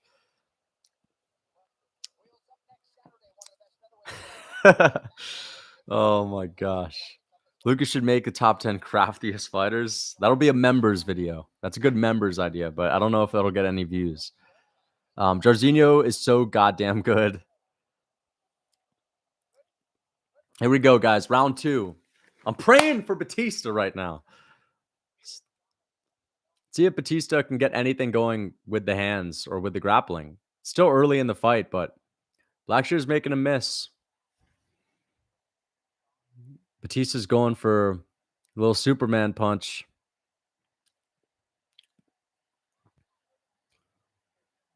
Let's see if Blackshear slows down.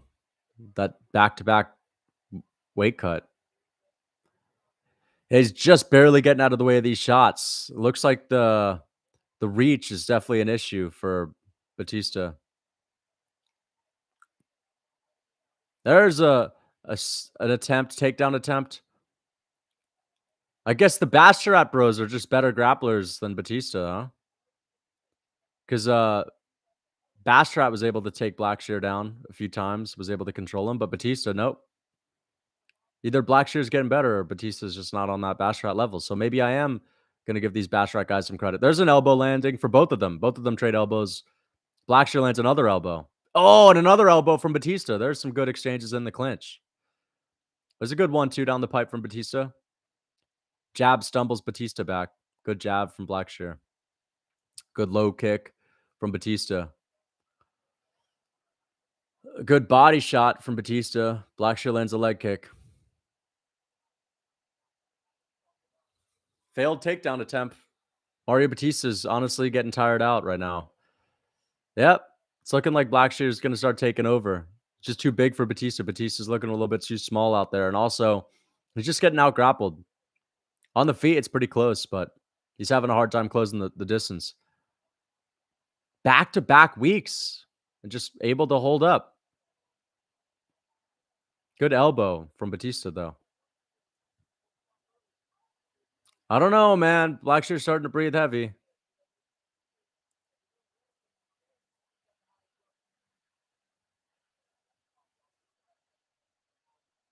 Mario was supposed to fight Cody, right? Cody Garbrandt. I wonder how that would have went. Probably would have went well for him, but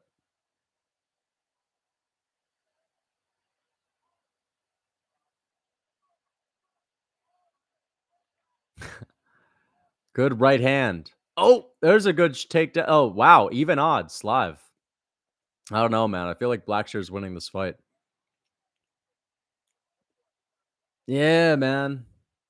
Batista just cannot get the grappling going at all. At all. All right, well, guys, I went with the guy that seemed to be more experienced, but Seemed to be faster twitch. Blackshear didn't look good on the feet leading up to this fight, so I guess I was wrong, but it's a close fight still. We'll see if Batista can get something going on the feet in the last couple minutes of this round and steal it. There's a good right hand for Batista.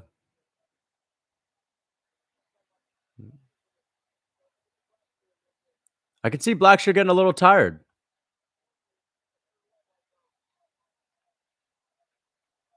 Look at him. He's getting a little bit slower. Batista starting to walk him down and pressure him up against the fence. The flying knee attempt. Oh, and beautiful takedown attempt from Blackshear, but Batista gets right back up to his feet. Right back up to his feet. Good takedown defense from Batista. Oh, good elbow. Hard elbow in the clinch for Batista. And now Batista's gritting down. Oh, hard elbow from Blackshear. Oh, and they both trade elbows there. Lots of great action in the clinch in this fight. There's a good overhand from Batista. Oh, there's a good right hand from Damon. Landed a couple of those. I don't know, guys. I don't know. This is close. Batista's still going to need a lot of success. He's going to need to dominate for the last 45 seconds. Otherwise, you might not win the round. It's a good body kick from Batista, but throwing the spinning shit, I don't know if it's going to work that well. There's a good right hand. Some uppercuts in the clinch from Blackshear. Good hard knee to the body from Batista. There's a takedown attempt, single leg, but it looks like Blackshear is going to stuff it. Yeah,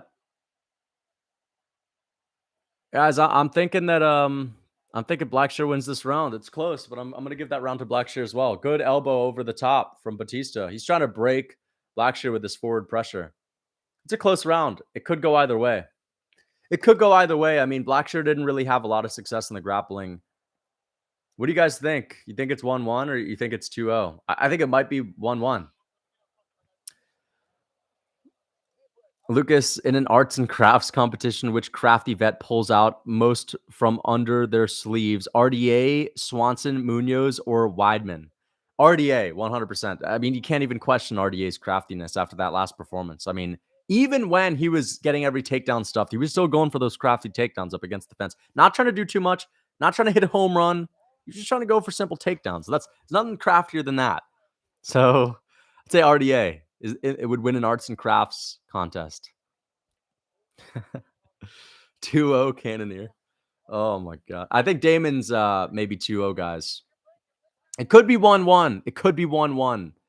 Batista definitely edged out the end of that round, but Blackshear was hanging in there. I think it could be 2-0. I don't know. It's looking like Blackshear's about to get this dub unless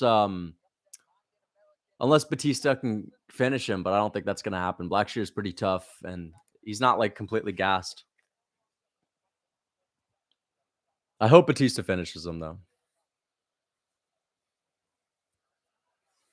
Good jab landed for Blackshear there. Good right hand for Batista. Low kick lands for Blackshear. Front kick lands for Batista and a leg kick from Blackshear. Good low kick. Couple of leg kicks from Blackshear. There's a good 1-2 down the pipe from Blackshear. And Batista lands a right hand but gets caught with a right hand.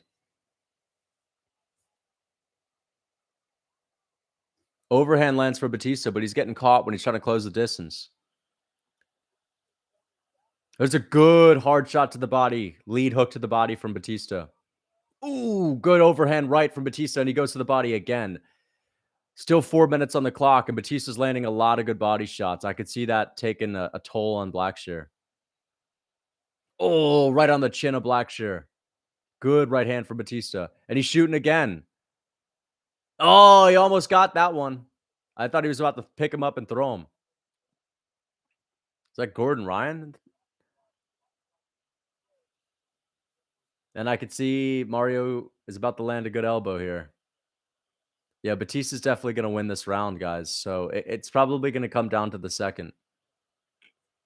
There's a good knee to the body from Batista. Good elbow from Blackshear. Good knee to the body from Batista.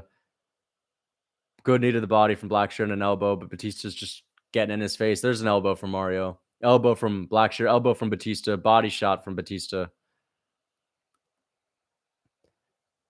Yeah, Batista is just getting in his face, man. Blackshear's looking like he needs to turn up the urgency to get some respect back. Hard low kick from Blackshear.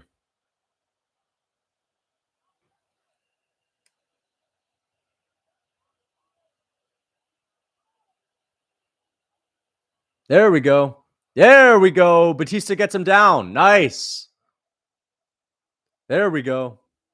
And he's going to climb that back. Let's see if he can sink in the hooks. Yeah. He's looking for the back. We're closing up shop.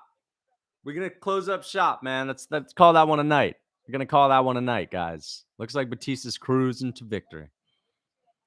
Not even going to watch anymore. He's cruising to victory. I'm going to trust him to keep this position, start to dominate from here. He's going to take over, final submission. Let's go.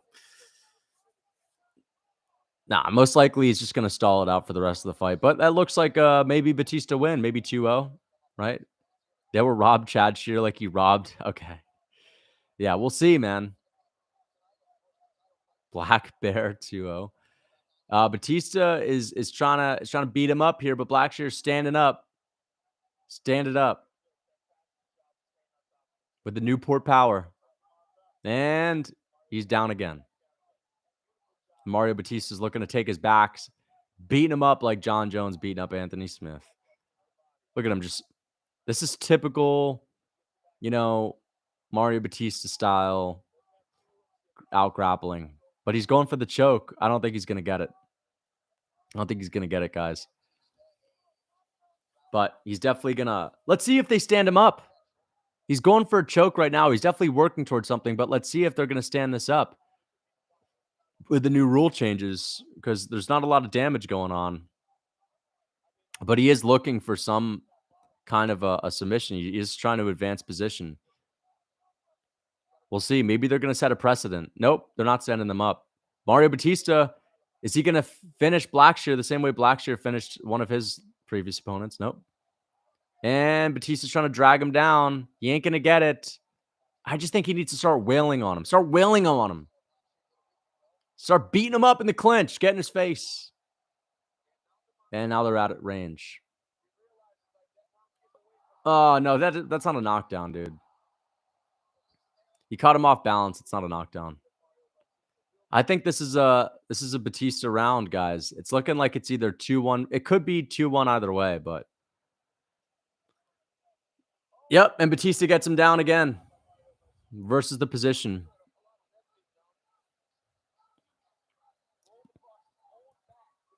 Schoolyard rules. Schoolyard rules. Batista wins this fight. Right, guys? Schoolyard rules. And possible 10-8 last round. No, it's not a 10-8 last round. There's no way it's a 10-8. I think that could be 29-28. Any way. Could go either way. Literally.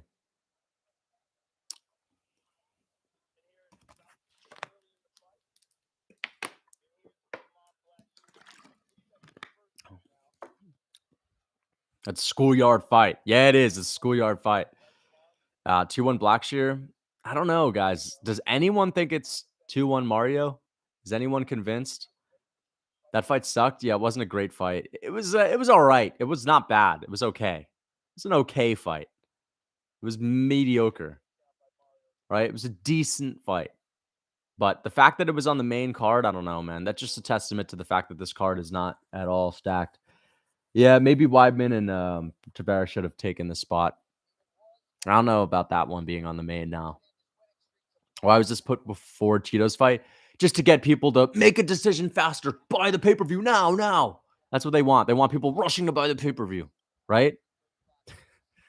Because they're not going to want to miss Cheeto, but yeah, that's what they want. I low-key fell asleep for real. Yeah, that wasn't a great fight.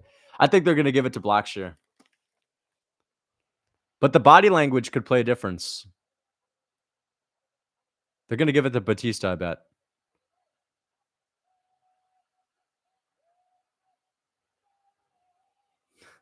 Hey, let's go! I said it could have gone either way. And I got my pick right, bro. I got my pick right. What's up? What's good? We're 4-1 tonight, guys. We got 4 picks right. We got 1 pick wrong, but we're doing well. Hey, guys, honestly, I thought the Batista was probably going to get this one done 30-27 or, yeah, maybe find a TKO. But I picked him by decision. I got that shit. Yeah.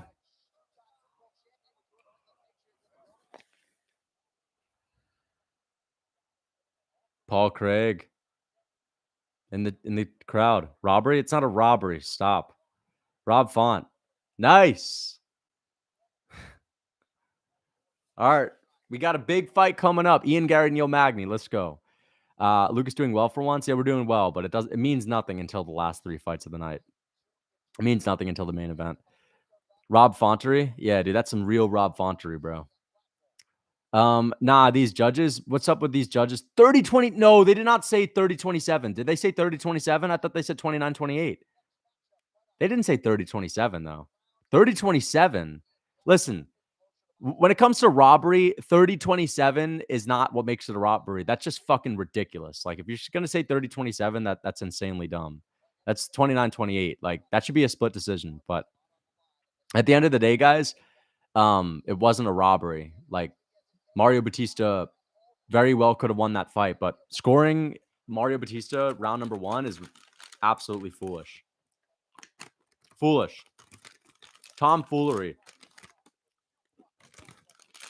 Yeah. Blackshear definitely won the first 2. How are you going to say it's not a robbery? It's not a 10-8 in the third round.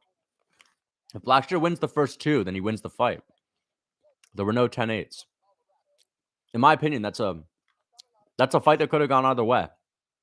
It's a 29-28 in anyone's direction. The second round was the swing round. I wasn't sure who won. I honestly felt like Blackshear did enough, but I'm not going to call it a robbery. There have been some other debatable decisions tonight, like GM3 Petrovsky. When that ended, I thought that GM3 got robbed, but I think Petrovsky just barely did enough. Maybe it could have gone either way. There were a couple of fights tonight that could have gone either way, guys. It's not a clear robbery. Batista clearly won the third round.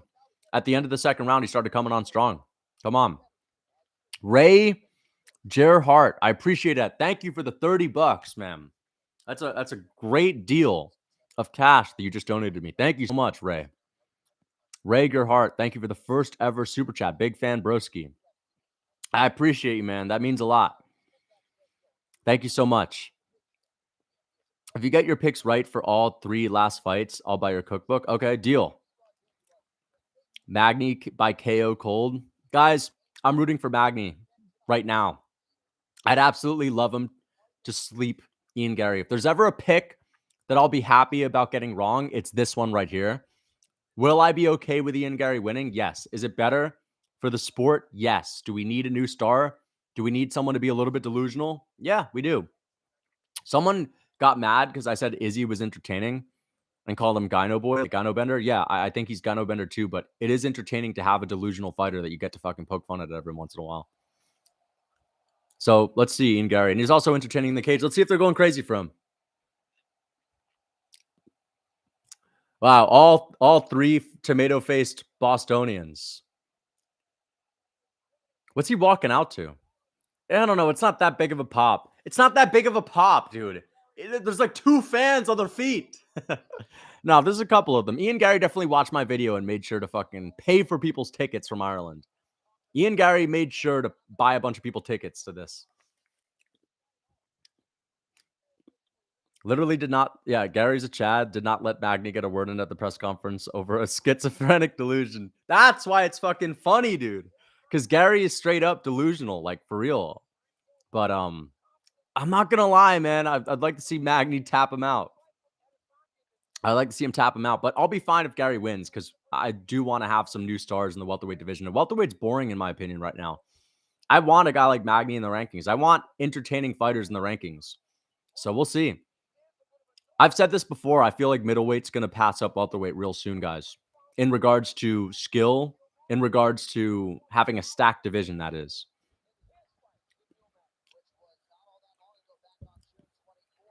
I bet $10 on Sean O'Malley Darce choke.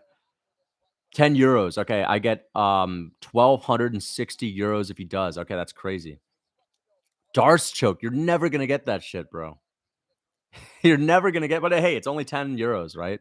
Still a decent amount of change that you're gonna lose for no good reason. Why not just go for like O'Malley? I don't know, a specific kind of KO. Could you have done that? Like first round KO? You could have made a couple €100 if you got that. Yeah, 30-27 is not ideal. Rowe in his corner. Yeah, Rowe is a fucking idiot. Rowe lost to Magni by just running into the clinch. One of the lowest IQ moves I've ever seen. Guy is the only one in the welterweight division to match Magni on reach, and he just decides to run into the clinch. What a fucking fool. And he has a massive power advantage over Magni, too. Fast, too. And I just got into the clinch with him right away. All right, let's see. I don't know if I'm fucking with the song from Ian Garry, though. I don't know if I'm messing with the song.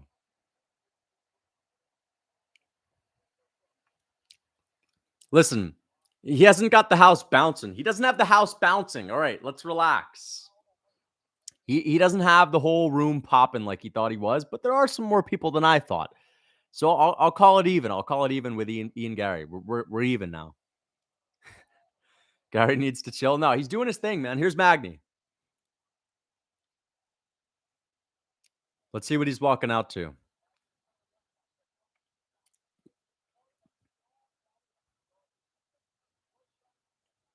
What's he walking out to? This Pereira.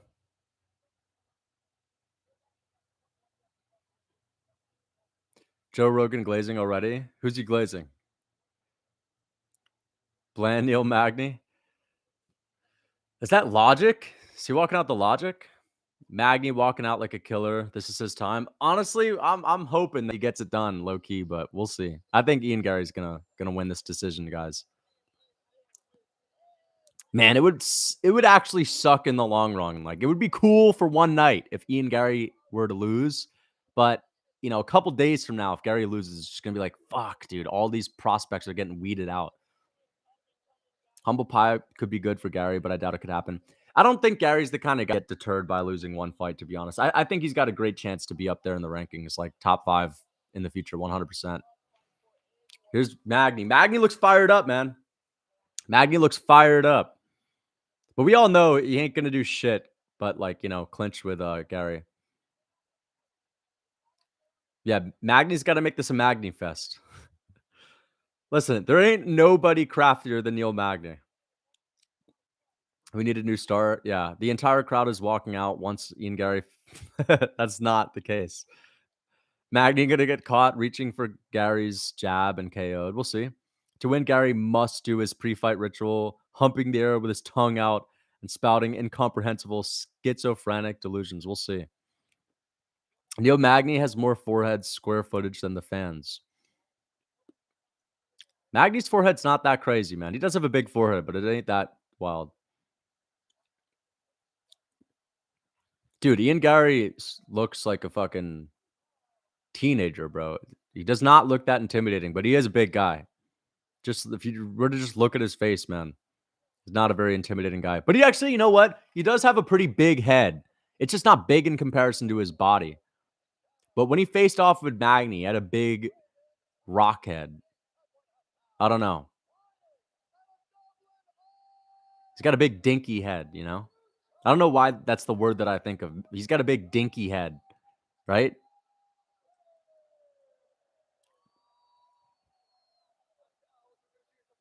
Long neck.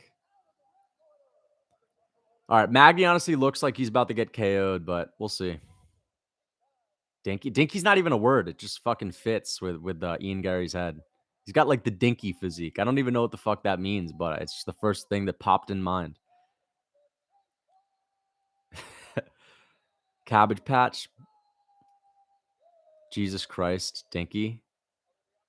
Dinky and Crafty. Yeah. He's got like some dinky head, man. Thoughts on Honey? Honey's great. It doesn't look like Gollum. Damn it. I think Magny gets slept round 1. I think he's going to get finished. Honestly, I can feel it right now, but I'm picking decision. That was my pick. But if he can finish Magni, that'll be impressive because Magni's a hard guy to put away. By KO, that is. By TKO. You could submit him. Oh! Magni's already on the ground, but he slipped.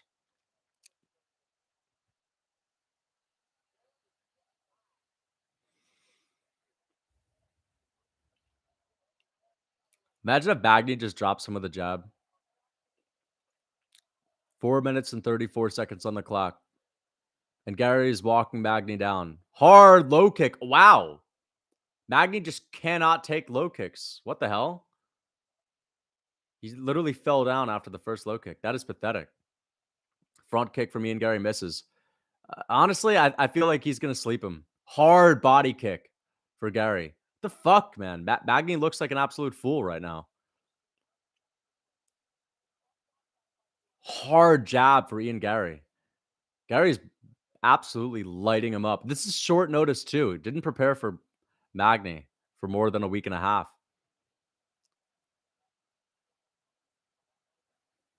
Magni unable to find a clinch so far.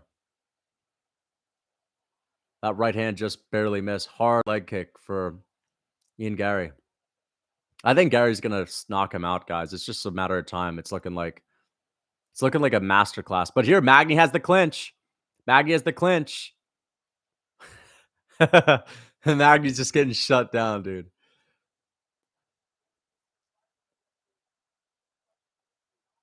I think Gary's gonna knock him out, guys. He's looking like he's dominating. This is why I was picking Garry to beat Jeff Neal.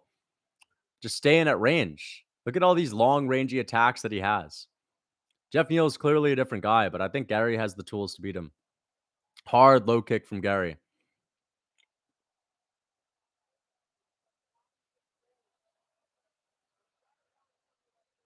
Two minutes and 56 seconds left on the clock. Magni is just unable to get into the clinch, so he's basically going to lose this fight unless Garry absolutely gasses out and doesn't finish him early. Hard low kick from Ian Garry. And there's the clinch. There's the clinch. And Magni is got his back to the fence. But Gary's, sinking that big head of his into Magni's clavicle. And he's got his hand reaching out of the cage. I've never seen that. You're not allowed to drape your arm over the cage. Bro, take your arm out of the cage. Out from over the cage. You're not allowed to do that. Bro, he's got his hand over the cage. He's literally using that. What is he doing? Magni's kind of popping him around here. And Magni's got his legs clasping one of Ian Garry's legs as well. Oh, and Garry takes Magni down. Gary's got Magni down, and he's getting back up. He's got to watch for the up kicks.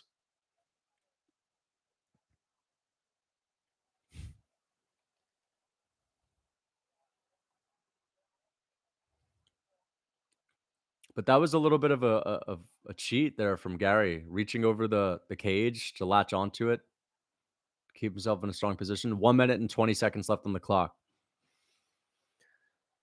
Good oblique kick lands for Ian Garry.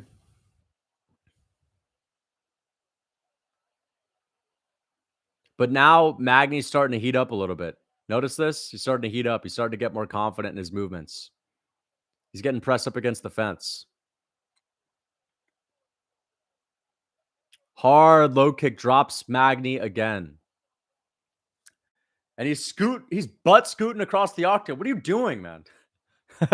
Get up to your feet. I love the confidence that Magni had. Like he was punking Ian Garry while scooting across the octagon. You're not punking anyone with that. Oh, front kick lands from Ian Garry.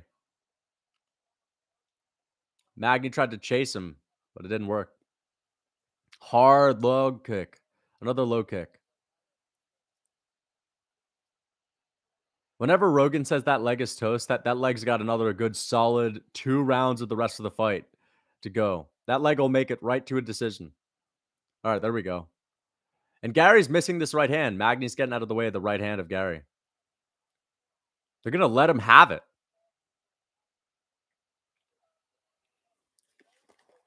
Yeah, round 1 for Garry. Let's see if he can KO him in the second round. I don't think so, though. I think he's about to get a decision, guys. Yeah, Magni's butt scooting. You know it's a bad look when he starts butt scooting across the octagon. You know that means a TKO is incoming. Magni acting mad goofy. Yeah, I mean, this is a short notice Magni. I mean, he doesn't even have a lot to offer when he's fully prepared, but we'll see what his corner's saying. Bro, I don't want to see Ian Garry wrestling, though. I want to see him going for that chin. There's that low kick. This might be a Garry dub. Oh, yeah, it's definitely going to be a Garry dub. It's just a matter of whether or not he finishes him. And I don't know if he's going to finish him, man. Magni's hard to put away. And even with Ian Garry picking him apart a little bit, he's not landing hard shots on the chin of Magni. Magni is getting his chin out of the way of a lot of these shots. Magni grows in these type of fights. See, there's a couple of good jabs, right? Look at the physique of Magni. Notice how it's starting to get a little bit bigger, starting to fill out a little bit. I think someone pumped him full with the cookbook recipes, the eggs and toast in between rounds. Look, Magni just slipped that head kick. Look at that. Look at that. Magni's literally starting to get big on him. And now Magni's backing Garry up. Magni's starting to walk him down a little bit. I want to see Magni get at least one slap. One slap on the face of Ian Garry. But I don't think Ian's going to finish him, guys. I just get that feeling right now. It's going to be a decision. But again, he's going to get a lot of criticism for it. Magni's a hard guy to finish. He just doesn't give you that many opportunities. And he's long and rangy too. Oh, there's a hard leg kick. And Magni is bouncing around. He's hopping around on one leg.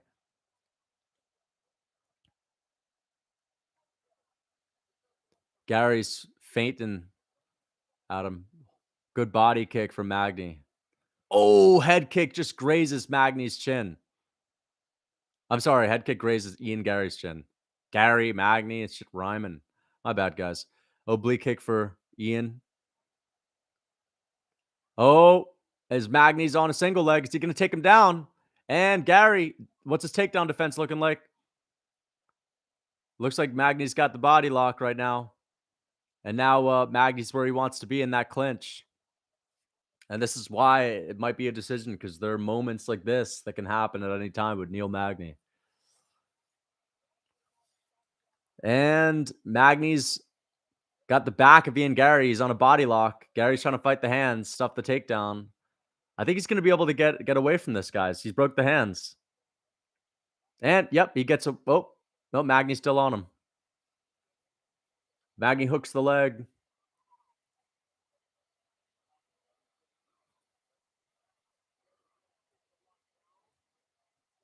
Nah, dude, is he going to hold the fence? Come on, Keith. Better be looking for those fence grubs. See, this control time of Neil Magni. Dude, what did you expect, bro?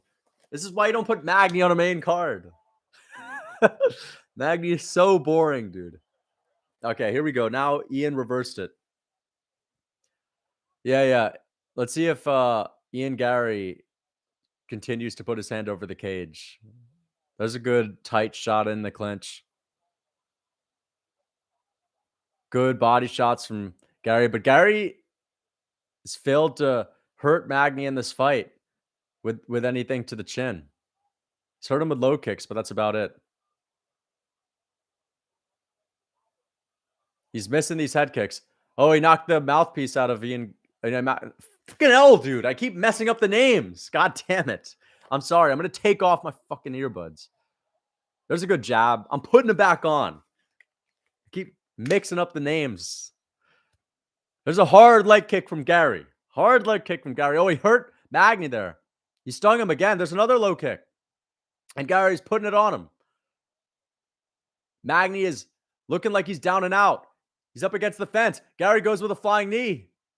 Magni looks like he's just standing on that leg with pure grit at this point. He's wobbling around. But let's see if Garry can land any hard shots on the chin. Even his jab is missing big. Oh, Magni's grimacing right now. He got hit with another low kick and he's straight up grimacing. And Garry clips him with a kick. Honestly, guys, I told you, man. Even when Magni gets finished, it's like boring, bro. With leg kicks. We'll see. And Garry's really going after him right now. Pressuring him up against the cage. We all thought Weidman was done. Let's see if Magni can just somehow make it to a decision, because I think he's going to survive for the rest of the round. There's another hard kick. And Ian Garry's teeing off on him. Magni don't really have anything to make Ian Garry pay with. I'd like to see Garry commit a little bit more with these shots. With the hands. I feel like he's playing it a little bit too safe at times. Right? Magni's out on his legs. Come on. Commit to a couple of shots here and there. I just barely missed that head kick. Oh, what are you doing, man? He just stuck his tongue at him and flipped him off, man. That's cringe as hell, bro. A wounded gazelle in the Amazon. Bro, like, commit a little bit more. Ian Garry's fighting like Natalie Silva right here. Magni's starting to stink it up. Oh, yeah, big time. I'm telling you, even when he gets TKO'd, it's not that entertaining. He's about to get TKO'd with leg kicks. We'll never get to see him get beat for real, for real. Garry acting like he was never whooped. Magni needs a vasectomy. What the hell do you... Magni needs to go home. We'll see, guys. That's looking like a 2-0 Ian Garry fight so far, but it's just... This is not going to be a fight that you want to watch back for sure. It's going to be a little bit of a stinker. That's what you get. That's what you get anytime Ian Garry fights. I mean, I'm sorry. Fucking hell. I'm honestly starting to get upset. I'm starting to get mad when I mix the names up. Ian Garry, Neil Magny. They fucking sound the same, bro. Ian Garry looking tired. I'm going to call him Neil, dude. Neil.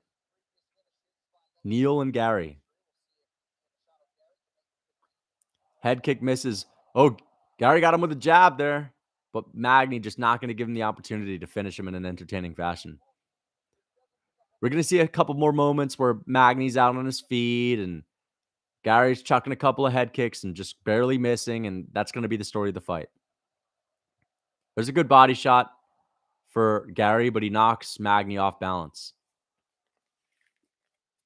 I'd like to see Garry start committing with the hands a little bit. You got a guy that can barely stand in front of you. Come on. Put the hands on him, man. Chuck that jab in his face. See, Magni's just incapable of getting clipped with a big shot.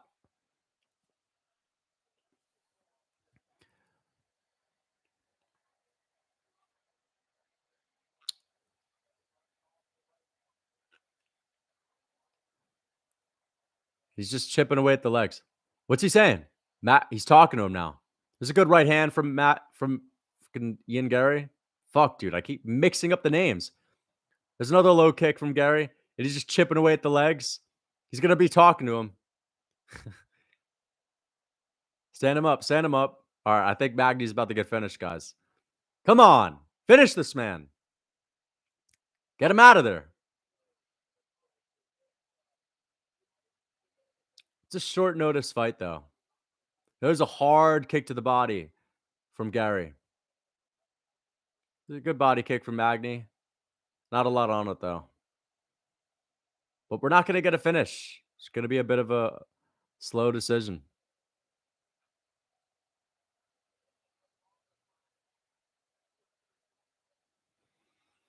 Come on. Get him out of here. This is a good jab and a knee from Garry. Yeah, but Magni's a hard guy to put away. Just that, come on. Just commit a little bit. He just doesn't want to commit to any shots with the hands.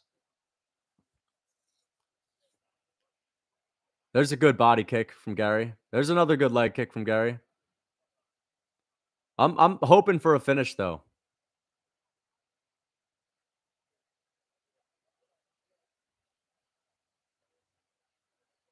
There's a good shot. There's a couple of good shots.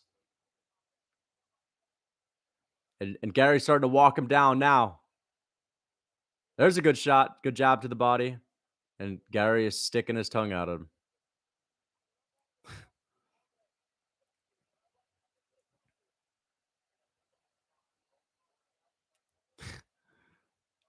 Magni's starting to come back at him. There's Magni. Magni's smiling at him. Magni's talking to him. No offense. That's bad, dude. Like, the commentators are talking about he's offering no offense. Like, okay, bro. Garry needs to put him away. Come on. Put this man away. We could tell that Garry's not a fraud, but like, Magni's literally a sitting duck here, and he's not offering anything dangerous with his hands. There's a good shot, but Magni is just a hard guy to hurt. Look at that, the head movement. He's always moving around. He's stubborn. He makes it tricky. You can yell at him all you want to get up. You could yell at him all you want to get up, but come on, put some paws on him. Put some hands on him. There's a good front kick to the face. There's a good front kick. Now he's teeing off on him. Come on, now it's time to commit. Now it's time to commit. There you go. There you go. Hard shot. But now you're clinching with him. Don't clinch with Magni. There, he's taking him down. Yeah. Yeah, beat him up. There you go. Now he's on the ground. He's inside control.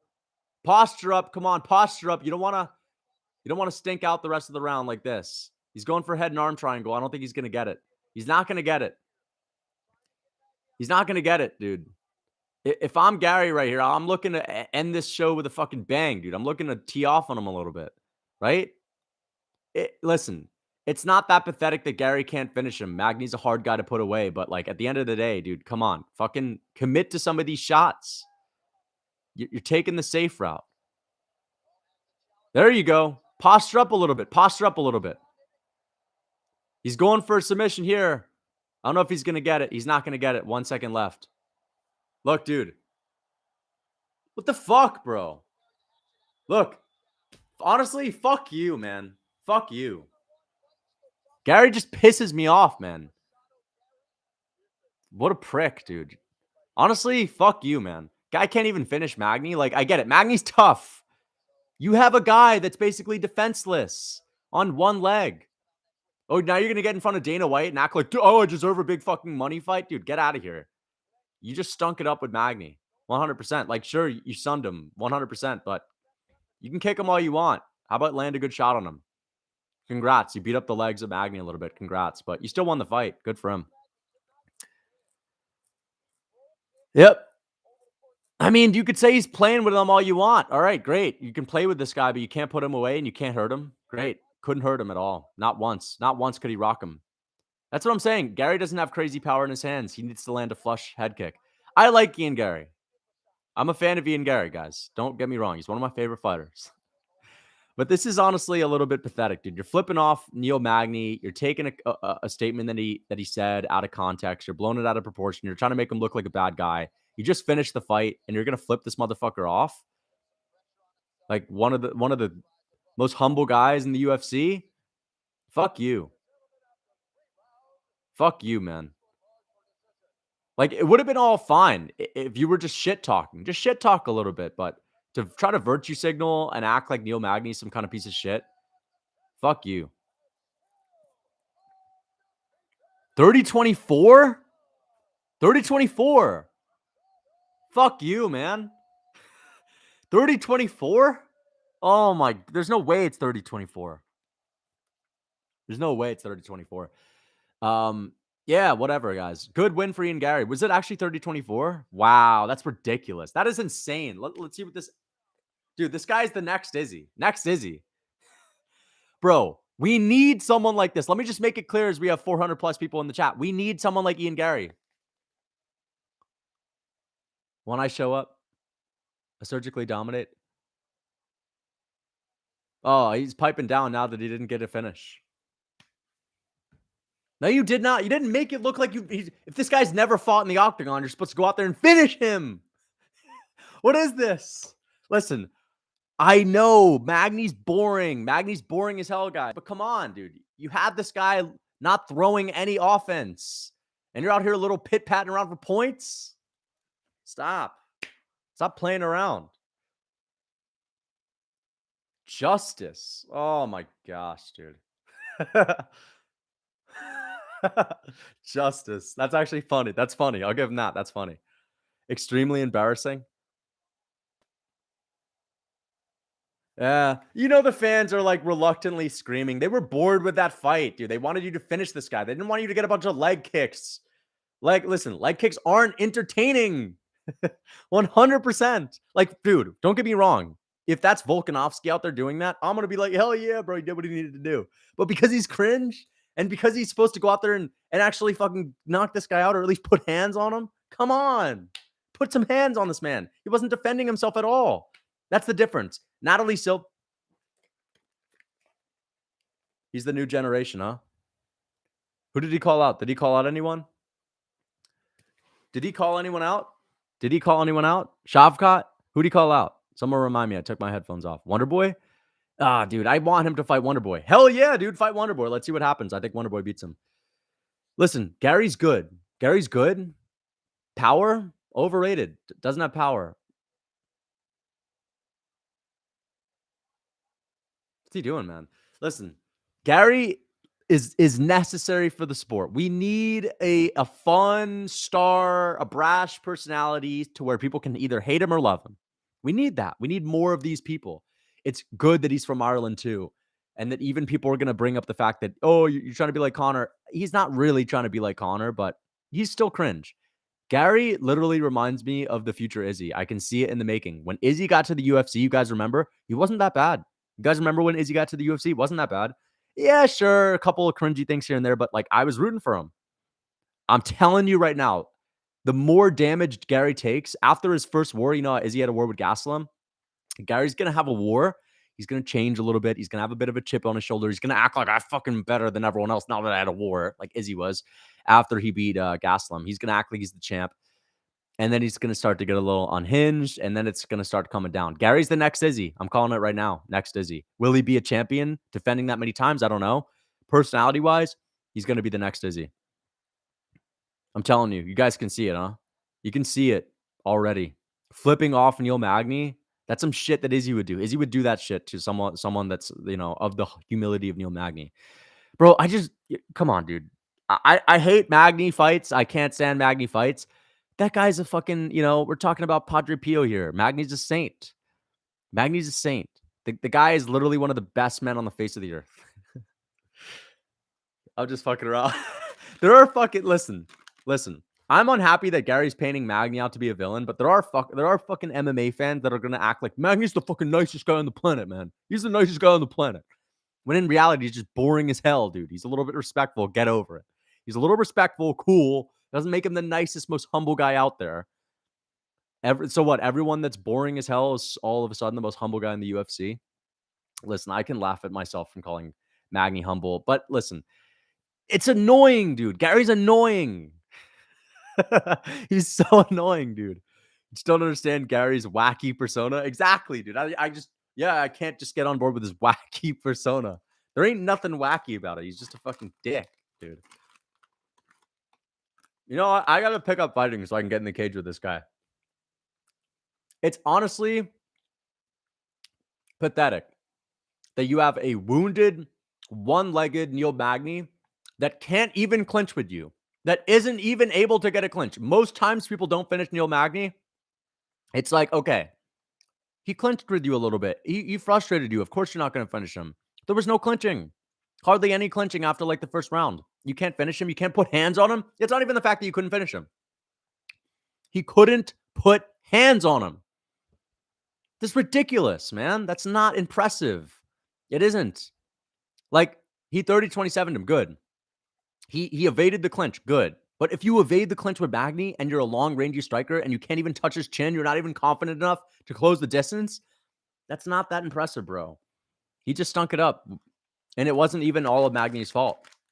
But this is why I hate watching Neil Magny fights, because no matter what, even if he's getting dominated, it's never going to be like what you want.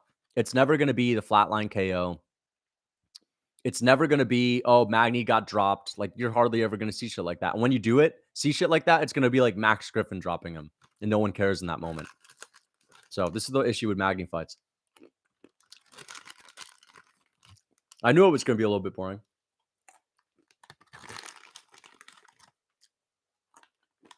I don't think it's a weak call out.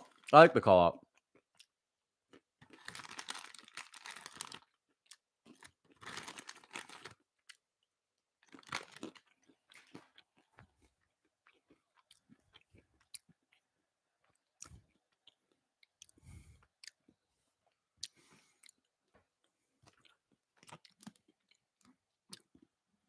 He's going to crumble. Yeah, that was a pretty bad statement from Izzy.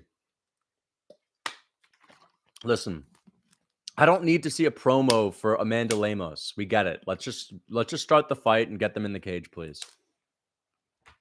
Can we cut the bullshit? Can we get her in the cage? Dude, if I'm Dana White, I'm cutting it off. I'm cutting the promo literally 1/8 into the promo. I'm cutting it off. Get him in here. Get him in. You know, Dana White's pissed after that Ian Garry fight too. It wasn't as impressive as he wanted it to be. Nah, you ain't Dana, bro. I know I'm not Dana. I only watch Lucas Tracy streams to watch him eat food and drink water. The fight is going to be a banger. Not going to lie. This fight gives me Weili Joanna vibes. It doesn't give me Weili Joanna vibes, though. I mean, Amanda Lemos isn't as proven as Joanna Young Jacek, so I don't think that she's capable of putting on that kind of a fight. But listen, I'm excited for this. This is going to be more exciting. Zhang Weili brings it. And Lemos is actually okay. But you the pygmy goat? Thank you. It's kind of late for a UFC main event. Not really. We've seen main events start at like 12:40 before. The main event's probably going to start at like 12:40. Or maybe 12:30 if this ends pretty quickly. Or maybe 12:15. We'll see. Dude, Ian Garry's not a giga Chad. You couldn't even finish Neil Magny. You're supposed to drop. You're supposed to get in his face and risk getting KO'd. You're supposed to risk getting hit. All right, to put away a defenseless Neil Magny with pillow hands.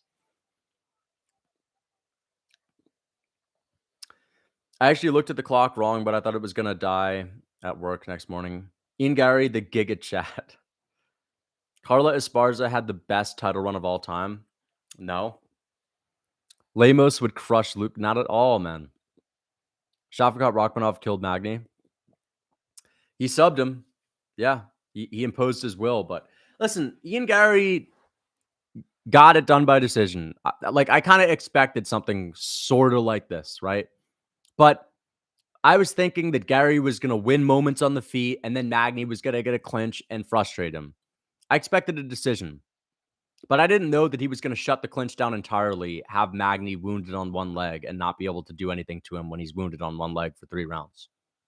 That's why it's not impressive. This guy was sitting there defenseless, hardly throwing anything back in return. Playing with your food is not enough. If you want to actually enact justice, you take it to them. For real. You take it to them. You finish them. You beat them up. So, okay, Magny's going to have some sore legs. He won't have a headache tomorrow. That's for sure. He's going to wake up clear-headed. Literally a sparring session with... It was a mean sparring session. A mean sparring session for Magny. He just got paid. Didn't take any brain damage. Here comes Lemos.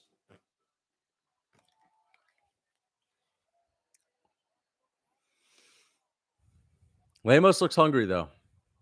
She looks very, very hungry. Thank you for the €2. Can Garry reach guys like Connor, Izzy, and Hamzat? No. He's not reaching these guys. Bro, when Hamzat had this many fights in the UFC, Hamzat basically has had a similar amount of fights as Garry in the UFC. And he's at 5 million followers. Ian Garry's not even close. He doesn't have the performances. He's not finishing a lot of fights. So the answer is no. Connor finished fights. Izzy, I don't know, man. Izzy was, in my opinion, I think Garry has about the same amount of fights that Izzy had, but Izzy was somehow making it look a little bit more impressive. And was in a less stacked division at the time. I don't know. I think Izzy was just more unique at the time. Like Gary's, in my opinion, reminding me a little bit of Izzy. And now that Izzy's already done his thing, it's not going to be the same kind of uprise. So we'll see. Contender Izzy is way more entertaining. Yeah, like I don't know. Izzy was definitely a little bit more entertaining as a contender. Gary's good. He's good, but he's not finishing guys. So we'll see. He's definitely going to be ranked. He has a chance. Chat coping with Ian winning. No, he's good. Like I think he's still going to be a top 5 guy in the future, but I would have liked to see him go for a finish. Izzy early had crazy performances in fights. Yeah. Finished his UFC debut, went to a decision with Tavares, finished Brunson, right? So Izzy definitely had a lot of good fights on the come up. Let me look at Izzy's record again. I feel like I'm missing just one.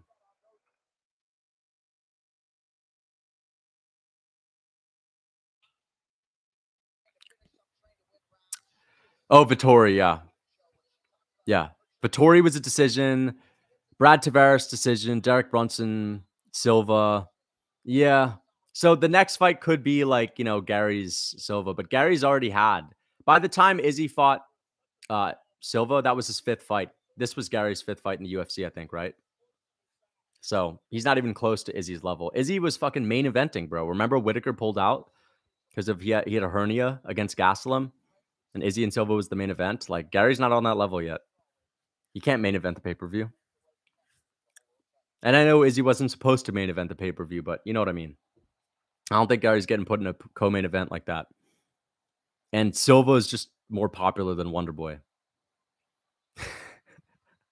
Garry reminds me of Jesus Christ, Gandhi, Donald Trump, and Buddha.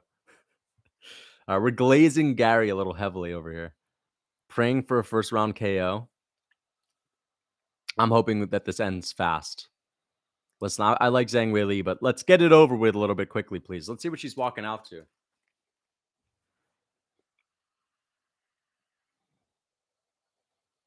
Yep.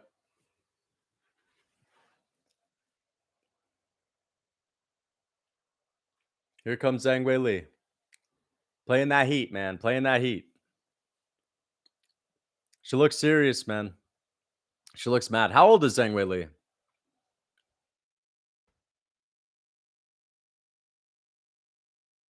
34. Wow. She is not young. I don't know, man. Zhang Weili is looking good, man. She's looking good, man. She's looking real good, man. Wonder Boy versus Ian Garry was the fight to make. Fix my stream. No, it was just I was looking something up. It was a little slow. Chinese don't crack. Yeah. She's not looking any older than she was a couple years ago. Made this fight end quick. Honestly, I'm hyped, bro. Zhang Weili brings it. And Lemos is not fucking Carla Esparza. She's not just going to be a pushover. So I'm actually excited for this.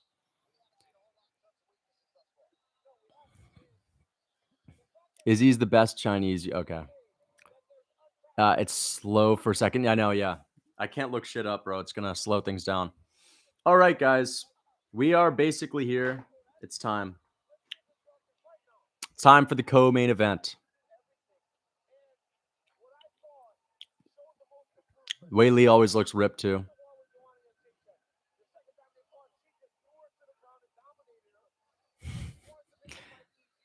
Bro was so offended when Ian flipped off Magni. Dude, I should have fucking put that in the time stamps. Let me look that up right now. I want to get to that part of the stream. When was that?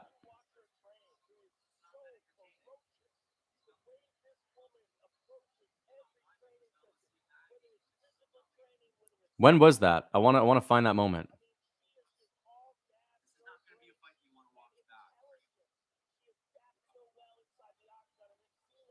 I'm trying to find the moment. End of round 2. I know. I want to find the timestamp. Oh, here we go. Here we go. Okay, wait. Where is it? Where is it?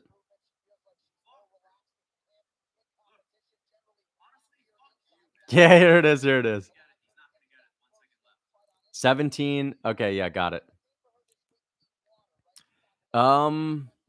So 17 minutes ago, 4:54. Okay, got it. So we're at 4.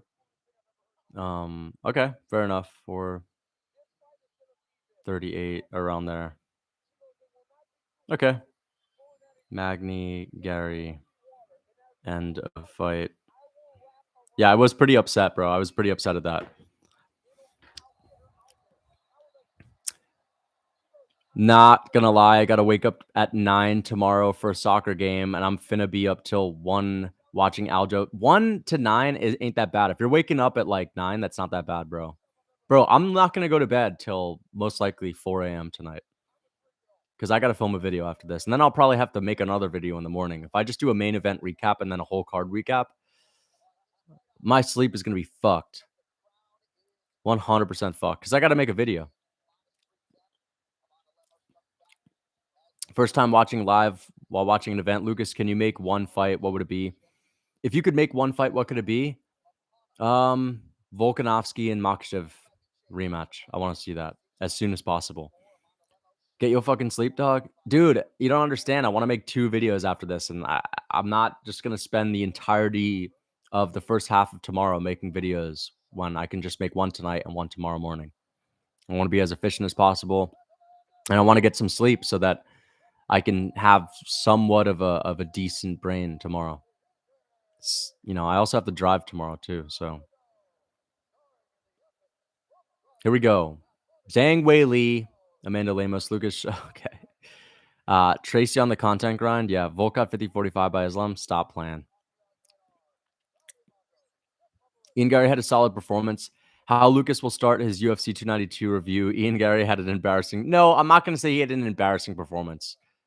It's not even going to be like something that I have in the title or the thumbnail. Not at all. Actually, Ian Garry might make it to the thumbnail because that will be in my full card recap video. I have to figure out what I'm going to say. It's not going to be embarrassing. It wasn't an embarrassing performance. It's just one of those like, it's one of those fuck you type of things, man. Like, screw you, man. I'm just going to say he's still not that guy, pal. Headbutt saved Volk's life.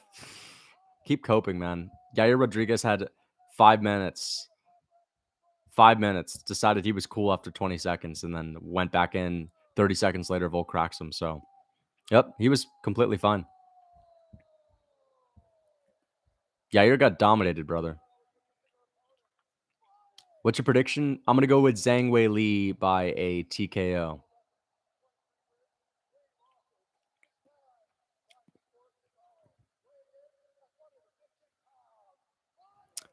How often do you go to the gym? I go to the gym probably 4 times a week minimum at this point. Yair was still alive, so he won. Okay.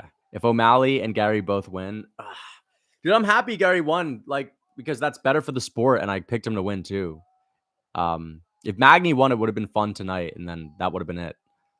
It's like we would have had a prospect that's ruined. So it's good that he won, but come on, I would have liked to see him commit a little bit more to these shots. This fight is going to be a war for as long as it lasts. We'll see. Zhang Weili's going to make it a scrap right off the bat. Here we go. Round 1.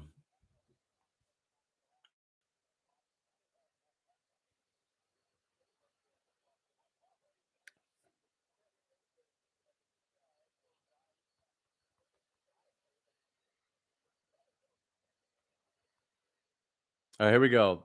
They're fucking cracking up at the referee having a Boston accent. Thank you for the €2. You saw Aljo admitting live that he's a weeb? Yes, I did see Aljo admitting that he watches anime or he likes anime. He said he was talking about Izzy saying, I fuck with anime. Like, I don't know if Aljo's really watching anime like that, but maybe he's watched it as a kid. I don't know. He didn't really say that he's that into it. But yeah, I did see it. He said it in a way that makes me think that he has watched it back in the day, but that's about it. Yeah, Wei Li's got her down already. Wei Li's digging in it. She's digging in there.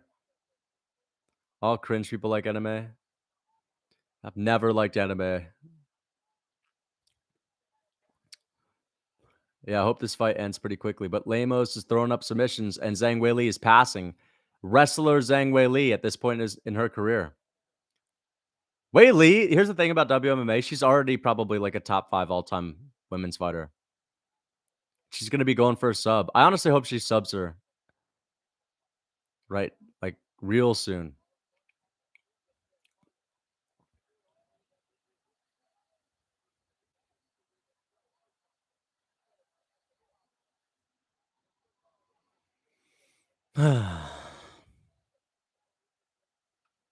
How are we still only in round 1? I know.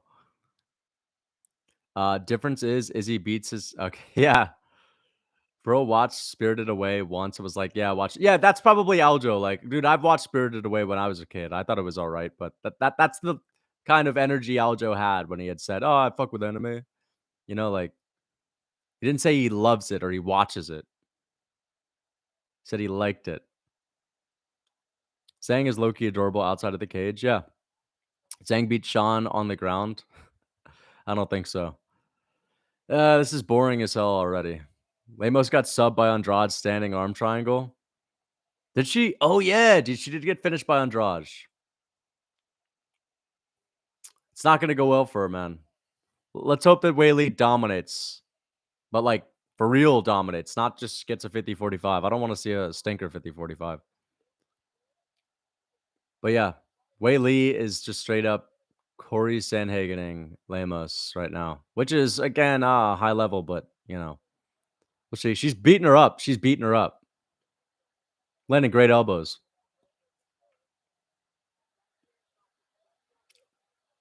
Oh, there we go. Let's see if Lemos can get up. Zhang Weili is beating the fuck out of her. There we go. There we go. Yeah. There we go. Beat her ass.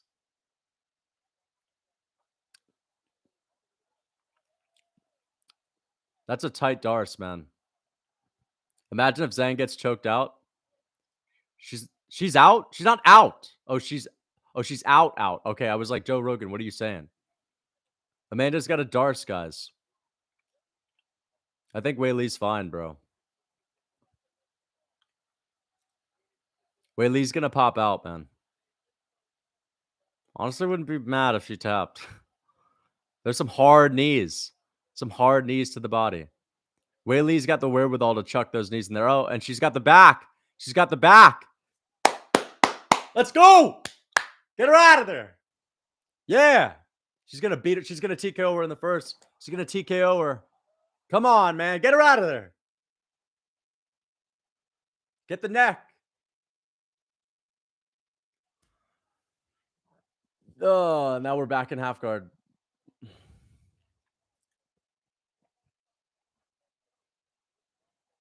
It's a good round so far. Zhang Weili, 63 strikes to 1. Oh, hard elbow from Zhang Weili. Big elbow.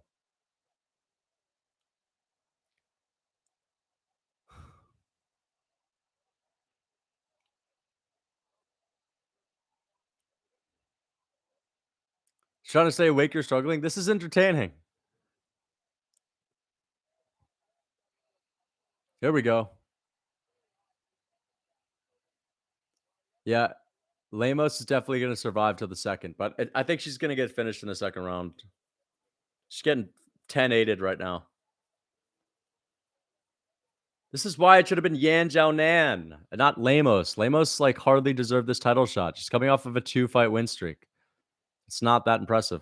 She's going for another guillotine. And nope, doesn't get it. Nope. Bro, you know, this is why you don't throw Lemos in there. It should have been fucking Yan Jiaonan, bro. But you know what? Whatever. It's just building up Zhang Weili a little bit more, building her star power, putting a name on her resume. But I want to see Yan Jiaonan and Zhang Weili. That's a more competitive fight. Yan Jiaonan is so much more dangerous. Close round. I think Zan just edges out. I don't know, man. That was pretty close, man. I might give it to Lemos. Yeah, Lemos 94-0. I think, honestly, I might edge it towards her. Ever so slightly. Super close, yeah. I don't know, man. Can we just get the main event this Now, thank you for the $3, J12. Thank you for the $3 Australian dollars. Probably Zhang doesn't want to fight another. Yeah, I mean, I don't think that's why. She'd be down to fight her. Zhang fight looks like a dude. I know, she actually does fight like a fucking guy, man. It's fine, guys. O'Malley and Sterling, we still have some anticipation. Like, that's one of the best parts about, these fights is just the build up, waiting for them. So we've had a whole week where we've been days away. We've had moments where we've been months away, right? Now we're here. Aljamain and O'Malley are coming out after this, guys. We still have anticipation. It's still fun to wait for it. If you just keep that in mind. But this is still a good fight. Zhang Weili's dominating. She's actually doing well. She's, creating some interesting exchanges. But let's see. Let's see if Lemos can get anything cracking on the feet, or if Zhang Weili chooses to strike and make it entertaining. Oh, there's a hard shot from Lemos. Good job from Lemos.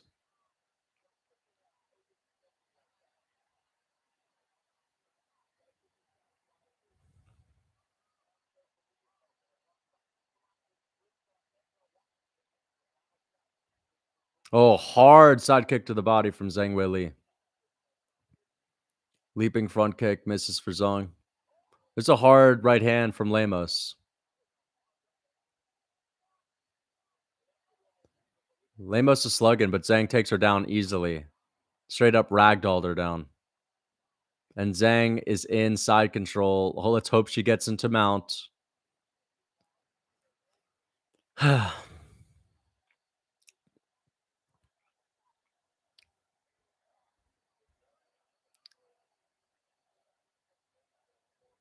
True thoughts on WMMA? This is okay. This is good. I like this. It's a decent fight. If we see a finish, I don't want to see 5 rounds of this, but let's. Weili just transitioned into half guard, and she's dominating now. But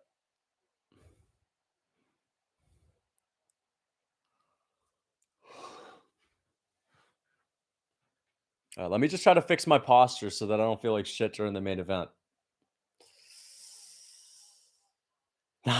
Not this fight. WMMA is. You already know, bro. You already know my thoughts on it.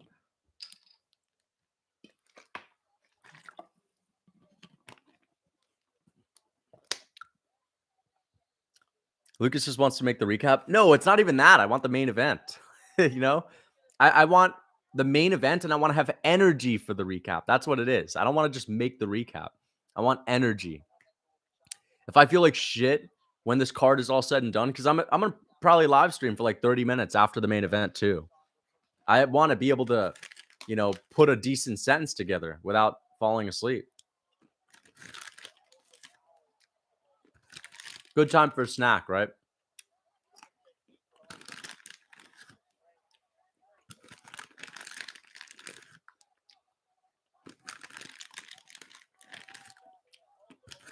Here we go.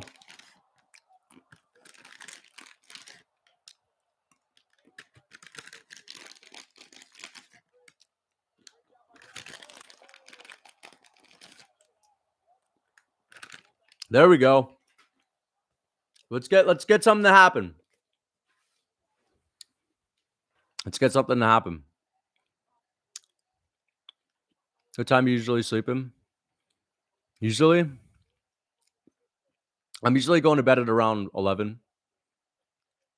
But tonight, I'm not going to go to bed until it's maybe, I would say, 4 a.m. earliest. That's the best that I can hope for. The recaps are probably the toughest videos to make, even though usually have a lot of good stuff to go off of. I'm just really tired by then. Back in the day, I would love to just have the fights finish. I could watch the post-fight press conference. I could scroll on Instagram and look at the comment sections, and it was just chill and fun, dude. I could have a snack and just enjoy the show and all the talk that's going on. I love making videos, but the post-fight videos are rough just because it's late, and I end up going to bed early. I'm not willing to ruin my sleep schedule and change it around, right? If I were going to bed at like 2 a.m. every night, it'd be so much easier, but I'm just not. So I usually get pretty tired around this time, but I had an energy drink before the stream started. What am I eating? Pistachios. Australia's time zone would be perfect for you. That's why I want to move to a place like that. I'm trying to go out west, maybe Hawaii, but that fire in Hawaii is making me think twice. Yeah, I would love to move to Europe, but if I'm gonna do this job, an MMA YouTuber, then I can't be moving to Europe. That would take years off of my life. Do they have grass-fed energy drinks? Of course, man. I'm drinking some grass-fed water right now. Wake me up in 20 minutes. Oh man, my throat's starting to get sore. It's getting late. I'm getting sick because I'm staying up late, bro. I'm just fucking hell. Are you actually moving to Hawaii? Yeah, I would plan on it next year. I'm thinking about it. If you can afford rent in like New York or Jersey, then yeah, you can. Listen, Hawaii's expensive, but it's not like I'm gonna fucking buy a fucking house in Hawaii. I obviously can't afford that, but if I can get a decent apartment, that'd be nice. And it would be ideal for my work schedule and MMA content, especially. It'd be ideal for that. You can't get grass fed. No, you can. You can get grass fed homes in Hawaii. Why does Jeff Neal pull out so much? Yeah, that is true. He does pull out quite a bit. 2 p.m. in Australia. I'm low key tired, bro. Australia has it good, man. What time is it in Hawaii right now? I think it's like 6:17 p.m. Fuck, dude, that must be lit, bro. 6:17, and then California, it's what 9:17 right now. Shit, bro. West Coast, yeah, West Coast has it good. Yeah, it's 12:17 in New York. Oh, round three, dude. I think this is gonna go 5 rounds, guys. Would be pretty fire to be honest. West Coast, best coast, 6 a.m. in Europe. Yeah, Hawaii is very expensive. It is expensive, but the thing is though, like, fucking rent is a lot where I am too. So yeah. My red pill, dude, I think being red pilled overall and like adopting that kind of ideology is a little bit cringe to me. Like, I don't know. A lot of red pilled guys just seem to have a lot of what's the good word for it? I'm fucking tired right now, by the way. Guys, this is this is why I have a hard time filming videos late at night too. Resentment. They tend to have a lot of resentment. You know what I mean?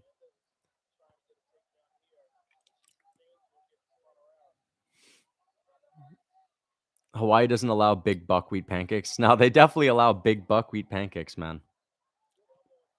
The whole Matrix thing is it's a good place for mana.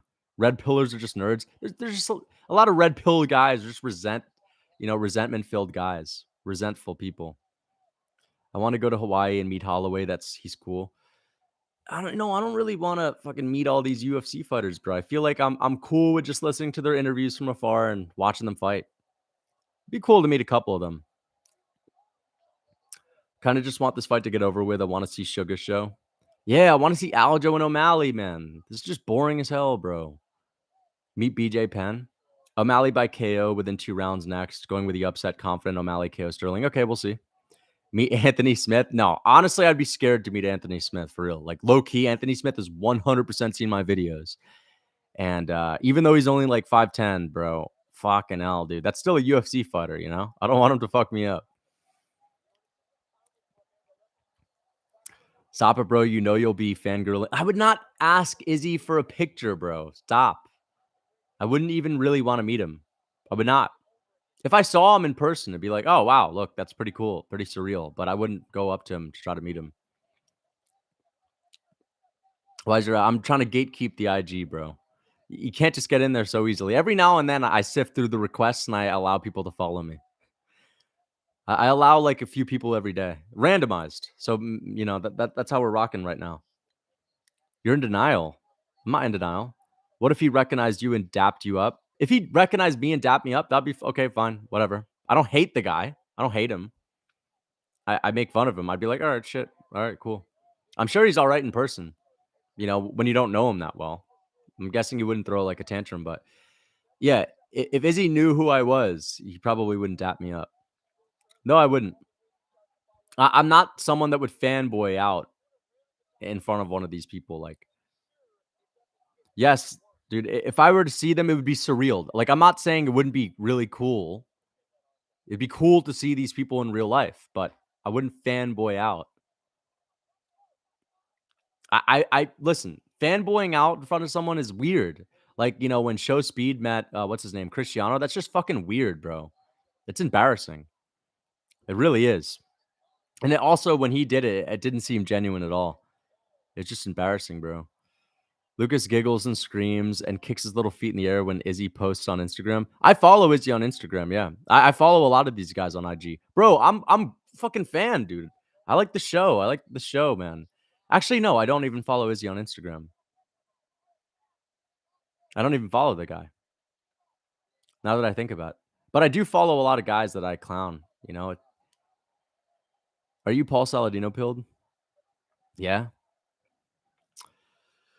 Yeah, dude. If I were to meet a couple of these guys, I'd definitely go up to them, ask them for a picture, be like, "Bro, I'm a big fan. Love watching you fight." But to fanboy out, you know what I mean, and fucking get all giddy and screamy like I show speed. That's just like it, that shit's just annoying, bro. I don't want to be someone that's annoying one of these fighters out in the real world.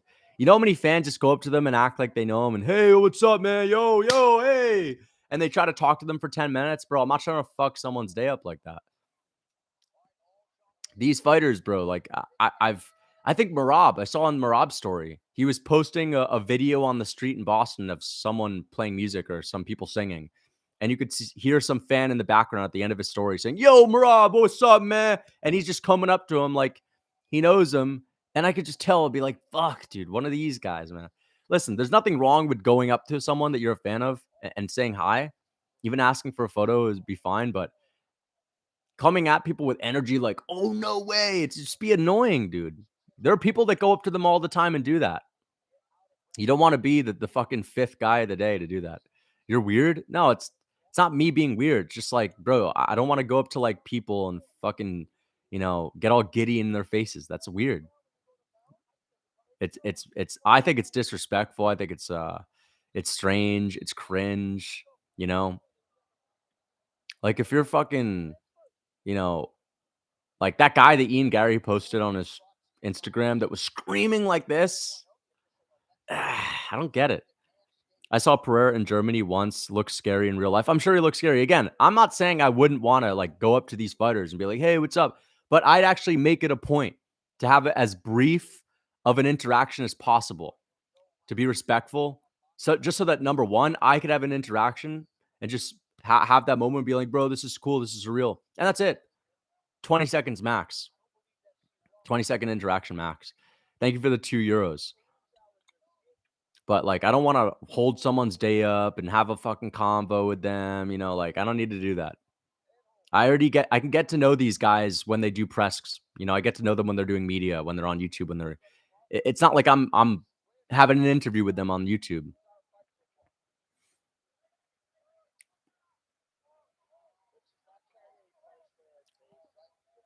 Yeah, this is basic. Exactly. But some people don't have that. Like, there are plenty of people that would just freak out when they see an athlete that they're a fan of or someone that they're a fan of, and they're gonna try to go up to them and be like, "Bro, like, you fucking inspire me, man," and start talking to them for like 10 minutes. And some of these people are not gonna shut you down. Like they're gonna be nice and they're gonna let you give you their spiel, out in the street.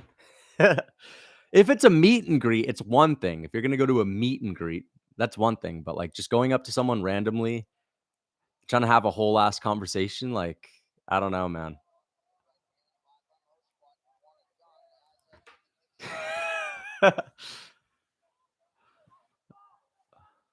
Dude, I straight up big time them, bro. I would actually make it a point not even to look at these guys. I'm too cool for it, bro. Nah, not really. Like, it'd be cool to see some of these people in real life. We're already in the 4th round. I haven't looked at the screen for the last 6 minutes, maybe. Are the fans booing?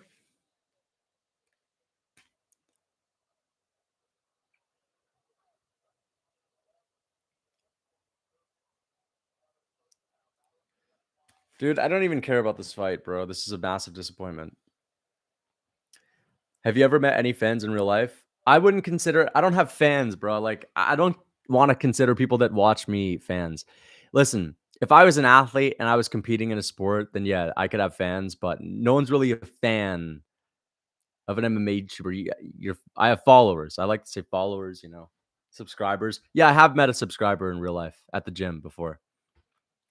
Oh! Zhang Weili got dropped. Finally, some entertainment, but for the rest of the round, it's not gonna be entertaining. Yeah, I met a guy, at the gym that followed me on my, MMA page, which is cool. He was nice. I'm the biggest fan of you, Lucas. Thank you, man. I think Izzy doesn't even want to take photos anymore because it started annoying him. Sounds mean, but it seems relatable. Yeah, I could completely understand that. I could completely understand that. 100%. Bro, because again, there are plenty of fans that have no social awareness and don't understand the idea of someone being famous and having like 20 people go up to them in public every fucking day for photos. And they act like they're the only ones. They don't think about these things. Let's hope Zhang taps. I honestly hope Lemos submits her. If I ever saw Lucas in person, I would crouch down and give him a thimble so he can wear as a hat and give him half of my apple so he has food supply for years. Dude, I'm not fucking 2 feet tall, man. I don't even 2 feet tall would be way too big for half an apple for a half a year supply of food. But apples are my honestly favorite food, most likely. I'd say apples are my favorite thing to eat. What if you met Chief Keef? If I met Chief Keef, dude, the only time I would ever like go up to someone and actually have a tiny bit of a convo is if, like, it's literally me and them, and that's it, and, like, for whatever reason, like, maybe they're on it's a quiet town, and I run into Chief Keef, and I'll be like, "Yo, what's up, man? This is crazy, Chief Keef," right? But I would still only take 20 seconds of their time. He doesn't wanna have a convo with me, you know what I mean? And I don't really wanna have a convo with him. I'm not really that interested in what he has to say. Just cool to see them and, like, just fucking acknowledge their existence. Lucas just doesn't want his dedicated fans to meet in person. He's gaslighting us. That's not the case. That's not the case. I don't again, I don't have fans, dude. I have followers, bro. They're people that subscribe to me. Listen, if you meet me in real life, bro, I'll gladly fucking talk to you. I'll have a combo with you, all right? 100%, bro. But I'm just saying for people that like have fans going up to them all the time, it would get annoying. That's why I wouldn't do it to some famous person or some famous athlete. Lucas, if I fanboyed over you, would you get mad? No, I wouldn't get mad, bro. I'd actually be like, bro, this is kind of cool. But I wouldn't get mad now. Again, no one really does that. Like, no one recognizes me in public anyway, so it's not an issue. It's just an issue when you know that that guy usually gets acknowledged in public and everyone's going up to him. Then it's like, all right, bro, I'm definitely not gonna fucking want to just waste this guy's time. You strike me as an arrogant short jerk. I'm not arrogant. But I am short. Yeah.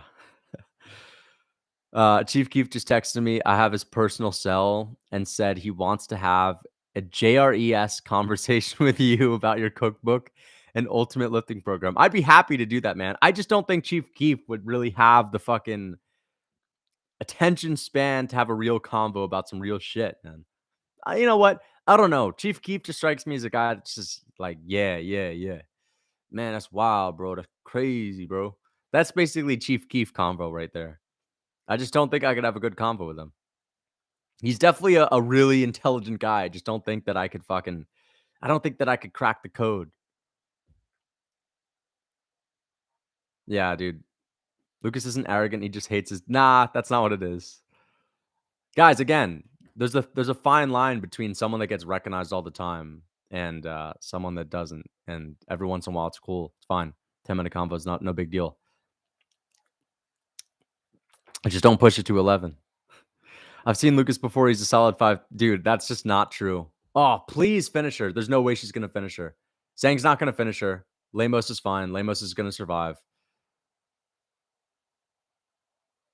Zhang is gonna somehow, bring it to a decision, but it's fine. Let's hope she gets a finish. But it's in the 5th round. It's like, okay, we could have had this in the first.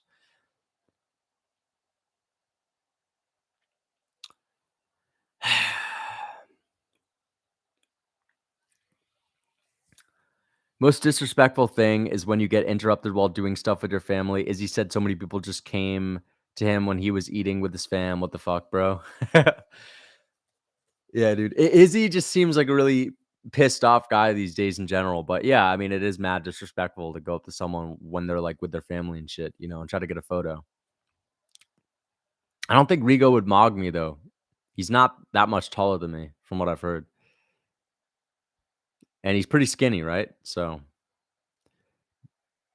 this is building hype for the main fight. Yeah, it is building hype for the main fight. Dude, before Charles and Gagey, we had Rose Namajunas versus Carlos Esparza. So this is pretty bad. This is pretty boring, to be honest. Like, I'm not even going to fucking touch on this in my recap. I'll touch on this for 10 seconds. 10 seconds. Zhang Weili dominated Amanda Lemos in the first round, and then after that, it was a bit of a snoozer. But, I'm happy Zhang Weili won. And yeah, I'm looking forward to her next fight against Yan Jianan. Really looking forward to it. Okay, on to the next one. Rigo is like 5'4", but he's taller than you. No, he's not. Carlo versus Namajunas was a bang, dude.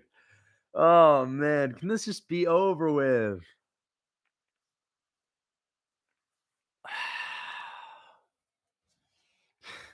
See, the thing is, if this was O'Malley and Aljo, I'd actually be like glued to the screen. You guys understand that, right? Because the stakes would be higher.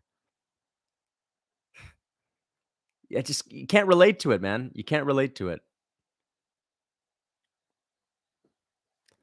Lucas's head was at my shoulders, and I'm 5'9". Dude, I've never met you, my man. Doug Rose snooze fests? Nah, cut those. Nah, because those are women. Yeah, exactly. Like, I can't relate to them as well. It's not like gonna inspire me as much, and I'm not gonna be glued to my screen. I'm not gonna be, as hyped up for it. Lemos getting bullied. Yeah, she's getting bullied here, but the last 2 rounds were a couple of stinkers. I guess it'll be a 50-45. I don't know, bro. They're tough cookies, 100%. No, not win that. No, they're tough cookies, man. These are real tough cookies.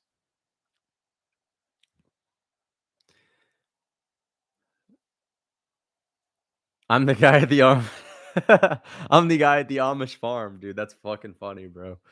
Fair enough, bro. Fair enough. Then maybe I gotta find myself a new Amish farm if I've got a bunch of guys just hide in the woodworks that have been low key watching my streams. I tried to make it a point not to tell those people what I do because they're not really into technology, man. They don't want YouTubers buying from them. Interesting. Well, that you're exposing yourself if you're the guy from the Amish farm. You're not supposed to be on YouTube watching UFC right now. What if you met Jack Harlow? If I met Jack Harlow, I wouldn't give a fuck, dude. Straight up, I would not give a fuck if I met Jack Harlow. Wouldn't care. Wouldn't even say anything to him. Even if I was at the gas station, he was there. I wouldn't say a thing. I just let him do his thing. It'd be cool. It'd be like, wow, surreal. Jack Harlow's here, but I wouldn't care. Yeah, Chief Keef would be cooler because I at least like listened to Chief Keef when I was a kid, a little bit. Jack Harlow has a couple of good songs, but I just wouldn't care about meeting him. I used to watch like Chief Keef vlogs, when I was in middle school. Saw Lucas at Nike Outlet. He was shopping in the kids section. I haven't been to a Nike Outlet. I don't think I've been to any kind of store like that for like many, many years.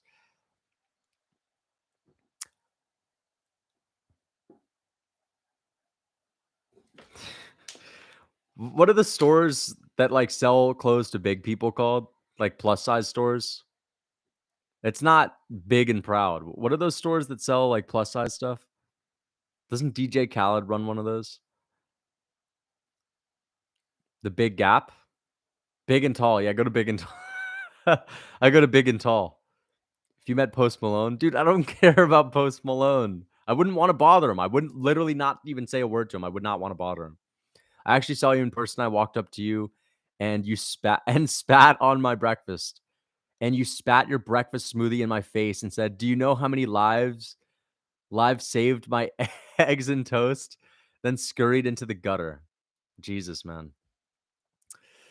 Bro, I've got to spread the gospel. I've got to spread the gospel somehow. I've met Lucas. He's shorter than DJ. I'm not shorter than DJ. I shop at Big and Tall, guys. I actually do shop at Big and Tall. You don't understand. I just have a really big fucking, room that I stream from. The microphone is extra. Dude, I'm like, I could be 7 feet tall. You guys literally wouldn't know. Literally would not know. I could be seven. I could be a 7-footer. If I met DJ Khaled, I'd actually say what's up to him. DJ Khaled seems like a guy that would be pretty cool in person. But I would say what's up. Why I don't have any interest in having a convo with DJ Khaled. Bro is a certified Glow Gang member. Yeah, dude, I used to have a Glory Boy shirt. Glory Boys. GBE. GB, baby. GB, baby. SD. What were the guys? SD, Fredo, Santana. What was the other guy? Lil Reese. Tato. Tato off the Molly water. Tato off the Molly. Dude, I'm not doing a fucking accent, bro. And I hate being sober. What was that SD song? Big Bags. No, Big Bands. I got big bands, I know. I got big bands, I know. When you're guarding on my flow, I got big bands, I know. Thoughts on MMA on point? I don't really know MMA on point, bro. MMA on point. Yeah. I don't know. I don't really watch them anymore. They've had a bunch of good list videos out, but I just don't watch them anymore.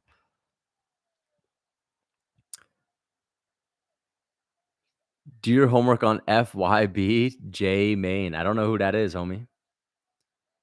You kind of look like Chief Keef. 21 strikes. 21 strikes is pathetic, dude. I'm not even going to listen to the interview. Guys, I need to go to the bathroom. I need to pee, man. I told my parents I needed my phone to buy the cookbook. Yeah, man, get that phone, bro. The cookbook, the website's going to shut down soon. Make sure you get it while it's hot. MMA on point videos on. I've seen a little bit of it, but I got bored while watching it, to be honest. High stakes. The O'Malley Fortnite fanboys might be proved right. Dude, I think he has a chance to win. I just hope he doesn't. If I met Post Malone, it would not matter. 267 strike differential. That is pretty crazy.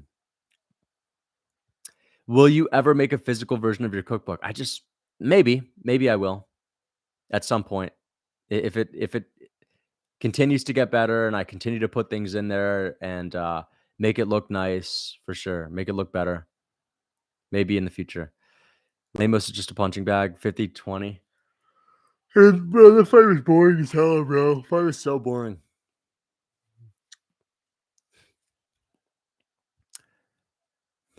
Guys, what if I met SpongeBob? Brain says Aljo by sub. Heart says Sean. Nah, dude. Fucking Brain and Heart says Aljo gets this one done. Guys, what if I met the baby? I don't give a fuck about the baby, man. I'm not a big fan of the baby. You have big teeth. Has anyone ever told you you have big teeth? I don't think I have big teeth. I just think I got pretty good teeth though. Is this hair naturally like that? Whose hair? Mine? Yeah. Lemos easily won. Okay, guys, I need to go to the bathroom. We'll be back for the main event. Let me just fucking stretch myself out a little bit.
All right, finally.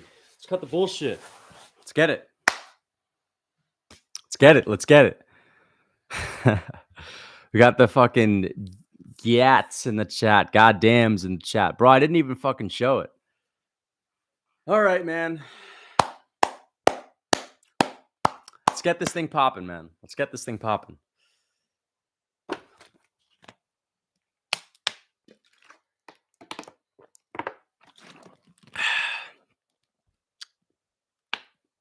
Let's go. Sugar round 1 Darce. Small PP Tracy. What are you talking about, homie? Don't tell my family and friends I have my phone. Sean by 4th round fly. Oh, all right, we got the Amish farm guy, Fam God in here. Oh, is this a promo for Izzy and Strickland? Are they acting like Izzy actually finishes people? Oh my god, people actually think that shit's real? They thought Izzy actually finished him like that? Shit's just video games.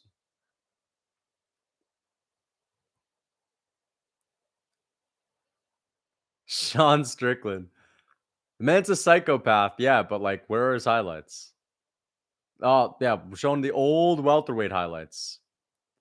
A little TKO against Abus. Listen, Sean ain't winning this fight. If you have something good in life, he wants to take it from you. There you go. Oh, I just can't wait to see the freaking press conference, man.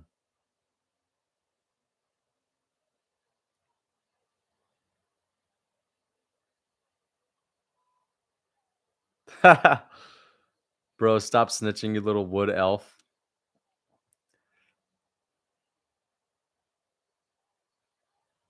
I'm going with Volkov, guys. I'm picking Volkov against Ty.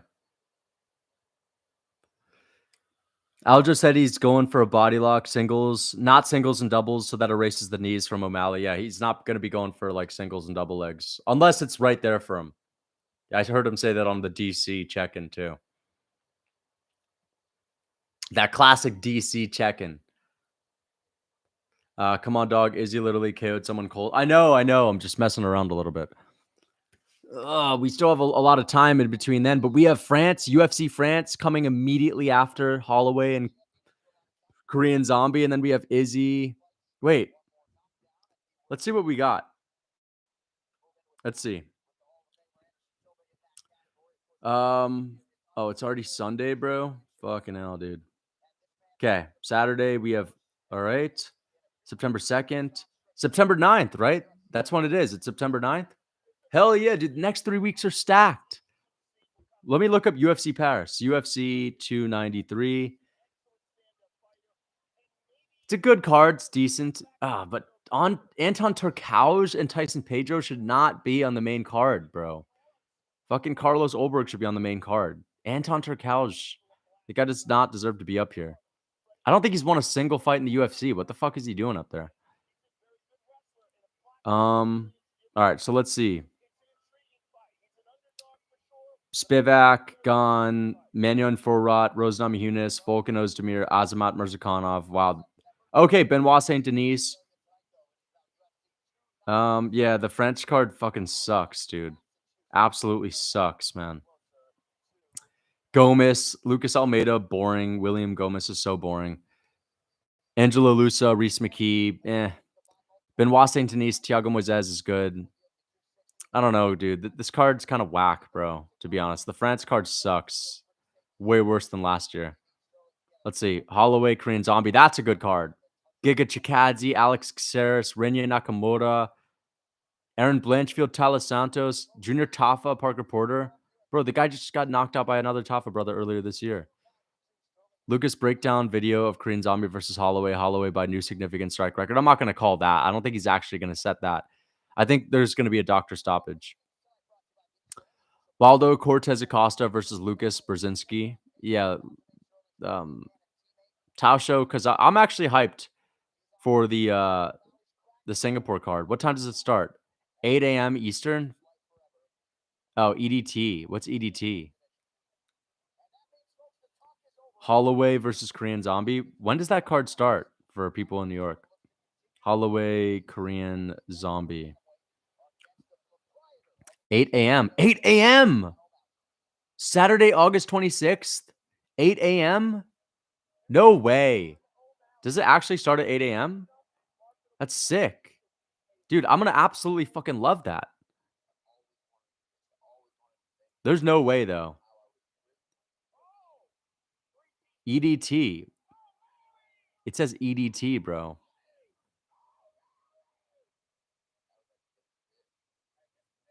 Dude, what? It starts at 8 a.m.? No way, bro. I'm going to have to wake up so early for that, bro. What? Hell yeah. Casually remind. No, I'm not trying to fucking big flex New York. That's not what it is. I'm trying to figure out if this is like Eastern time is New York, but EDT. Okay, got it. Sterling O'Malley. Fucking hell, dude. That last fight absolutely ruined the fucking vibe, to be honest, guys. It ruined the vibe. I have to be up at 5. I mean, like, yeah, I'm actually hyped for that. I'm hyped. It's a whole lot better than this. Hell yeah. I'll go to bed early Friday, wake up at 5. Awesome. Who wins, Wei Li versus Shevchenko or Grasso? Thank you for the $2. And the France card is during the day. Oh, and the Izzy card's at night, though. Fuck, dude. Honestly, I'm a day card fan at this point. I like the day cards. I used to like the night cards, but nah, not as a streamer, man. Thank you for the $2, K. I appreciate it. Who wins, Wei Li versus Shevchenko or Grasso? Wei Li versus Shevchenko or Grasso. Wei Li's one weight class below them, right? Probably them. Probably them. Bedtime in the chat. O'Malley by robbery decision. I don't think so. All right, here we go. Let me turn the lights off. I wanna bring it back to the old school. All right, bringing it back to where we used to be. All right, we're turning it back.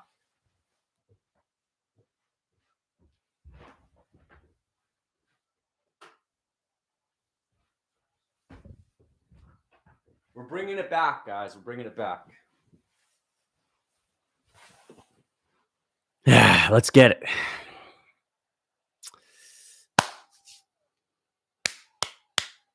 Let's see, man. Aljo and O'Malley.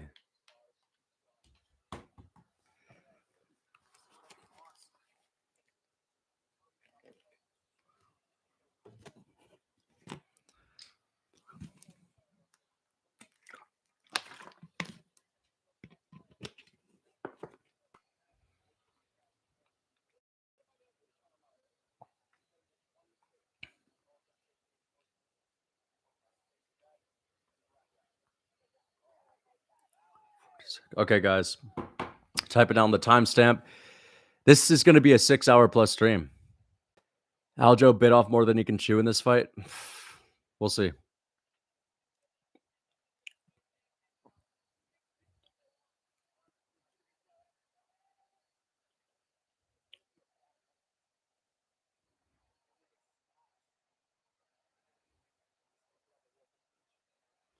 Walking the beach. Fuck, let's go, dude.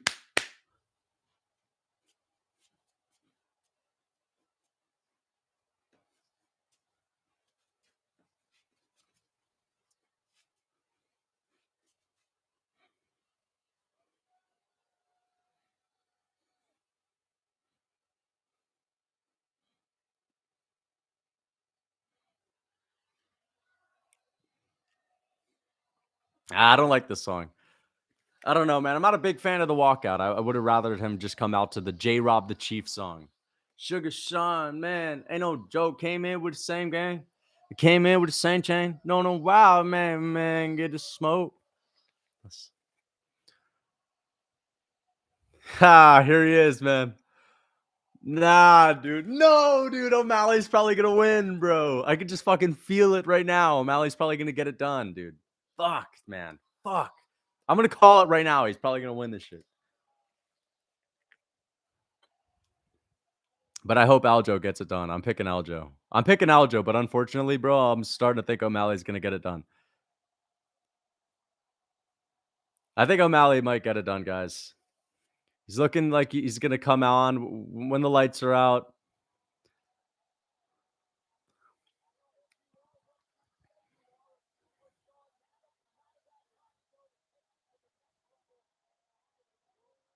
I want to thank Lucas for the Aljo win. All right, we'll see.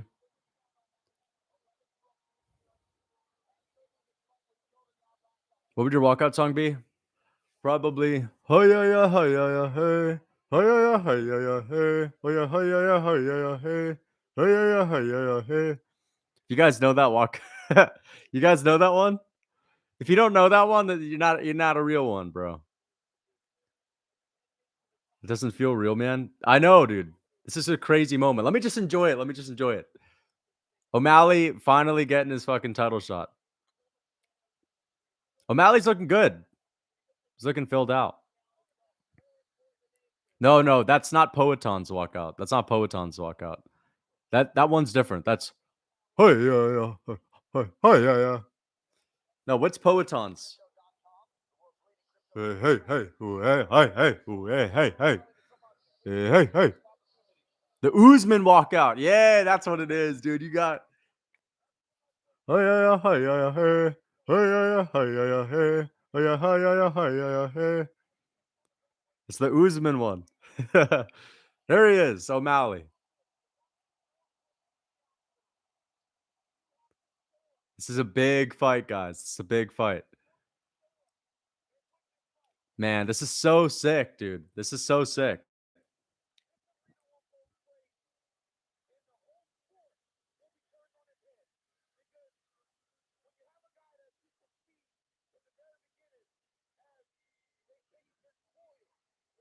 Here we go, guys. Man, I'm nervous, guys. I'm nervous.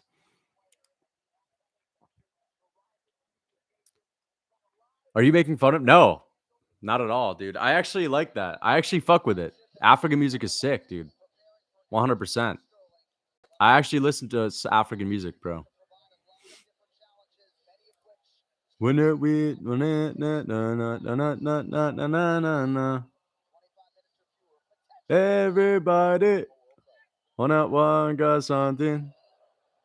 Everybody. Here we go. Let's see what Aljo's walking up to.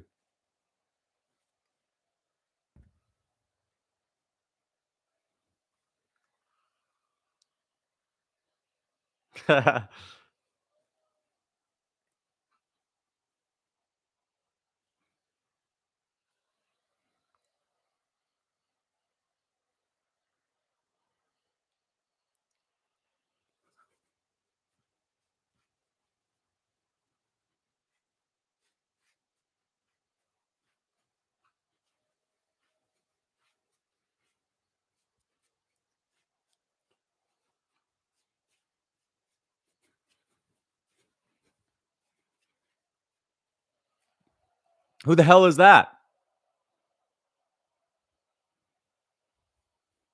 Honestly, he's got a better walkout song. He's got a better walkout song than O'Malley's. Can you stop being, bro? Shut the fuck up. I don't give a fuck, bro. Shut up, dude. I'm gonna fucking shadow box. I don't care. Why is Joyner Lucas walking with him? Is that actually Joyner Lucas? I don't know. It's a good song though.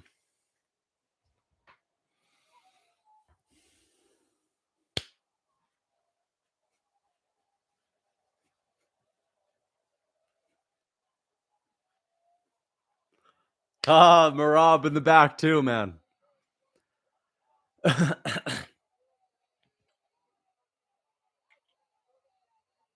What's up, homie? Old head music. This is not old head music. It probably came out within the last couple years. Lucas, who would win in a fight with Bradley Martin versus Mighty Mouse? I don't know, man. It's a 50-50 fight, honestly. 50-50 fight. I don't know. If I had to choose, I'd say maybe Mighty Mouse, bro. If I had to pick someone. But it's a 50, it's basically 50-50, bro. I'm confident Aljo. Okay, we'll see. We'll see. It's possible. O'Malley's looking like, he's confident, and this is when O'Malley performs, He's always performed, except against Cheeto and Pedro Munoz, but we'll see. Since Lucas chose Mighty Mouse, Bradley will win. Sterling going to be a backpack, probably, make it boring. Here we go.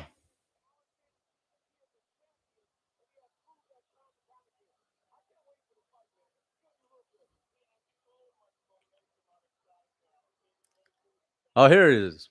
Wow, wow, wow, wow. Yeah, there's that. There's the Aljo song. Aye, aye, aye, aye, aye, aye, aye, aye, aye. Typical Aljamain. Coming to stink it up, baby. Let's go. Coming out here to stink it up. He's been stinking it up for quite a bit, man. What the hell's in his eye?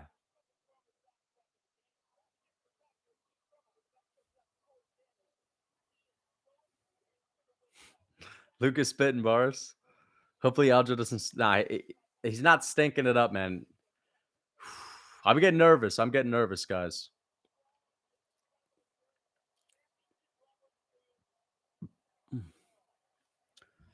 All right, got to reset the time again.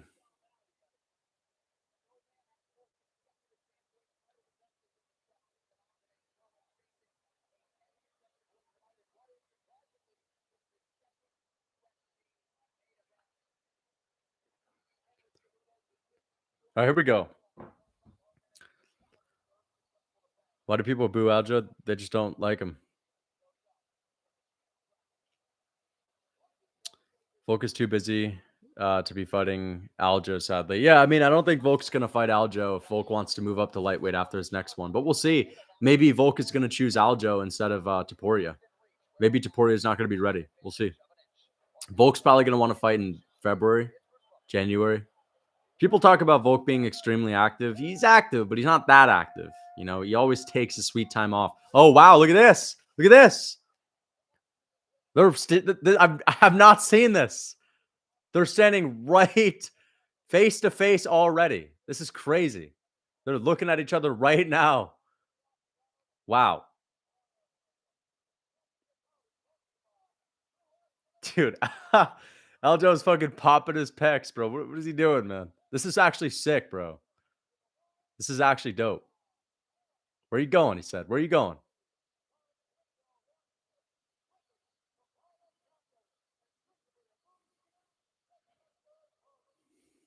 Dude, I'm getting nervous as hell, bro. I'm getting nervous. What is going on? Ah.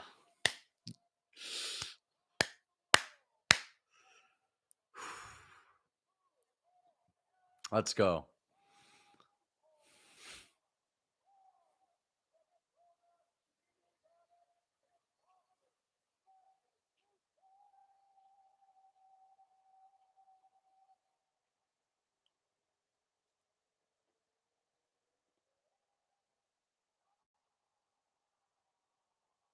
Damn, man. Sorry, guys. I'm a little bit quiet right now, but I'm just fucking enjoying this moment. This is great. Ah.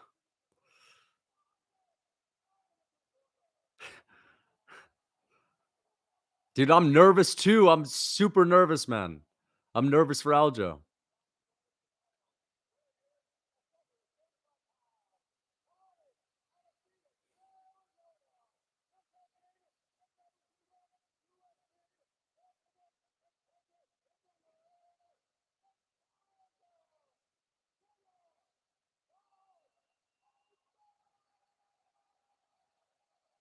Shit, man. This is crazy, guys. This is crazy.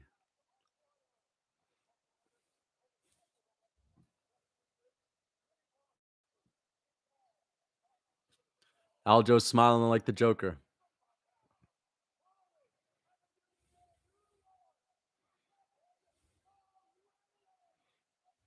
I don't know, man. Aljo's looking a little bit bloated right now. You guys notice that? His physique is not looking as lean. He's looking a little bit, I don't know, watery. But we'll see. Wow. Here we go. Here we go.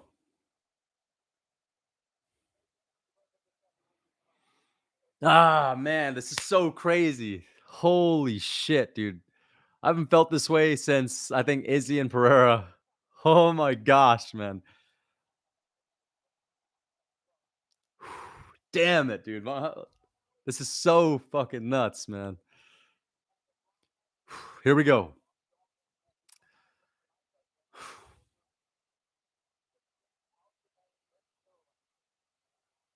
Round 1. Leg kick from Aljamain. Body kick from Aljamain.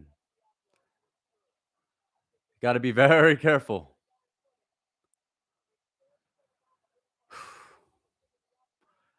Side kick to the body from Aljamain misses. Got to be very careful. Ah, man. Dude, I could literally hear my heartbeat right now. I could hear my heartbeat. Holy shit. Ah, man.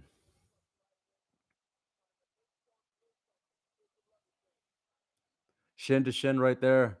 Front kick to the body from O'Malley. Leg kick from Aljamain. Body kick from Aljamain. Misses. Body kick from O'Malley.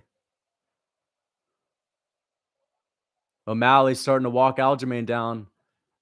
Aljamain is waiting for a moment.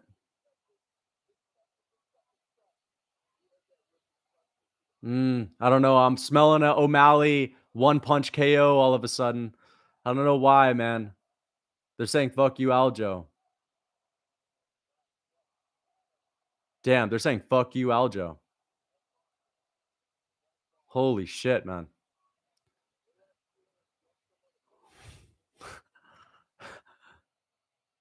Aljo dipping his head. There's a jab from O'Malley lands on the chin of Aljamain.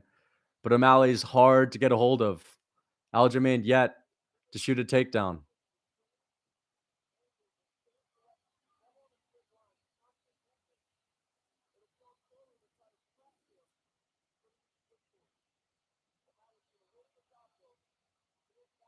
Two minutes, 54 seconds on the clock. Aljo yet to shoot a takedown. Man.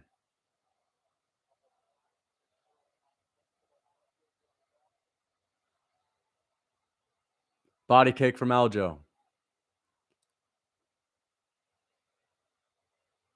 Dude, imagine if this is like one of the most boring fights of all time.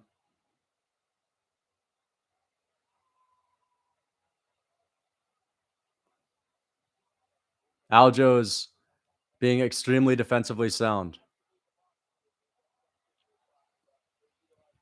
Hard leg kick from Aljo. Another hard leg kick from Aljo. Another hard leg kick from Aljo. O'Malley stomps Aljo's knee. 2 minutes and 3 seconds on the clock. O'Malley misses the right hand. Another leg kick from Aljo.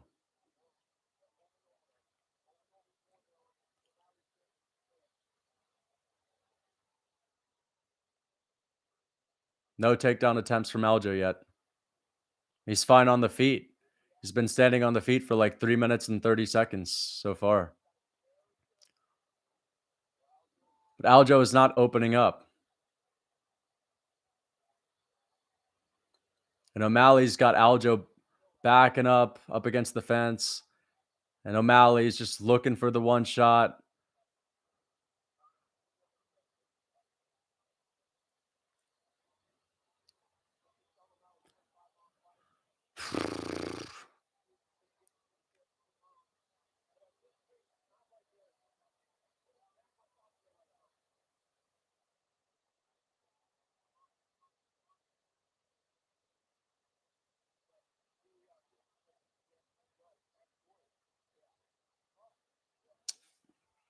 Aljo's won this round, guys. He's winning the first. It's not that even. I feel like Aljo's landed more. 8 leg kicks from Aljo, 1 for O'Malley. O'Malley's hardly landed. There's a good spinning back kick from O'Malley.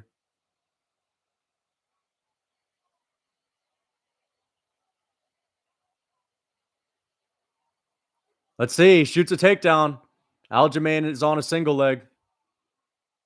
Let's see if he's actually going to try to commit to it.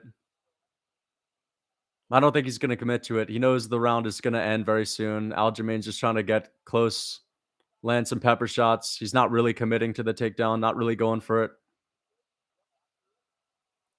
Aljamain Sterling, round one. Round one, Aljo.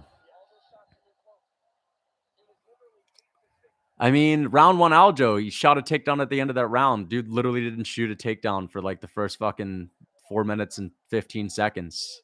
O'Malley is definitely not gassing out after that round, bro. Aljo, no, shut up with the whole Sean 1-0, dude. It's not Sean 1-0. Stop playing around. It's 1-0 Aljo. Barely anything happened in the first round.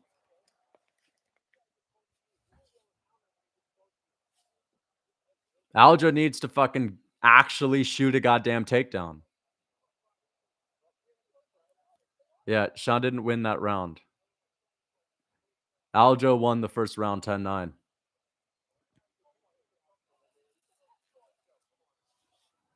Aljo needs to actually fucking shoot, man. Shoot a damn takedown.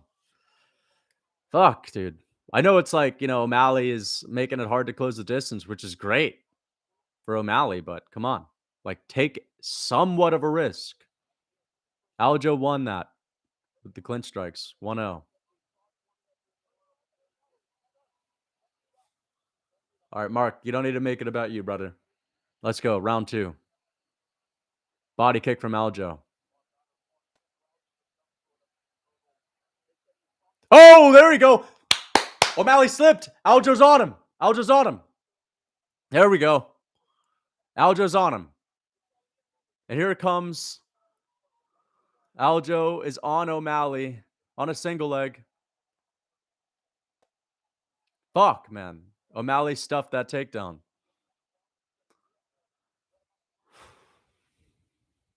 Oh! O'Malley cracked Aljo. He cracked him. He cracked him. He cracked him. He's going to hurt him. Aljo's alive. Aljo's about to get finished. Fuck, man. God damn it. O'Malley knocks Aljo out. Round two. Holy shit, dude. Fuck. Stuffed the takedown and cracked him. Holy shit, dude. Look at that. Damn. Got him out of there. Second round. No success. Takedown stuffed. Easily. What landed? Was it the right hand? Knocked Aljo out. I had a feeling, dude, walking out. I could smell the KO from a mile away as after that start. Jesus Christ. Aljamain Sterling just didn't fucking shoot on him early enough. And when he did actually get his hands on him, he couldn't take him down. Damn, dude. Fuck, man. Look at that. Holy shit. Just knocked him out in the second round. Fucking hell. Yeah, congrats to Sean O'Malley. Look at that. Just completely butchered Aljamain Sterling and made him light work. Holy shit. Holy shit, man. BS was too tentative, way too tentative. But hey, he got his hands on him. Aljo got his hands on him in the second round and couldn't do shit. Fuck, man. This is crazy. We need to see what landed. He face planted. He made him face plant. Look at this. Rushing, overextending. Bam! Right hand, right on the chin. That beautiful right hand of O'Malley. Fuck, man. Come on, dude. Jesus Christ, bro. Lucas Curse. Fuck that. I don't even care right now. I'm just pissed that O'Malley won. Oh, god damn it, dude. Nice pick. Yeah, it is what it is, bro. Damn it. Listen, Aljamain Sterling didn't have a fucking chance to win that fight. Couldn't get him down. Had every chance. You had him right where he wanted him. Up against the fence. He was going for the single leg. Remember he said he wasn't going to go for the single? I feel like he kind of rushed that a little bit. Right? Rushed it just a little bit. Nah, it's not that MMA doesn't make sense. I'm not going to say that. It's not even that. Y'all need to stop doubting the Sugar Show. Bro, it's so easy to say that right now when he's literally won the fucking title and knocked out Aljo. Yeah, no shit. Yeah, for sure. Aljamain Sterling just got KO'd. Yeah, of course, now we can start doubting him. Thank you for the $2. Lightning Cuber, I appreciate the $2, man. But It's not that MMA doesn't make any sense. That's just a fucking beautiful performance from O'Malley and made Aljo scared. What's he saying?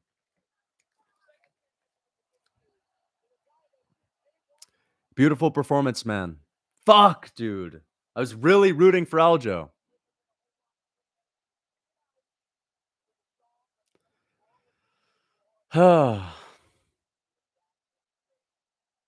Congrats to our next champ, Marab. Dude, Marab might not even beat this guy. He just instilled the fear of God in Aljamain Sterling, man. Aljo was scared to close the distance. Tentative as fuck. Fuck, dude. I have to watch the belt being wrapped around this motherfucker. God damn it, guys. At the end of the day, I'm just a fan that wants, like, you know, the sport to make. Dude, I have my fucking guys that I want to win. I'm a fan of Aljo. I'm fucking pissed, man. I'm straight up upset about this. This sucks. Damn it. And I thought he was going to win too, of course. Like, I wouldn't have picked Aljo if I didn't think he was going to win, but damn it. Let's see what he's going to say. Wow. O'Malley's girl's not even.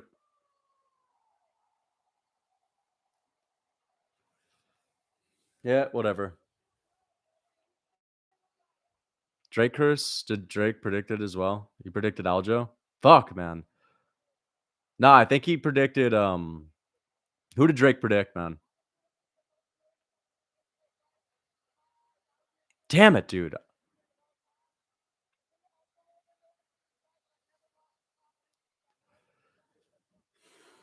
Sugar Gang, thank you for the $2. Show to hope. I appreciate that. Listen, man, O'Malley's the truth. O'Malley's the truth. He just fucking schooled Aljamain Sterling. Schooled him. Completely schooled him. Stuffed the takedowns easily. Didn't let him close the distance. Made him scared with the feints. I don't know what it was. Just made him fucking scared. Just throw that right hand. Aljo was scared. Fought like fought tentative. Only takes one mistake. I was saying this as soon as the fight started. I could smell a Sean O'Malley finish. I could smell a KO. One shot. It wasn't a one shot, but I could smell that shit. As soon as he started walking out, I was noticing Aljo's physique too. I'm like, bro, something feels off. Something feels off. Stuffed all 2 takedowns from Aljo. 2 takedowns is pathetic. What's he saying?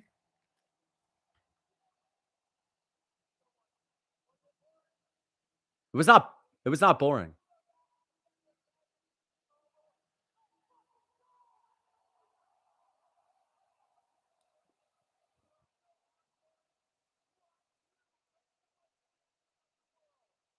This just feels like bullshit, like for real. This just feels like straight up bullshit, bro. Anyone else have that? Like, this is the worst performance that Aljo's had since getting KO'd by Marlon Moraes. I get it. O'Malley's good, but like, what the fuck? This is straight bullshit. Straight up. I'm not even going to act like this is cool, bro. This ain't fucking cool, man. This shit is fishy. This is fishy as hell, bro. Fishy as hell. Am I right? Isn't this not fishy? The feints and the timing.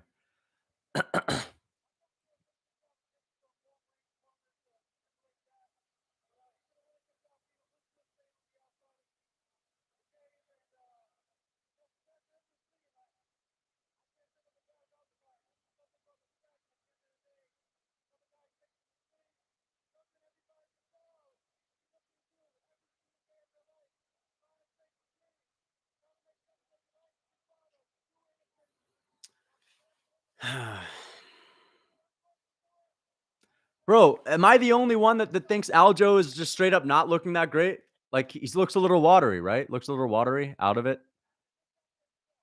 He's not as diced up as usually is. Straight up. Not as diced up.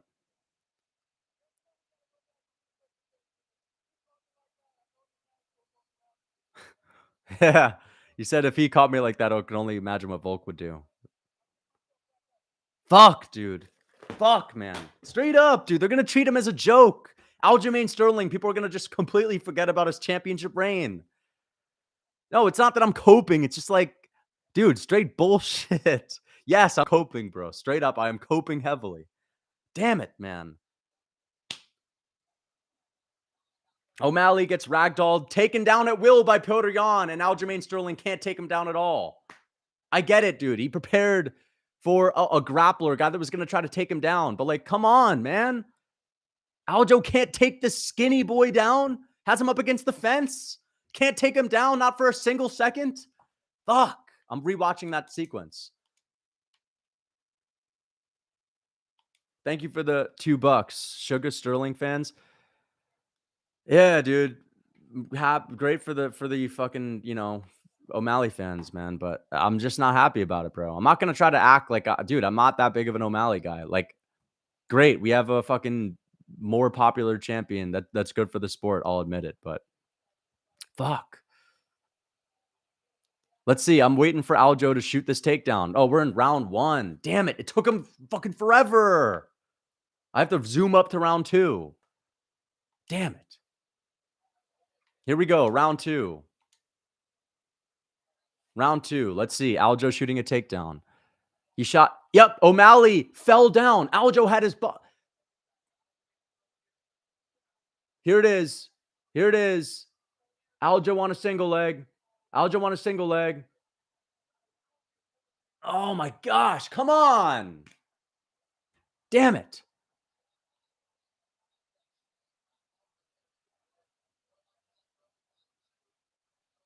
Oh my gosh, dude. Fuck. Dude, straight up, bro. Fuck that. Fuck that, bro. Fuck that. This shit sucks. Shit straight up sucks, bro. Fuck. Oh my gosh, man. Ugh.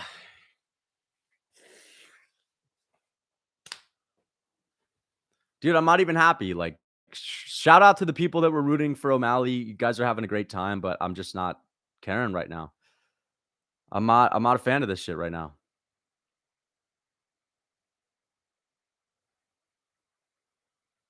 I don't know. No success.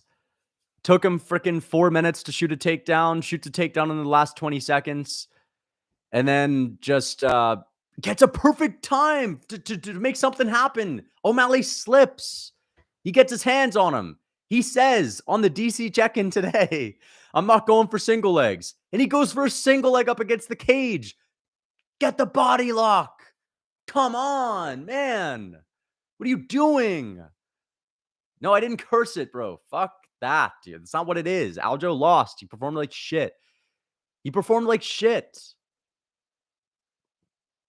I've literally, okay, what's my record for main events? We're 15 out of 21, dude. I have 15 main event picks correct out of 21 that I predicted. Yeah. It just sucks, man. Goodbye, cruel world. Ian Garry is sadder than Aljo. Fuck. And now Ian Garry got a win too? I did well on this card. How many picks did I get right? Let's see. GM3. Dude, I'll try to... It doesn't matter what picks I got right. I got Cheeto wrong, and I got the fucking O'Malley one wrong. Jesus Christ, dude. Batista. Did Batista win? Batista won, I guess. I got most of my picks right. Let me actually go back and check. We got 1, 2, 3, 4, 5, 6. We got 6 right, and we got 2 wrong. God damn it, dude. This card, honestly, when you get the main event wrong, it just feels like shit.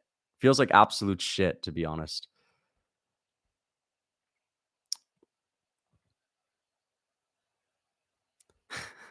Aljo's the new Curtis Blades. Strikes with the strikers, grapples with the grapplers. I just don't get it, man. I don't get it. I get O'Malley is amazing. He has got a good right hand. I knew that he could potentially knock out Aljo. If there's anyone in this chat that's going to say, no, you didn't. Shut the fuck up. I did. I talked about O'Malley maybe having a chance to KO him. 100%. I gave him a chance. I just am pissed that Aljo didn't actually win. I'm upset, dude.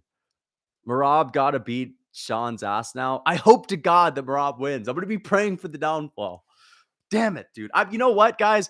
O'Malley was like one of my favorite fighters for a long time. Straight up, one of my favorite fighters. In 2018, he became one of my favorite fighters when he first got in. But like, I don't know, dude. I'm just pissed, man. Merab's not getting a title shot. They're not giving Merab a title shot, bro. Not anytime soon. They're going to protect O'Malley. They're going to make sure Merab gets old. It's just crazy, dude. Thank you for the $2. Jude Megrimera. I appreciate that. I fell asleep. Can you recap the main card real quick? Thank you for the $2. Yeah, Zhang Weili stunk it up. Ian Garry got a good win over Neil Magny. Cheeto got a very close win over Pedro Munoz, but I thought it was a good win. What else happened? Yeah, Mario Batista had a little bit of a close, stinky win. And then we had O'Malley knocking Aljo out in the second round, which is just pissing me off because, come on, what the fuck? How does that even happen? I get it. I get it. The right hand, money. The right hand is money. I talked about the right hand. I knew it was possible, but I was thinking Aljo, if he had at least got a hold of O'Malley, would get him down. He's been able to get people down before.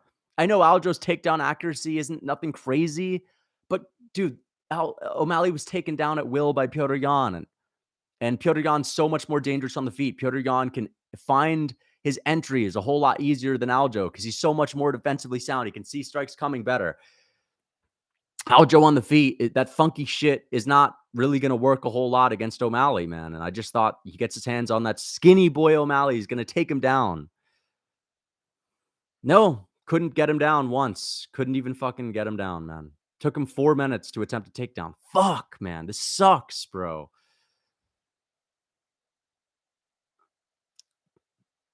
L. Sterling. Yeah, I'm pissed. Straight up. This absolutely sucks, dude. I didn't want O'Malley to win. Dude, I felt like Aljo was right on the verge of being a respected champion, and I was a fan of him. You know, I like Aljo a lot more than O'Malley. I don't know why I'm fucking not a 16-year-old stoner that absolutely loves O'Malley because he wears, you know, funky hairstyles and smokes weed and that's that and hangs out with the Elk Boys. That's not cool. It's not that entertaining for me. Great, he's rich. I don't give a fuck about him being popular and rich. I just felt like Aljo was the better champion. I thought Aljo was more entertaining. In the cage, sure, O'Malley's more entertaining, but I was rooting for Aljo. Aljo's easier to root for. That's why I wanted Aljo to win. Easier to root for. And I thought he was going to win too. And if I pick someone, I obviously want them to win as well. Told you 50-50. That clown's been overrated. Thank you, K, for the $2. I appreciate that. Told you 50-50. That clown's been overrated. Dude, I understood that this could happen. I knew that this could happen. So what, he smokes weed? I'm just saying people, you know, they gravitate towards O'Malley because he's the stoner guy, you know, that has like the funky style and, you know, flexes his money and hangs out with all these guys that have clout and all that. But I just can't gravitate towards it. He's not cool. I don't think he's that cool. I've never been salty. I've never been this salty about a loss. Not going to lie. I'm actually so pissed right now. Dude, I'm pissed too. I wanted Aljo to win. Crazy. And now I'm looking at a freeze frame of O'Malley about to throw a hammer fist on the screen. Fuck, dude. Fuck. You know what? Goddard gave Aljo every chance to survive, and he still couldn't survive. Fuck, man. This absolutely sucks, dude. This sucks.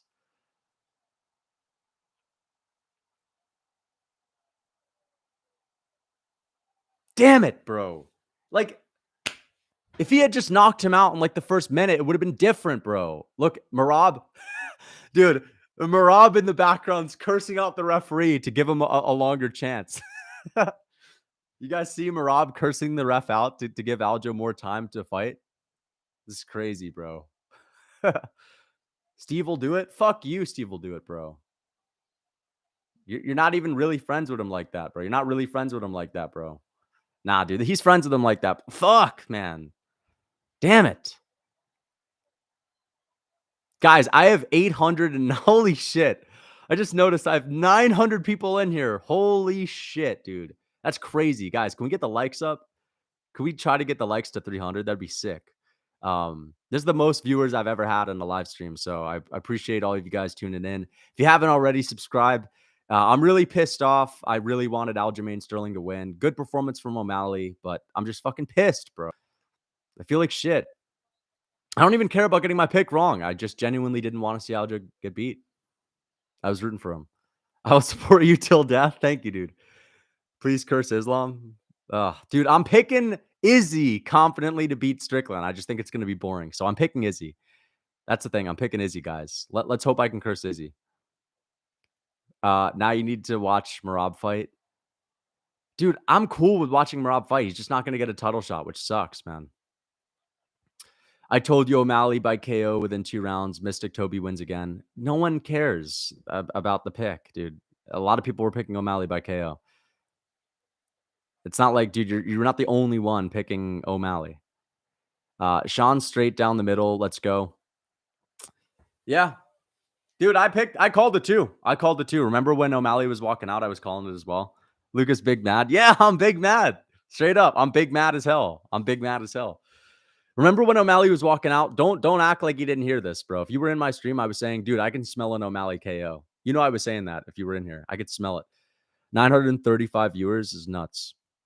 And we have 322 people and 324 likes.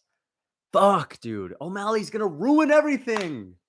He's like, yeah, it's not a cool champ, bro. It's not a cool champ. He honestly makes it look like a little bit of a joke. Like the sport is a joke when O'Malley's the champ. This is supposed to be the flashy striker that knocks out Almeida and then gets dominated by Petr Yan and then gets dominated by Aljo. What's the deal? War with Petr Yan. Doesn't do shit to Pedro Munoz, but knocks out Aljo. Fuck. I said it in my prediction video. As soon as Aljo gets rocked, can you picture a rocked Aljamain Sterling surviving? I said I couldn't. If he rocks Aljo, it's over. You don't want to get hurt in front of O'Malley. I was just thinking you could get him down once, maybe. Just one time, please. One time. Couldn't get him down once. Jesus. I've had like such a long build up to this fight, hoping that Aljo would win, hoping that he would get him down, hoping that he would have a moment and beat him up and submit him. And then I could say, oh, you know, I knew this was going to happen. Oh my gosh, man. I don't even give a fuck. This is one of the rare times I'm not even caring that much about getting my pick wrong. Sit straight up. I'm just didn't want to see that happen. I don't know, man. I've just not been happy with the way that the sport's been going this year. I haven't been happy with the outcomes. Volkanovski losing to Makhachev, I would have rather Volk had his hand raised. At least Volk beat Yair, dude. That was a great outcome. At least Volk beat Yair. But because Whitaker lost to Dricus, I was a little bit salty as well, even though I'm happy Dricus won. But we're probably not even going to see Dricus and Izzy.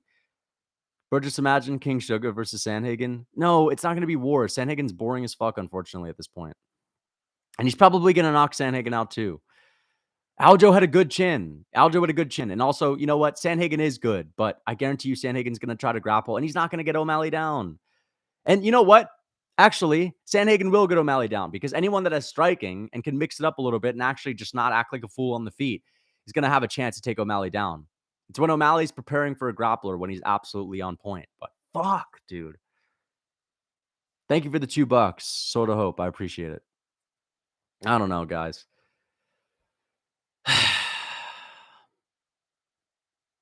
I just have not been enjoying the outcomes, man. Like the last outcome, Dustin Poirier getting KO'd by Justin Gaethje. I was pissed. What else? Leon beating Usman. That was fine. I was happy about that. That was a great moment. I was celebrating. Volk losing to Makhachev. I picked Makhachev to win, but I was unhappy. I thought Volk should have got his hand raised. Yeah. If Merab doesn't get it, Corey definitely deserves it. They're not going to give it to any of those guys. He called out Cheeto. Cheeto doesn't take damage. Cheeto's going to be willing to fight, and Cheeto's just going to get schooled. Sean beats everyone. Unreal power, I told you. Thank you for the $2, Brady Thomas. Unreal power, man.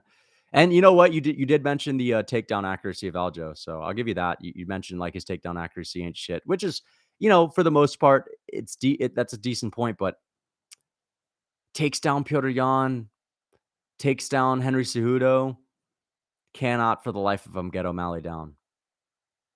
Just fucking doesn't make sense, man. It pisses me off. It really does. Not happy with this. He's already ducking Merab. Yeah, for sure he's ducking Merab. And he's going to proudly say that. This is why I don't want O'Malley as champ. O'Malley balled out for the UFC. Fuck that. I don't give a fuck about O'Malley balling out, bro. And now all the fucking, you know, fans are going to be out here glazing O'Malley, saying Aljo, Funk Master, Fluke Master. Crazy how Sean keeps surpassing expectations. Yeah, you got to give him credit. 100%. You got to give him credit. I knew he was legit after the Yan fight, dude. I was giving him credit. I just didn't think he was going to be able to stuff the takedowns. I knew he was good. Like, I knew he was legit on the feet. I knew he had a chance to knock Aljo out. I'm not mad because I didn't see this being a possibility. I've been saying this is a possibility. I'm just saying that I'm pissed because I wanted Aljo to win, and I thought that he would have at least got a takedown. But no, O'Malley KO'd him. That's the thing. If Aljo doesn't get a takedown, O'Malley wins, and that's what happened. And it's like Aljo had 2 attempts, and I thought 1 attempt, committing to it fully, would have been enough. And it's like, fuck, dude. Trained your whole camp. Trained the whole camp, and you can't get it? Damn it. Thank you for the $5, Slugfest Wizard. I appreciate the $5. Thank you. Nitro X, thank you for the $2. Don't want to be that guy, but Aljo's striking is not good. It's just not that good against a guy like O'Malley. But then again, dude, O'Malley's never been outstruck in his entire life. So I don't think anyone's going to outstrike him. But Aljo's got that funky, junky style, and he doesn't have any pop in his hands. And O'Malley has no fear of anything coming in his direction. He only has to worry about the takedown threat. And to be fair, it's like Aljo won the first round, but it was only a matter of time if Aljo couldn't get the takedown before he would have gotten KO'd by the right hand. Rocked Aljamain Sterling is never a pretty sight. Thank you for the... Wait a second. Thank you for the 1 month of membership. Do you think O'Malley could break Cheeto's chin? No. I don't think Cheeto's getting KO'd. Cheeto's going to eat everything O'Malley has for breakfast. So I'll go with O'Malley decision. I think O'Malley's going to beat Cheeto. Thank you for the 1 month of membership. Guys, if you're interested in members-only streams and members-only videos, you can become a member on my channel as well. Thank you. Thank you for the 1 month of membership. Trant, I appreciate that. What's next for Aljo? He'll never get a title shot again. The UFC is never going to give him the rematch. Unfortunately, but that's just the case. And also, he got KO'd in the second round. He's not going to get a rematch. He's not a fan favorite. The UFC wants rid of him. So they'll either give him some tough matchup at bantamweight and he'll get KO'd again because he's getting older and he's coming off of a KO loss, or he'll move up and he'll probably lose to one of those guys. But I'm rooting for Aljo. I'm a fan of Aljo, so I hope he does well moving forward. Thank you for the $5, Ian Duran. You hear Sean hasn't trained wrestling for 5 weeks due to an injured rib. Aljo should have shot more. Fuck me. Who said that? Ian Duran. Who said that? That he hasn't trained for 5 weeks due to an injured rib. He's had an injured rib before in past fights, but who said that? Where did you find that info? You said that in the post-fight? Joe did? Joe did. At this point, the UFC has to be scripted. Thank you for the $3, Money Maze. I appreciate that. Dude, it's just fucking... Tim Welch said 5 weeks. Where? Where did Tim Welch say this?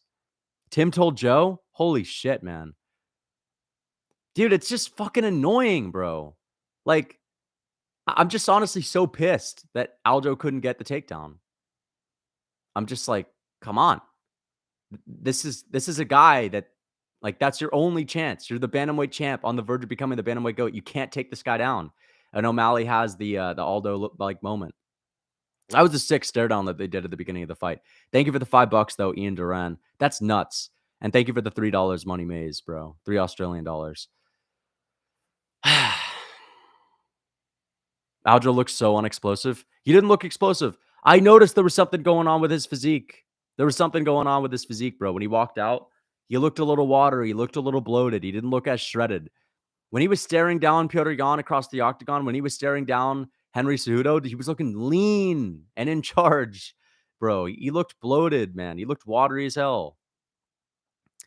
Just, I don't know, man. Fraud check passed. Yeah, he definitely ain't a fraud. That's for sure. But Aljo is just, damn it. He just wasn't there tonight. No, he was there, dude. He was there. He just fought scared. Fought very scared. And what are you doing? Throwing a right hand on O'Malley. Why are you throwing a right hand? What are you doing, man? Can't be throwing rights. You're not, what are you out here trying to close the distance with the right hand? You're supposed to jab. Stick behind your jab. Don't overextend. I want Merab to drown this guy. You're so bad at predictions. Dude, everyone picked Aljamain Sterling. There aren't many people that picked Sean O'Malley that would have predictions. If you had a fucking channel and you had to give a prediction, you'd probably pick Aljo too, bro. But hey, if you're picking O'Malley, shout out to you. You got it right. There was always a chance that this could happen. But it's not a bad pick to go with Aljo. That's just ridiculous. Just cut the shit. It's not a bad pick. Do you think it was an early stoppage? No, I don't think it was an early stoppage. Aljo had every chance. Merab was complaining in the corner. He was screaming at the ref saying, come on, come on. But like Aljo had at least 20 seconds after getting face planted and he was getting rocked with big shots. He was out of it. He was bleeding too. That was an early stoppage, so bad. Neil got up with his that stoppage was so bad. Neil got up with his broken leg. That's pretty funny. Yeah, Aljo was flipping over. He didn't scramble, just rolled over. Yeah, the copium was crazy. I mean, I guess I'm not taking anything away from O'Malley. He had a beautiful performance. Aljo fought scared and couldn't get a takedown to save his life, which is absolutely pathetic. How the fuck can you not take this guy down? How can you take him down? You got your hands around him and you couldn't get him there. Come on, just stick to him like glue. Just hold him up against the cage. Just do whatever to stick to him. Felt like Aljo was trying to rush it. Aljo respected O'Malley too much. RIP Aljo. Thank you for the $3. He did. He respected him. He gave O'Malley, what, a solid 6 minutes without really going for him for the whole fight. And then he got finished in like the first minute of the second round. I could smell it. I could smell it from a mile away. Within the first 2 minutes of that fight, I could smell that shit 100%. Yeah, he looks scared as hell, dude. He looks super scared. Aljo respected O'Malley too much, yeah. Rogan thought it was an early stoppage. It wasn't an early stoppage, man. It wasn't an early stoppage. Let's see what they're saying online. Let's see what people are saying on the IG.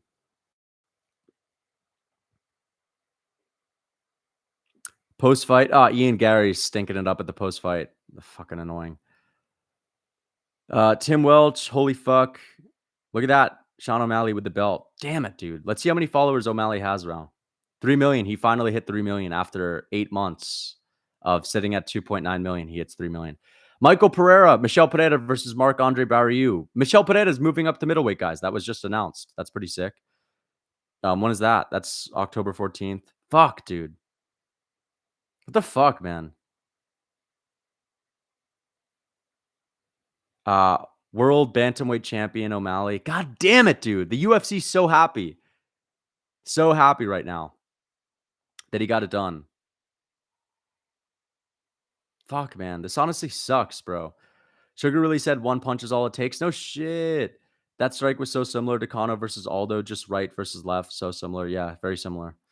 Thank you for the $3. Kyle, I appreciate that. O'Malley said he was destined during the buildup. Of course he said this was destined. Aljo is believing in himself too. Thank you for the $3. It felt like it, man, when O'Malley was walking out, when the fight started, Aljo fighting tentatively, fighting scared, not closing the distance, not pressuring him. I was thinking Aljo was going to be shooting in the first like 20 seconds, bro. And you know what? Aljo, he wasn't as explosive in the second round when he shot that takedown and he was going for the single. Looked like he was rushing it a little bit too much. I felt like he should have wrapped his hands around the body of O'Malley. And O'Malley did a great job defending, obviously. But I just think Aljo was... No, I didn't. I did not bet. I just think Aljo was fighting very tentatively. And at the end of the day, bro, O'Malley did a great job of defending the takedowns. That's really what it boils down to, right? Like just defending those takedowns. But yeah. What does this say about Cejudo? Is he overrated? Thank you for the $2. I've always said Cejudo's a little bit overrated. Yeah. But listen, it's a different matchup. Cejudo is a technical brawler. He's a glorified brawler. It's a different matchup. Cejudo, in my mind, never really had a great chance to knock Aljo out. Like he's a short, little stubby T-Rex arm having overrated wrestler. You know what I mean? He's good. He's good. He's got a good IQ. He's a good competitor, but he's not as dangerous as O'Malley. O'Malley's extremely dangerous with his right hand. He's got wicked power. Thank you for the $2, though, and thank you for the first ever super chat. Guys, let's try to get to 400 likes. We're at 391. Petr Yan did better against Sean. That's not crazy. Petr Yan, it's not crazy to think that Yan did better than him. Yan has amazing boxing defense, good head movement, and Yan's also really dangerous on the feet. You have to watch yourself on the feet with him. You know what I mean? When Jan's closing the distance, he knows how to close the distance with striking and then get to a takedown. Aljo is like fucking, looks like a little kid out there with the striking, man. Pit-patting around. What are you doing? Reaching over like this. Let me watch the finish again. I just... Of course he was going to get caught by some shit like that, man. He got the takedown stuffed, got discouraged, and then just immediately overextended.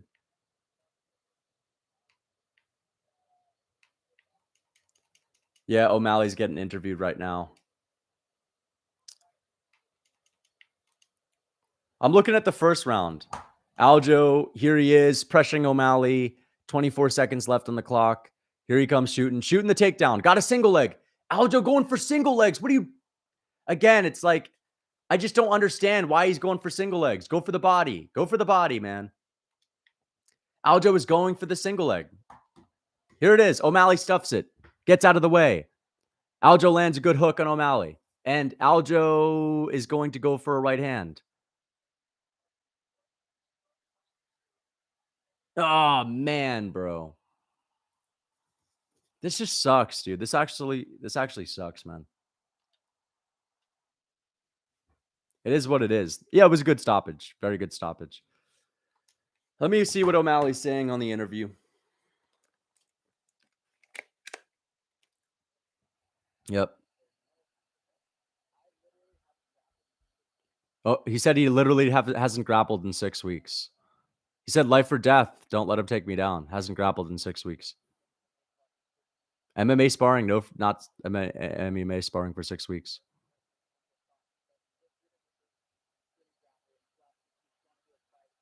Guru said it was the Lucas Tracy curse. I don't know if I believe that, man. I don't know if I believe O'Malley not grappling for 6 weeks, bro. How the fuck did you stuff takedowns that easily when you're not grappling for 6 weeks?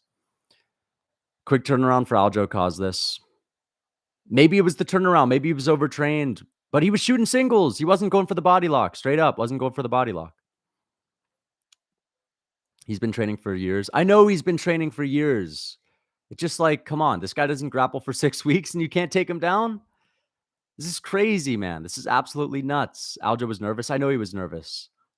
It's just that, dude, he had an opportunity at the start of the second round to take O'Malley down, had him up against the fence, had his hands on him, and chose to go for the single leg and couldn't get it.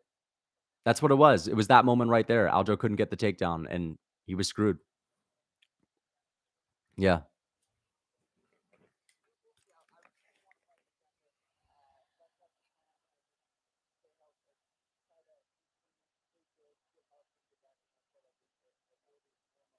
Good legacy for O'Malley so far, beating Petr Yan and then beating Aljamain Sterling. Yeah.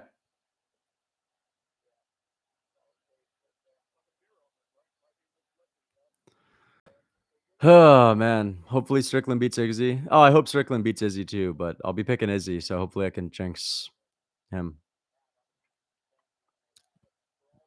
Just like Sean's post-fight speech. Don't even watch it, dude. Don't even watch it. Don't give it clout. Don't give it views.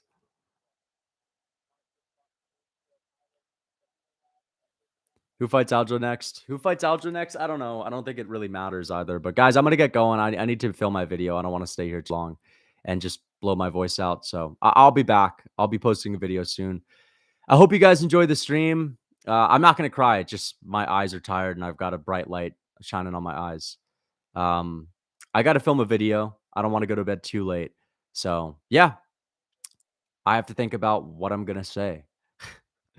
So I'll see you guys in a little bit.